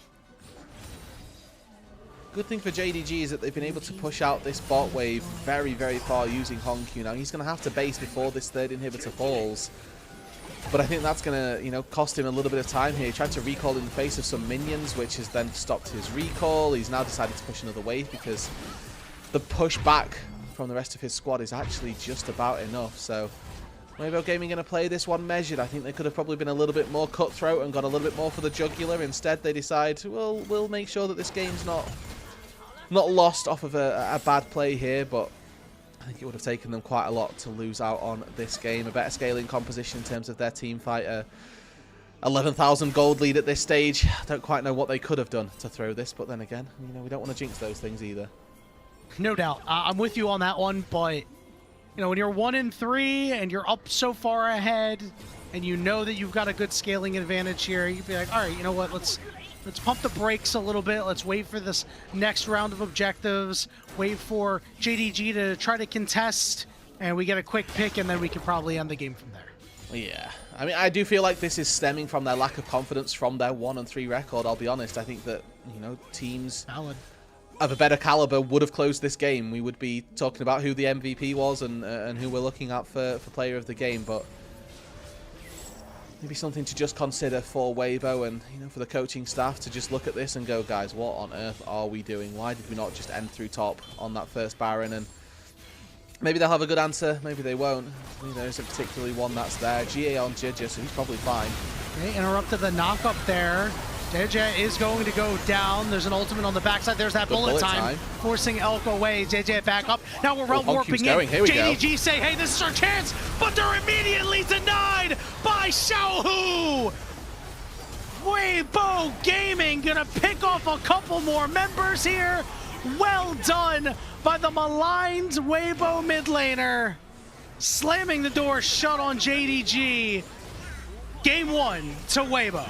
The redemption for Xiaohu. He's got a lot of work to do to right the wrongs of the entire split, but that is going to be a surefire way to put him back in the Weibo fans' good graces. It's an all or nothing from JDG there. They have to take that roam up. They have to search for the all or nothing play. Xiaohu shuts it down, slams the door right in their face and says, absolutely not. No comeback for you. Not at all. They slammed the door in their face. They broke their nose with it too. You know, we were worried about Weibo's tepidness to finish this game, but again, it was just JDG saw their angle, they gave it a shot, weren't able to get it done, and really a well-crafted game by Weibo Gaming from start to finish. Yeah, like I say, I think that they were in a pretty good position from their draft if they were able to make the game go that little bit later. They're able to find an early 2v2 kill down on that bot side, which really set them up for stability to make it to that late game. And then from there, nothing particularly happened for Weibo. We didn't get to see Junjia take a stand in this game, right? This getting off to the races that we've seen from him so frequently didn't exist, didn't happen, and it felt palpable for JDG that we didn't see that. Sometimes you take a stand and sometimes you take a seat, and JJ said, I'll show you how it's done, don't worry. And it just felt like from that early mark where the ball got rolling to the bot lane double kill of Elk and Erha, it felt like from there you were in a really bad spot as JDG. It felt like Weibo were largely able to waltz through that game. Obviously, they had the one trouble spot at that third dragon where I thought, oh, this might be the moment that JDG makes their comeback. They get a kill, they get an objective. You know, all of a sudden there could be a cascade going their way and against Weibo, but they were able to refocus and recenter themselves and take that all-important Game 1 win. Yeah, and I think that this is honestly really does work for our narratives here, Yanni, because we look at how that game got played out. We were talking at the pre-show that it was the solo lanes for Weibo that were kind of letting them down.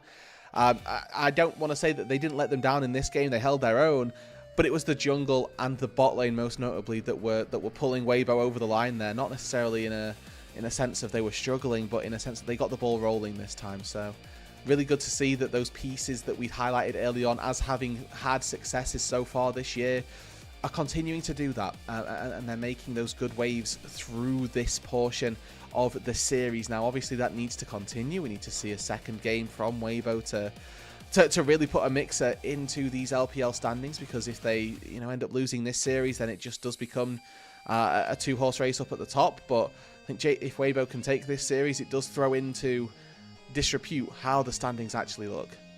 Yeah, it would be a huge wrench coming through. You know, they'd be sitting at 2-3 if they won. JDG at 3-2. All of a sudden, you're talking about a one-game difference between second and fifth. But, pump the brakes on that a little bit, because JDG, they're going to have some opportunities to get their lick back. It feels like Junja and Honkyu You know, we talked about how you got plenty of CC pre and post 6, but these guys were never able to link up. And Rudy, it feels like that they haven't been able to do so far in this season. For two guys that played together through the entirety of 2025, they have struggled. Yeah, it's definitely felt like Honkyu has sort of been dominating lanes, and then nothing particularly other than that has been happening necessarily for that pairing explicitly. So hopefully, obviously that changes, and JDG, I think if they're going to look for success, not just domestically but internationally as well, they're going to need that to be reignited. This is a better camera angle. There we go. That shows Gala for the awful flash that was. You know, that'll be replaying in his head for a couple of nights, I'm sure. Make sure that, obviously, after this, not going to have the same experiences. No Jin now with Fearless in the roster, but looking at how well those team fights went for Weibo Gaming, one of their criticisms, and one of the criticisms we had for them, was that they didn't particularly team fight too well, and they weren't team fighting as cohesively as we might have liked. In game number 1 this time round, they were all on the same page. They knew exactly what they needed to do, how they needed to do it, and it looked really good. They looked like a very good team, Rudu. Now, let's start talking player of the game. I think this one's fairly obvious. I think some people would give Erha a shout, but I have to give it over to Elk, man. I think he was the big progenitor of that double kill in the bot lane that really got the ball rolling. Yeah, exactly. I'm all for it, right? I think that ADs, unless they have these big team fight performances and, you know, 1v9 pentakill in these team fights, not necessarily given the glory that they should be, but I think Elk in particular, definitely a player who can be credited this time round with that MVP, with that POG. Didn't have the massive pentakill that we might be looking for, but still was a massive proponent of their success. You're not allowed to have pentakills on Jin. You can only count to 4. Exactly. Common problem. Common problem indeed. Common problem for Jin, or a common problem for, like, people? You know, you are a teacher. Well, for Jin. For Jin, sorry. You're right. Oof. Got every single one of them, and the only reason why it didn't look prettier is because Erha hooked Honkyu.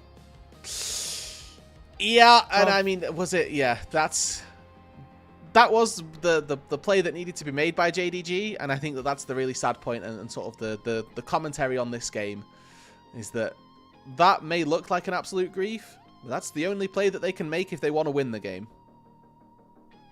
Right, you are, rude dude. Right, you are. All right, what do we want to see out of JDG going into game 2? Different look or similar champions? Do you think that'll work? I think that one of the strengths that they've had has been their early game playmaking, so I'm not against that if they want to look for it as a way to succeed, but we need to see some better answers to how they're going to navigate late game. We need to see some better voting. Listen, I am certainly worth saying JJ had a good game. Yeah. I don't know if he had a player of the game worthy game when his AD carry did a lot of the work to get things done himself. I don't even care about seeing the voter split at this point, let's be honest. The KP, one of the things that people love to talk about is jungler kill participation when they play. When they're playing Jarvan. And it's such a fraudulent stat. KP on Jarvan is so inflated because his flag gives attack speed to everyone. Yeah. So if he puts a flag down, he gets 5 assists in a team fight, and I hate it. Unethical MVP, but an MVP nonetheless going over to JJ. We'll see if him and his team are able to capture at least one more, or if JDG are going to be able to come back in the series right after this break.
Welcome back, everybody, to LPL English. As Weibo Gaming have taken a 1-0 series lead over JDG. JDG, after just knocking off BLG, perhaps focusing more on that match, perhaps a bit of a hangover from celebrating knocking off the top team in the league, what have you, but they didn't look like the JDG of last night, and the Weibo Gaming looking like the Weibo Gaming we wanted to see all season long so far.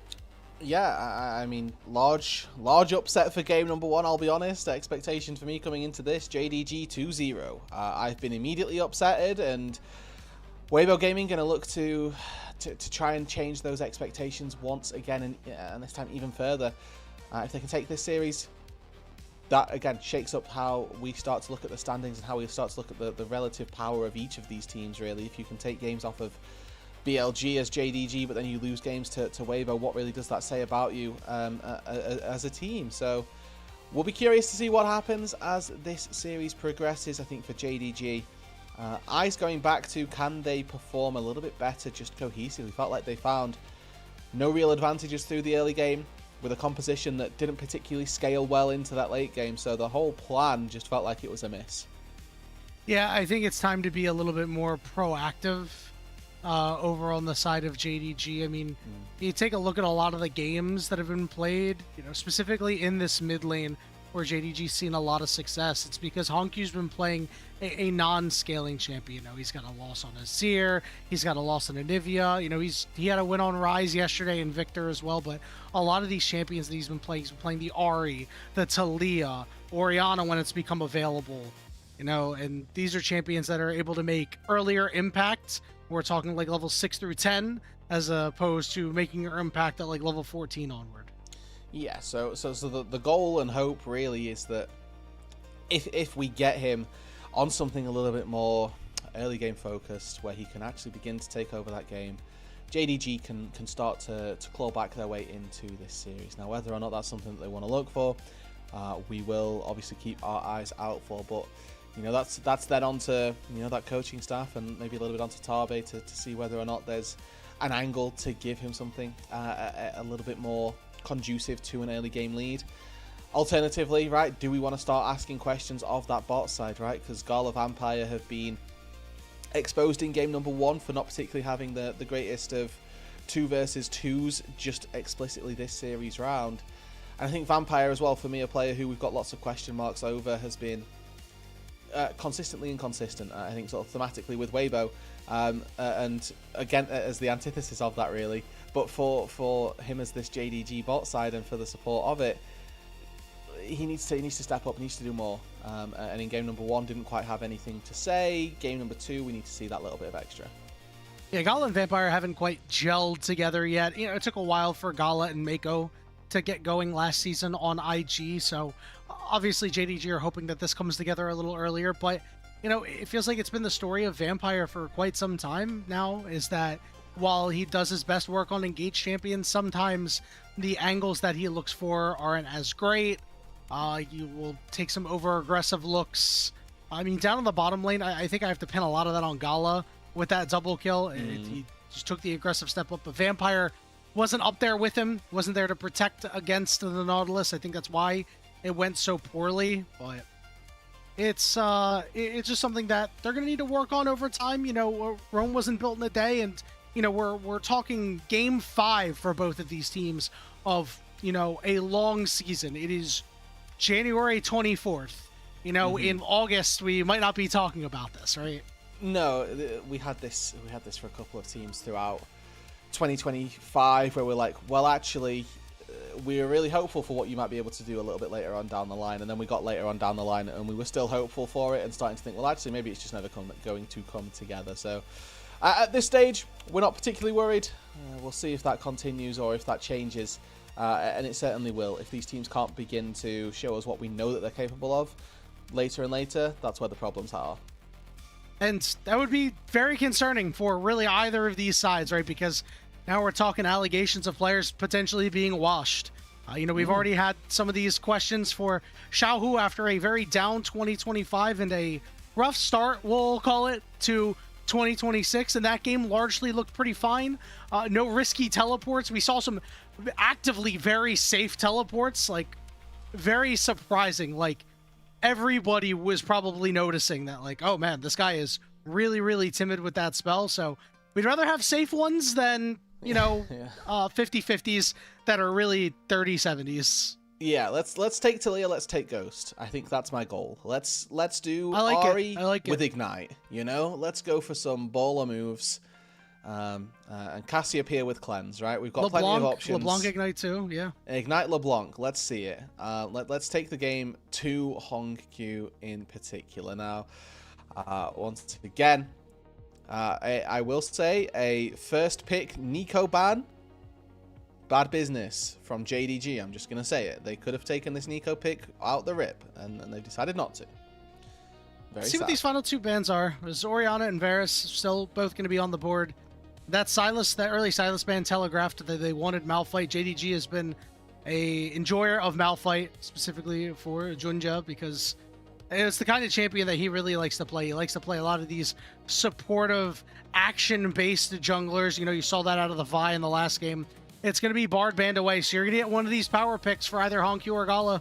Yeah, I mean, a lot of focus toward Aha here, as two bans hitting the support so early on definitely doesn't sit quite right with me, especially if you think they're that OP and you've got first pick. Just take them. The Ori, though, taken off the board, so we'll see what it is that ends up being elected to take. I think Varus as well, still a pick that sits pretty in the LPL. We'll see whether or not any of these sides elect to take it. With first pick on JDG's side, that's what they go for. Gala's Varus, listen, it's a very fine pick to have. You know, Varus, one of his best champions of all time, a champion that has, you know, certainly been around, and I would really like this answer. We've seen a lot of games where it's Yunara into Varus, and I think the Chains of Corruption can become a problem. It kind of keeps Yunara from shoving forward in fights, but I think the Sivir doesn't have that sort of issue and is able to enable whatever picks that Weibo want to have next. And it looks like, you know, it's a great setup for a dive, right? With the Alistair on the back, you're going to have something that can go forward with a Sivir that can enable that as well. It's a very solid base that Weibo do have here if they look to try and be a little bit more aggressive with their composition. We'll see what it is that JDG look to answer with. The Rakan picked up for Vampire, so another playmaker going into that support role for him. Another opportunity for him to show himself off and show some of those developments that he has made. And what are they going to look for JDG? Any particularly highly prized mid laners potentially? Some top laners could still go their way, and I think that for Xiaoshu as well, a player who we last year this time were saying, Renekton one trick. Now has started to prove himself on a few more picks. We'll see whether or not he can try and find one of those in the second round. Wukong going to be the lock-in for Junja, so we're getting a lot of early team fighting prowess coming through. Looking at these objectives, I think Weibo Gaming is going to want to stay away. We see this Poppy Hover. Dude, I think it would be pretty excellent. It's going to be good at shutting down this Wukong and this Rakan, and it will be locked in. Very poignant pick here for Weibo Gaming. Really like to see this one taken. Could go to Zika if we wanted to be really flexy with it, but most likely going to be JJ's hands for it. And I love this into Rakan, into the Wukongs. We've already highlighted going to be a very good answer, but for JDG now, what do? Do they say, okay, well, we can still kind of play this like a front-to-back composition. We can start to set this up as a poke comp if they want to. Or are they going to double down? That's typically what we see in these situations is, well, we've already committed to being a dive comp with a little bit of poke supporting us, so let's just continue to do that. And I would expect JDG to sort of hammer home on that. Missing a little bit of AP for the time being. We've seen Xiaoshu have a very good Gwen performance so far, but he's most likely going to have to take one of his picks blind here. And we'll see whether or not some AP can come from both of those solo lanes, or if they're just going to look to one side and maybe an AD diver comes through in the mid lane, like Yone potentially. I'm curious to see what we're going to get out of the JDG mid lane, because they're the ones to ban this injury here. You know, they have to be, considering JDG had the first pick. I think it would have been good for them, but even better for Weibo Gaming. So just trying to attack the pool of Xiaohu and try to make him as uncomfortable as possible. Again, they're going after what we determined is the weak link of Weibo Gaming to this point. Not overly surprised by that. Still waiting on another ban. I'm wondering if maybe they'll go after like a Scion or something like that. Yep, that's going to be taken away. Thought that would have been a good pick for JDG. Could be a Casio here for Xiaohu or for Hongqiu. I think that Syndra in particular, you know, typically a very good matchup for the Syndra into the Casio. You can keep her at range, but an opportunity for the Snake Lady to come through if they're looking for a little bit more consistent DPS. And I do love that when you've got a Varus on your side, you know you're going to be playing poke. You're not going to be playing with that large amount of DPS. Opportunity though here for Xiaohu to try and take it away though, right? The counter is banned. We'll see whether or not they look for it themselves. Does say that they're going to be pivoting away from that dive style, more so looking for a bit of an absorbing composition with this Poppy. Does do very well at just sort of punting people back and having a good time with things like that, but we hope that with this lock-in still pending for Weibo Gaming, they're going to have a little bit of identity forming. This is going to be a really good pickup if they want it, and they will get it. It's like one of his best games all the way back against IG, where he had a really good performance on that Jax. Going to be really good into this Rakan, into this Wukong. And his flanks, if he's able to get onto that Varus, are going to be big. You did see that Zhen hover. If Xiaoshu wants it, I think it's going to be a very difficult team fight for Weibo to stop. Okay, so a little bit of a self-counter pick. Obviously, the way that this composition is going to play out is going to be largely focused on diving forward and looking for team fights, not necessarily looking at that 1 versus 1. But I'm very, very curious to know the logic of how Xiaoshu thinks he's going to be able to take this lane. The reason I say this is you look at the individual 1 versus 1. Zhen has an ability that resets and does a lot of damage on his autos. Jax blocks autos, so we'll see if that can really benefit one another, or if it's actually just going to be a bit of a rush for Xiaoshu on that top side. Obviously, in a previous series, had a mammoth performance up against Anyone's Legend, almost single-handedly turning that game back in their favor in this same matchup. So there's definitely an opportunity there for Xiaoshu to have a good showing of things, but definitely going to be tricky for him, I'll say. Final lock-in for Weibo is that Ahri that we were talking about. So step Ignite, 1 please. is complete. Step 2, let's go and take Ignite. Let's try and take out Hongqiu. Let's talk about mid-jungle duos here, because you do have a lot of power out of JDG, but the one thing you don't have is guaranteed lockdown. It's really only the seismic shove. Meanwhile, on the other side, you have Poppy's charge into the wall. You have the charm coming out from Ahri as well. If you're able to get one of these JDG members and pin them up against a wall, there is going to be a lot of damage coming through and a lot of opportunity for Weibo Gaming to take the game from there. Yeah, small synergy between Alistair and Poppy as well. Obviously, if either one of them finds a target near a wall, they don't then have to use their secondary CC, and in particular, Alistair as well can just punt somebody into the wall, use that little bit of a window, then throw the Q instead. So really good to see those two being able to pair up with one another. And we'll keep our eyes out for how well that continues into this game. Definitely a point of contention, I would say, for both of these sides. All right, Rudude. Let's see what both of these teams have here. That self-counter pick out of Xiaoshu, as you mentioned earlier, that's going to be something to keep an eye on. That is what really differentiates solid top laners from great top laners, and we'll see if he's able to be the great top laner that JDG thinks he could be. Game 2 on Summoner's Rift, Weibo JDG.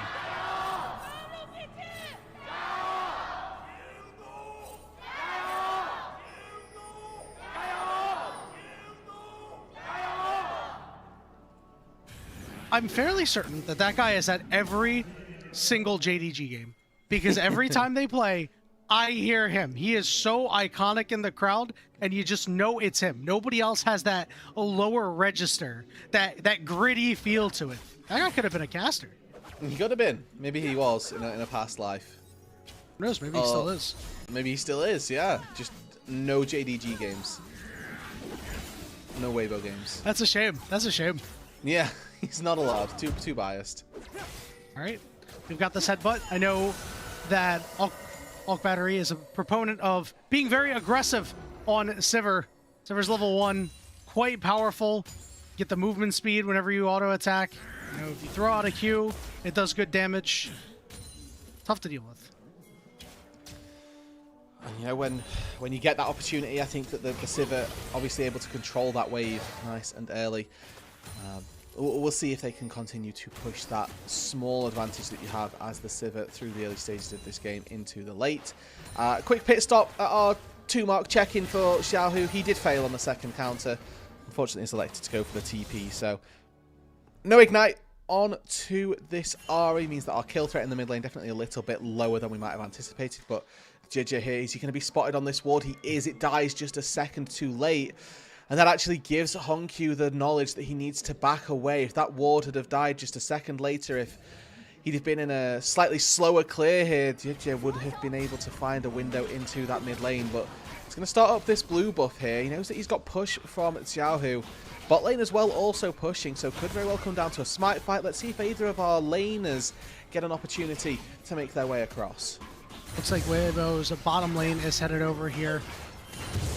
Smites traded, as JJ will be able to pick up that Gromp. Junjia gets that blue buff, and the junglers will go in part ways. Now, you had mentioned the teleport check just a moment ago. I think in this game it's going to be far more relevant than it was in the last one. I think as Azir, sometimes you are going to teleport in safer spots. You have a tendency to do so, but as an Ahri, you might have more of a tendency to go in more aggressive spots. We're looking to make some aggressive plays here. Charm's going to go down. Nice sidestep on the seismic shove as well. Gets the flash out of Hongkyu. Yeah, they're just playing incredibly well so far this series, and again looking to be active on the map. Good steal away from JJ means that he was able to take away one of the camps from this Wukong. And he's actually got his entire top side to go back to, so he's going to be a little bit ahead in experience, even if a little bit behind on time, given that he spent a little bit of time making that gank work and having to get his way through his clear. Where Junjia now actually able to go back to base, get a double longsword, and going to be back out on the map in time to take any fights a little bit later on. We'll see if that ends up being important, or if, much like most cases with jungle clearings, we get really bogged down in the weeds of it and then nothing actually matters. Well, let's see if we're going to cut any camp timers to try and revisit this mid lane at any point. Now, the bad news is it is quite difficult to actually get to Hongkyu at times unless he steps up a little too far forward. You're really going to be waiting for Xiaohu to hit level 6. Otherwise, we're going to need to be burning some flashes on your side and pinning him up against a wall, and that's where you're going to see a lot of problems caused. Elk was able to get his recall off Arha, unable to do so, but manages to protect his AD carry. Yeah, and I mean, especially in the new season as well, the ability to go back to base and trying to punish the enemy AD for trying to take a recall doesn't particularly exist, I'm going to be honest. Oh my goodness. Are we okay? What did I miss? Oh, well. This is the super play from Erha. He just hiding in the try. Gala's got no idea. Yeah, this is not a red side, Alistair. Yeah, Gala's going to find out real quick. Knocked up and punted back into the rest of the squad. Oh, no! Oh, he fails the flash, too, and it's first blood to JJ. Oh, that's 2 really bad flashes from Gala in 2 consecutive games.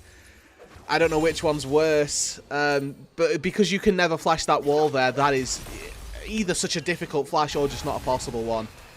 Failing it, though, definitely not what you wanted to see as a JDG fan, as a Gala fan just in general. A really well played setup, though, by Erha. He just lurks in the wings, stays there forever. Almost anticipating this teleport coming through from Gala as he TPs quite brazenly onto the wave. And then just walks around. A really good little setup. Doesn't ever give an opportunity for the headbutt to be flashed, so just knocks him up, headbutts him immediately. So often you'll see Alistair try and combo an auto attack in there or something of that nature, but no, did it perfectly. And now around this bot side, a small advantage with the lack of summoner spells up for Gala. All business there from Arha. Has read him like a book. He's got summoner spell book, so a well-read Alistar is a strong Alistar. Just a little over 1,000 gold lead. We have this dragon up. It's Cloud Dragon. Obviously, we're going to have grubs in about 2 minutes, and you know, if you're Weibo Gaming, you're really going to want to get your hands on them. Zika, the split push threat out of Jax, now more than ever, is so worrisome. Yeah, none of the gold spent just yet. It is obviously just those summoner spells being burned that currently is the problem, and the wave of experience lost. Looks like this wave also slightly pushing away from the JDG bot side as Gala has to queue just to get the cannon and finds it that he's going to push it even further, but it's really tricky for them to even step up. Erha should just be able to walk up, try and take any of these fights, and you can see Elk as well knows that he's got the opportunity, even in the face of this cannon, in the face of 2 minions, to try to take these trades. Do you think that Vampire, though, with this Gleaming Quill, has an opportunity to make a little bit of headway through this lane, a little bit of healing down and help out his AD? It's going to be up to Arha to ensure that he's not giving away free health. Gala, no worse for wear for the moment. Just getting a little bit extra shielding from that battle dance. We're seeing Hongq's flash come up soon. Gala's flash is going to be up in about half its time, so we're looking for JJ or Xiaohu to be the ones to make these moves and punish these summonerless champions. You can already see Junjia lying in wait, anticipating that JJ may be here soon. He's going to even head back to his own jungle. Alrighty. Again, lots of posturing down on this bot side. I'm glad to see that JDG are at least trying to look a little bit more towards the bot lane and recognizing that was a little bit of a pinch point in game number 1. We haven't really talked about these teams as they move later, though, Yanni, and I do once again want to think that as far as the scaling goes, I'm always going to give it over to the side with a Sivir win-con position. And the fact that Weibo have once again found themselves at the ascendancy, they'll be fine. Yeah, we're going right after Gali. He's got the auto attacks, and he's going to be able to take him out. But no, there's a heal from Vampire. Elk does the spell shield. He's got the barrier out too. Great save there from Vampire. Yeah, Gala dead to rights, but supported there by Vampire means he is able to get out to safety. Greedy recall here from Elk. He is able to get away with it, though, as he's going to lose out on that wave down on the bot side. Flash burned for nothing there for Elk. He did burn both summoner spells also. Not the outcome that he would look for, and this gives an opportunity now for JDG. Try to look to punish this Sivir with no flash, no ulti. Definitely an area of the map that you could look to exploit. Certainly something that I would like to see them do. We recognise that it was a pinch point in game 1. Let's try and utilise it in game 2 to get some advantage back. We're already seeing the Weibo Gaming Squad wasn't able to take advantage of the flashless Varus. If JDG are able to do so onto Elk, it'll be a big feather in their cap to try and find their way back into a game where it feels like they haven't been largely relevant yet, as JJ has been pretty much everywhere at every turn, stopping Junjia from potentially starting anything up. Speaking of starting things up, it's going to be their grub started up here by JJ. Just going to find all 3 of them, I would imagine, without any contest, it looks like, as he's not really having too much problems, not having any contest. And for Weibo Gaming, again, this Jax is a champion that we've seen already so far this split. Be able to take these structures incredibly quickly. So getting grubs in the back pocket of that Jax champion, definitely a benefit to Weibo. Again, talking about their scaling, happy with Weibo as the game gets later. They've got Elk with this slight advantage early on. He'll be able to put out the damage later on, no doubt. And I do think that Weibo here could be smooth sailing their way to that 2-0, provided JDG don't get anything too strong too early.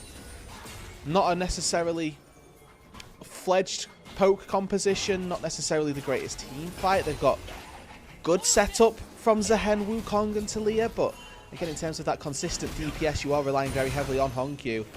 Whereas if you look over at Weibo's side, they've got Sivir to kind of do all of that work and carry them over the line quite easily.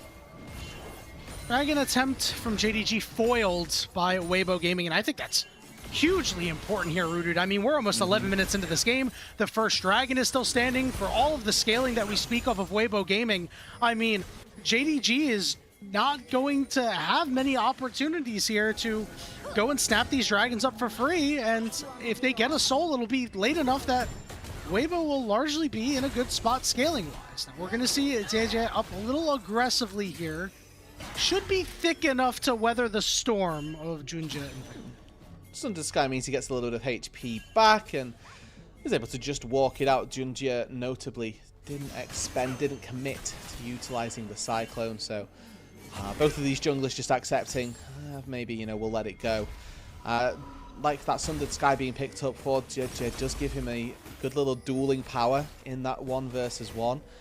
Notably as well, Trinity Force not yet finished for the Wukong, so definitely something that he needs to have accomplished before we look to see him try to take those big plays and maybe try and make this game all about him, because when we look across the rest of the map at who is actually going to be able to get access to Elk, yes, maybe Xiaoxiu, who needs to have a bit of a step-up performance, but Hongqiu getting in there, Gala getting in there, not particularly likely, so gold on the Wukong this game, actually not for nothing. 12 minutes into this game, Rudude, and I have to say I'm very disappointed in our mid laners right now. I know that the scaling is good for Weibo, but you don't pick Ahri, Poppy as your mid-jungle duo to be passengers. You don't pick Talia on the other side to hold your Weaver's Wall forever. Somebody is going to need to make a move out of these mid laners right now because they're hurting their compositions a bit. This is giving the vibes of we're going to have 10 kills in this entire game. It's going to be decided at 25-30 minutes where we're just going to play this game of chess almost, where we give one objective for another, where we give a different objective for a different one, and we just continuously dance around the fighting and never actually do any of it. Then we find the fact that we've given up 3 dragons, we're now at Seoul and have to try and take a fight. You lose that fight and you lose the game. Maybe it is a game of chess, but also maybe they're just consuming all of their chess clocks, dude. Could be. We a bit of a issue here with the feed, everybody. Sorry about that. As we'll look to work through that in just a moment, and eventually we'll be able to get back to this game. It looks like we finally have been. See a charm go down on a vampire. I think that is a smart move by Xiaohu to not go in there. The dragon has been started up for JDG. Yeah, the Drake is a form of interruption as well. Definitely not something that we would look to see. But a nice little pickup overall. And now that dragon being started, JDG need this. Erha is not close yet. There's that Keeper's Verdict with the dragon secured. And now we're going to be able to blow up Vampire. So they're going to trade out a kill for the support of JDG. They got the dragon. And honestly, I think for JDG, that's the big win here. Obviously, losing members is never a good takeaway. But I think the fact that they get the Drake puts them on the right foot. I think if they lose that Drake, they're probably, without overboiling the kettle at this point, saying goodbye to the game. The fact that they take that keeps them in. Again, their composition doesn't necessarily thrive as they move later on. I think that there's enough support between Aha and the Poppy, and the Poppy to keep Xiaoxiu and Junjie away.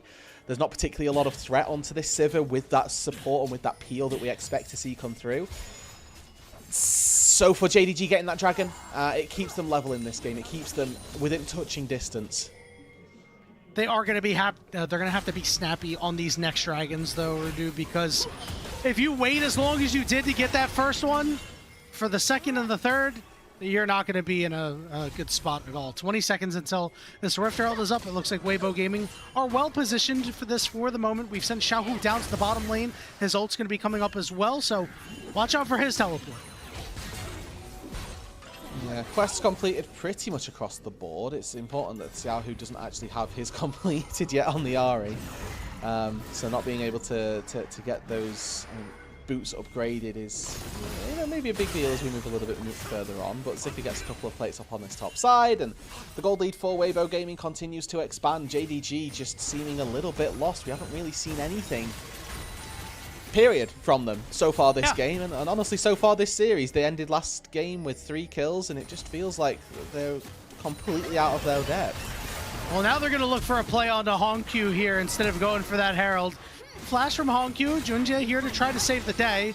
Hongqiu will be able to escape. Yeah, good charm dodged there, importantly. If that connects, pretty sure Hongqiu's just dead to rights, but the Merc Tread's giving him a little bit of safety as well, a little bit of tenacity versus this.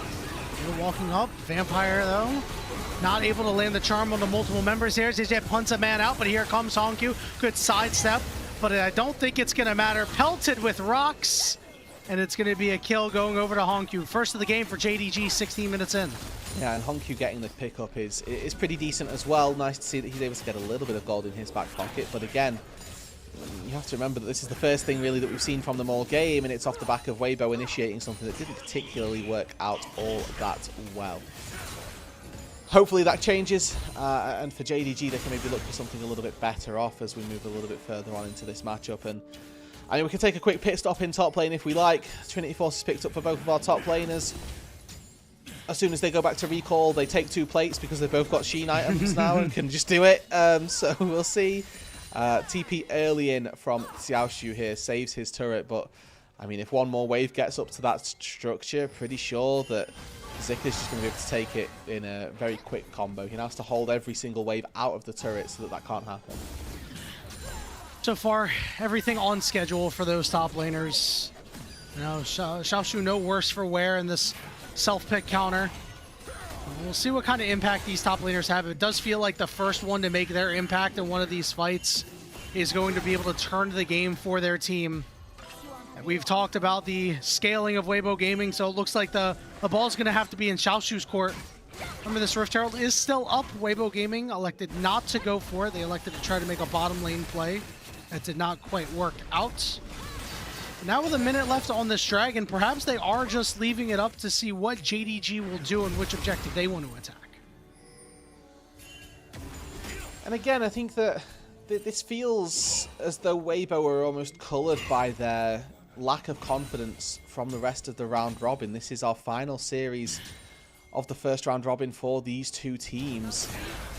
And neither one of them particularly performing how we'd have expected. In JDG sense, we're expecting a lot more so far. And for Weibo, they've honestly feeling very slow, very methodical, but not necessarily in a good way, I want to say. This game, maybe they're okay because they know that they've got this massive scaling advantage with the Sivir, but would like to see them try and take a little bit more, almost, right? We talked about the lack of proactivity with this Poppy Ahri duo. I don't think that Hongqiu has particularly ever been threatened outside of that one fight down in the bot lane, but we know that we should be looking to try and take this Taliyah down post level 6. Let's make that play happen much earlier on into the game, as now Erha spots out Junja. Thwarts a play attempt on that bot side, but hey man, this game relatively slow, not particularly seeing too much from either of these sides, but for Weibo, they're quite happy with that.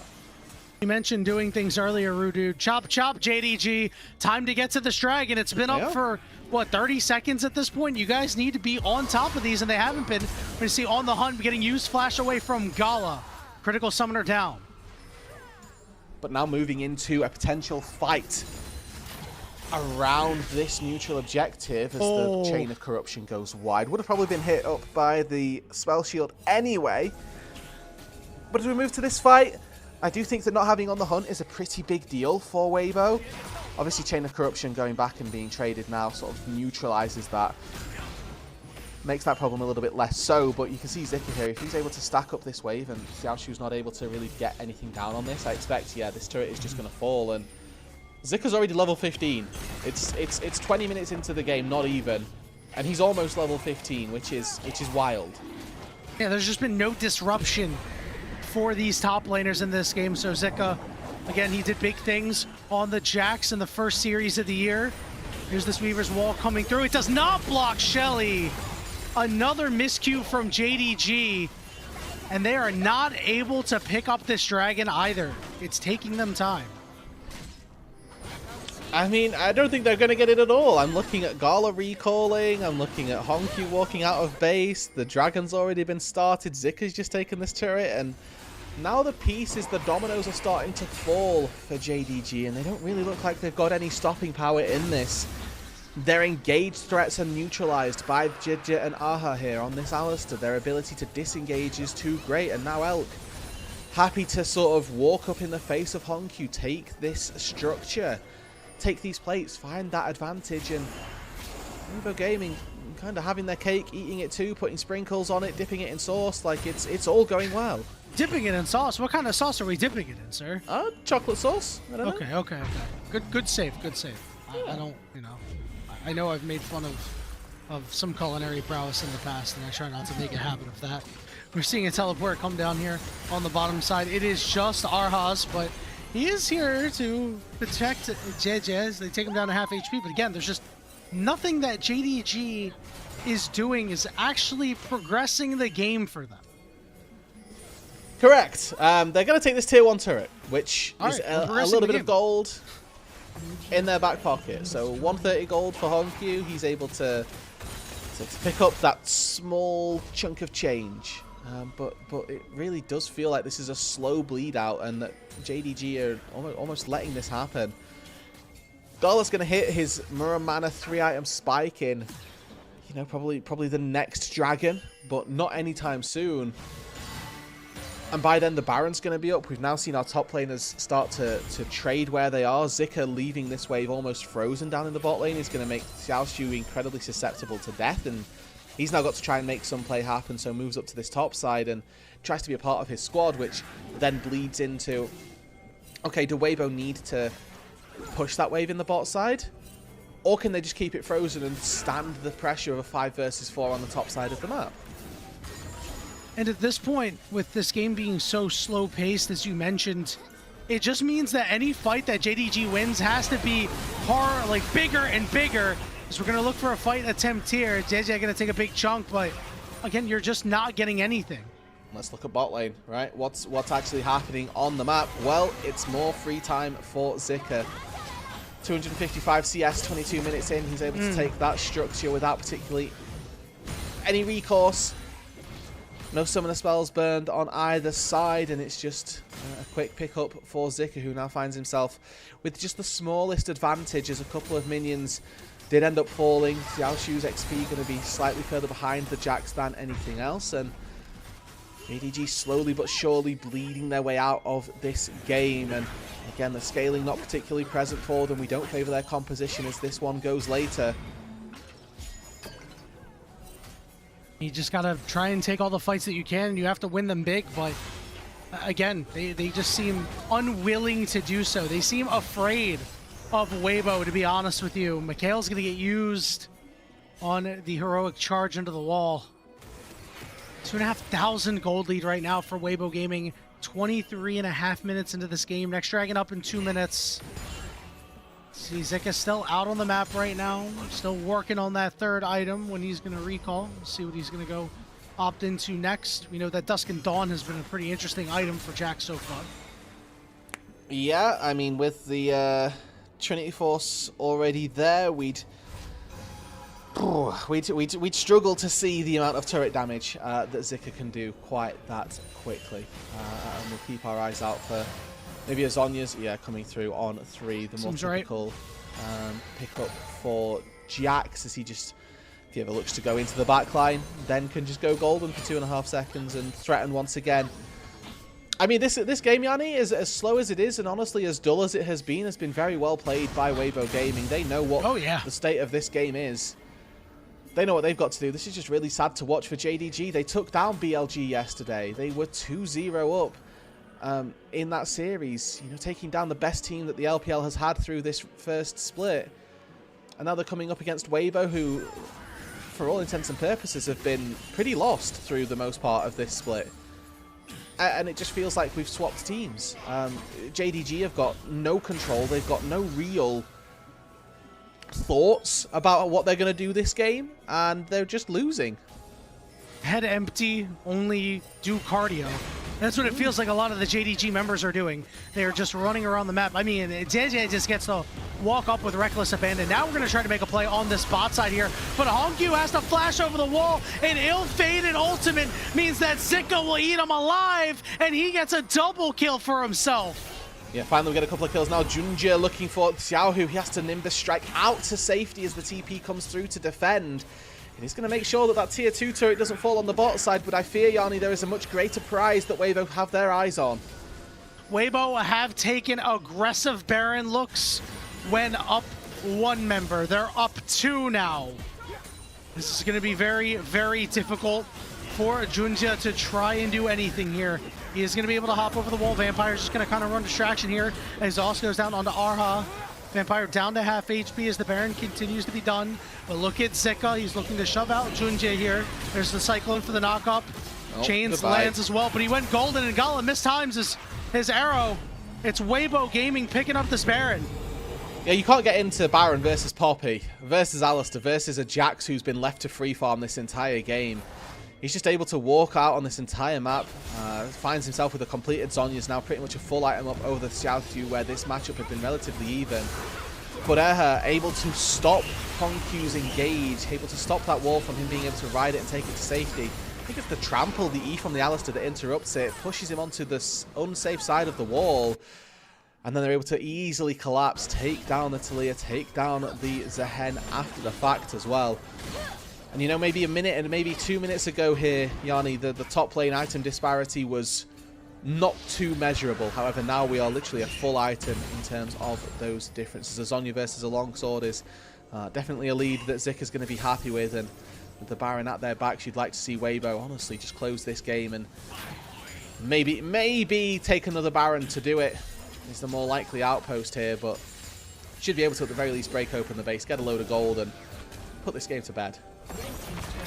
Yeah, it's been something that we've noticed throughout the new season so far. Is it's taking 2 Barons to end the game. The first one usually gets your foot in the door, and the second one typically closes out the game. Shouldn't have too much trouble closing this out with your late game carries up 2,500 gold each, essentially.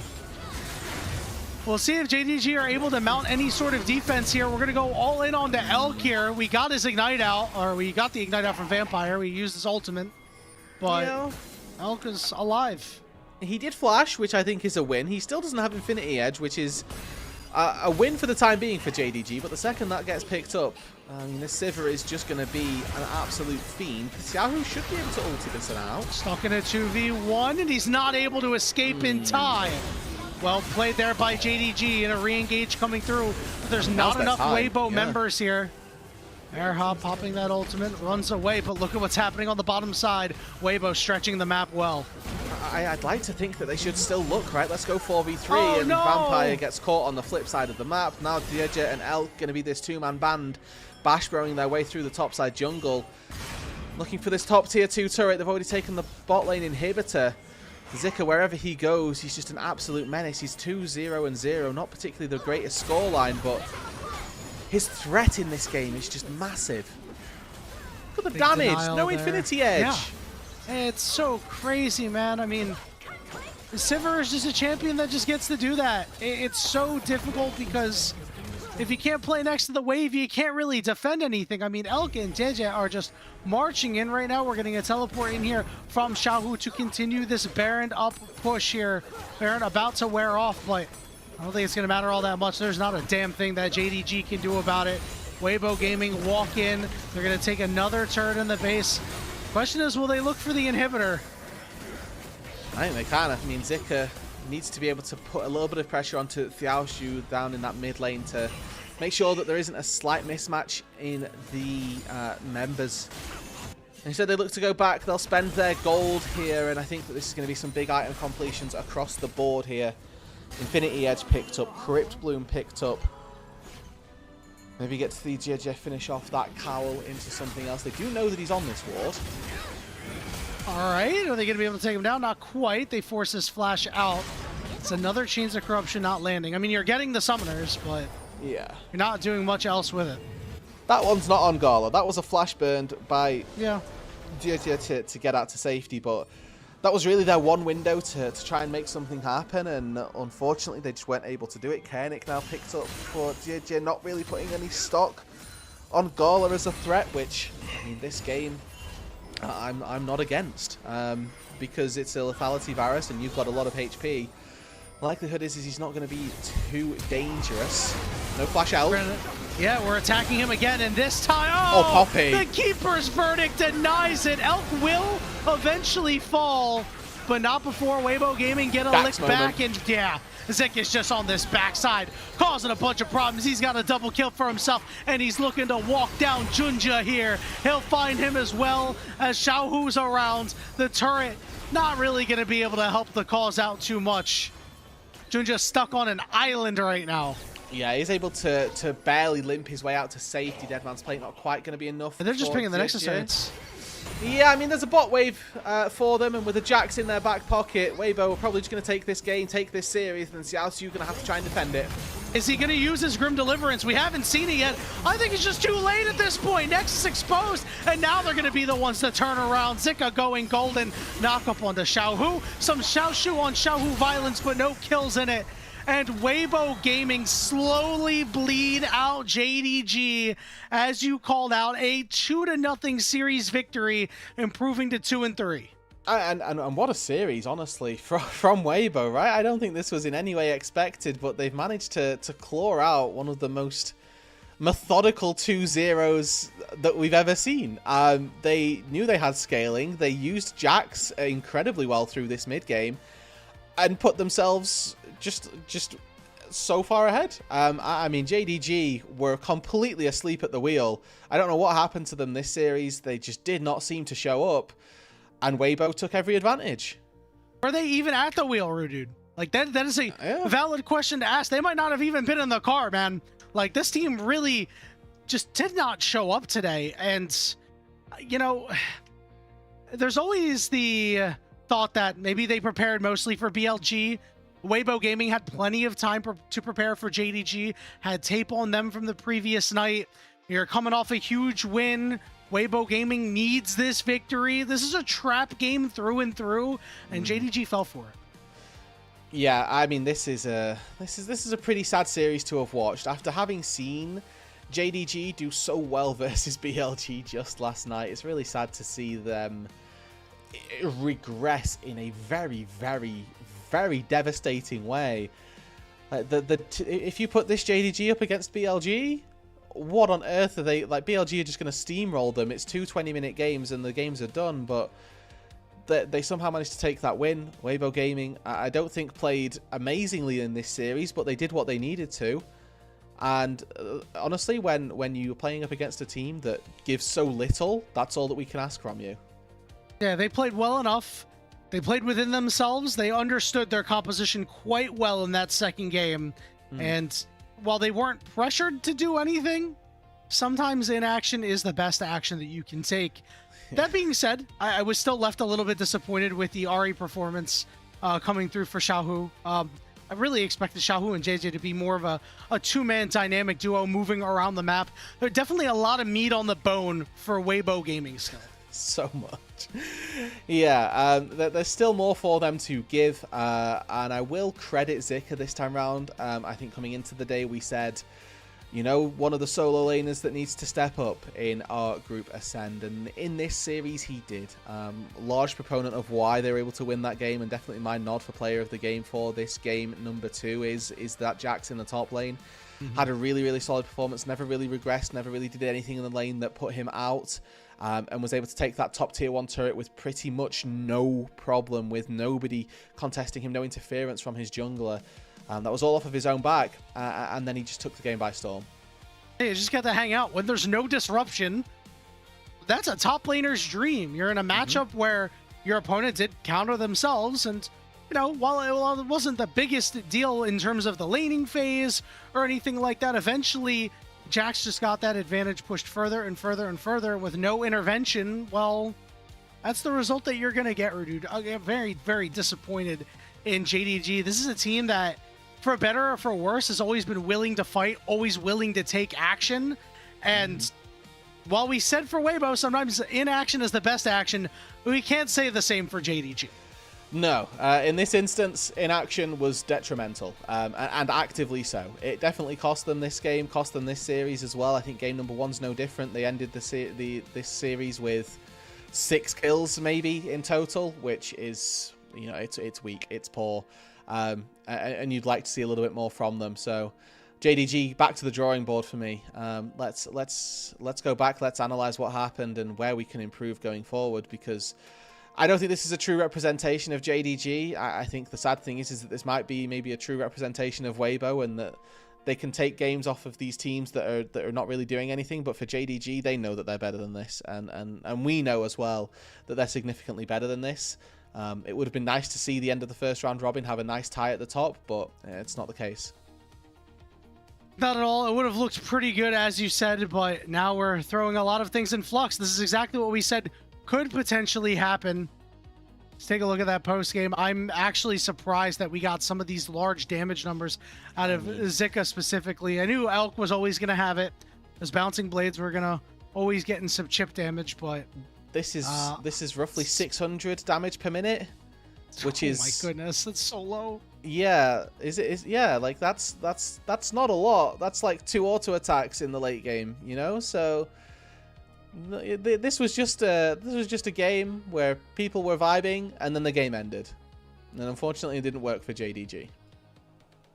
Not at all. So you said you'd give player of the game to Zika for this one. Now, what are we talking about player of the series here? Now, obviously, we had JDG win that first award that we thought maybe he shouldn't have. I think he actually played a pretty solid Poppy game for what it's worth. The scoreline, maybe not so. But some of those keepers' verdicts were actually very, very important later on.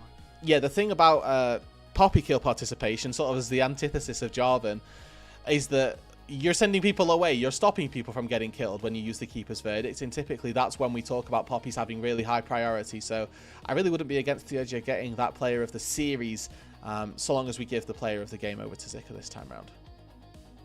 Well, we'll have to see what ends up happening, because we are, they do a lot of extra stuff here on the LPL feed. They're going through an interview right now, and to be honest, we don't have time to get through that entire thing, Rudu. But you know what we do have time for? We have time for more League of Legends. To cap off the week tomorrow, we're going to be heading back to Group Perseverance for the first match of the day between NIP and Team WE. That's going to be covered by Camen and Gordo. And then you will pair up with Mazel to finish the week off with more Group Ascend, Top Esports, IG, Battle of the Near Bottom, but two teams that still have some work that they can do. You got any initial thoughts on that series before we go? It's a rematch of earlier on in the week. Top Esports, obviously, I think somewhat unexpectedly taking that series, and IG going to be looking to try and take some vengeance up against them. So we'll see how that series plays out, whether or not we see a repeat of Tuesday or if we get something a little bit more spicy in a revenge match. Should always be a fun one, but that's going to do it for us here today on the LPL English broadcast. For myself, for my co-caster Rudude, for the casters who came before us, Rafa and Cubby, for Shivam behind the glass, and the entire LPL English family, we thank you so much for being here with us today, and we hope to see you tomorrow for some more LPL action.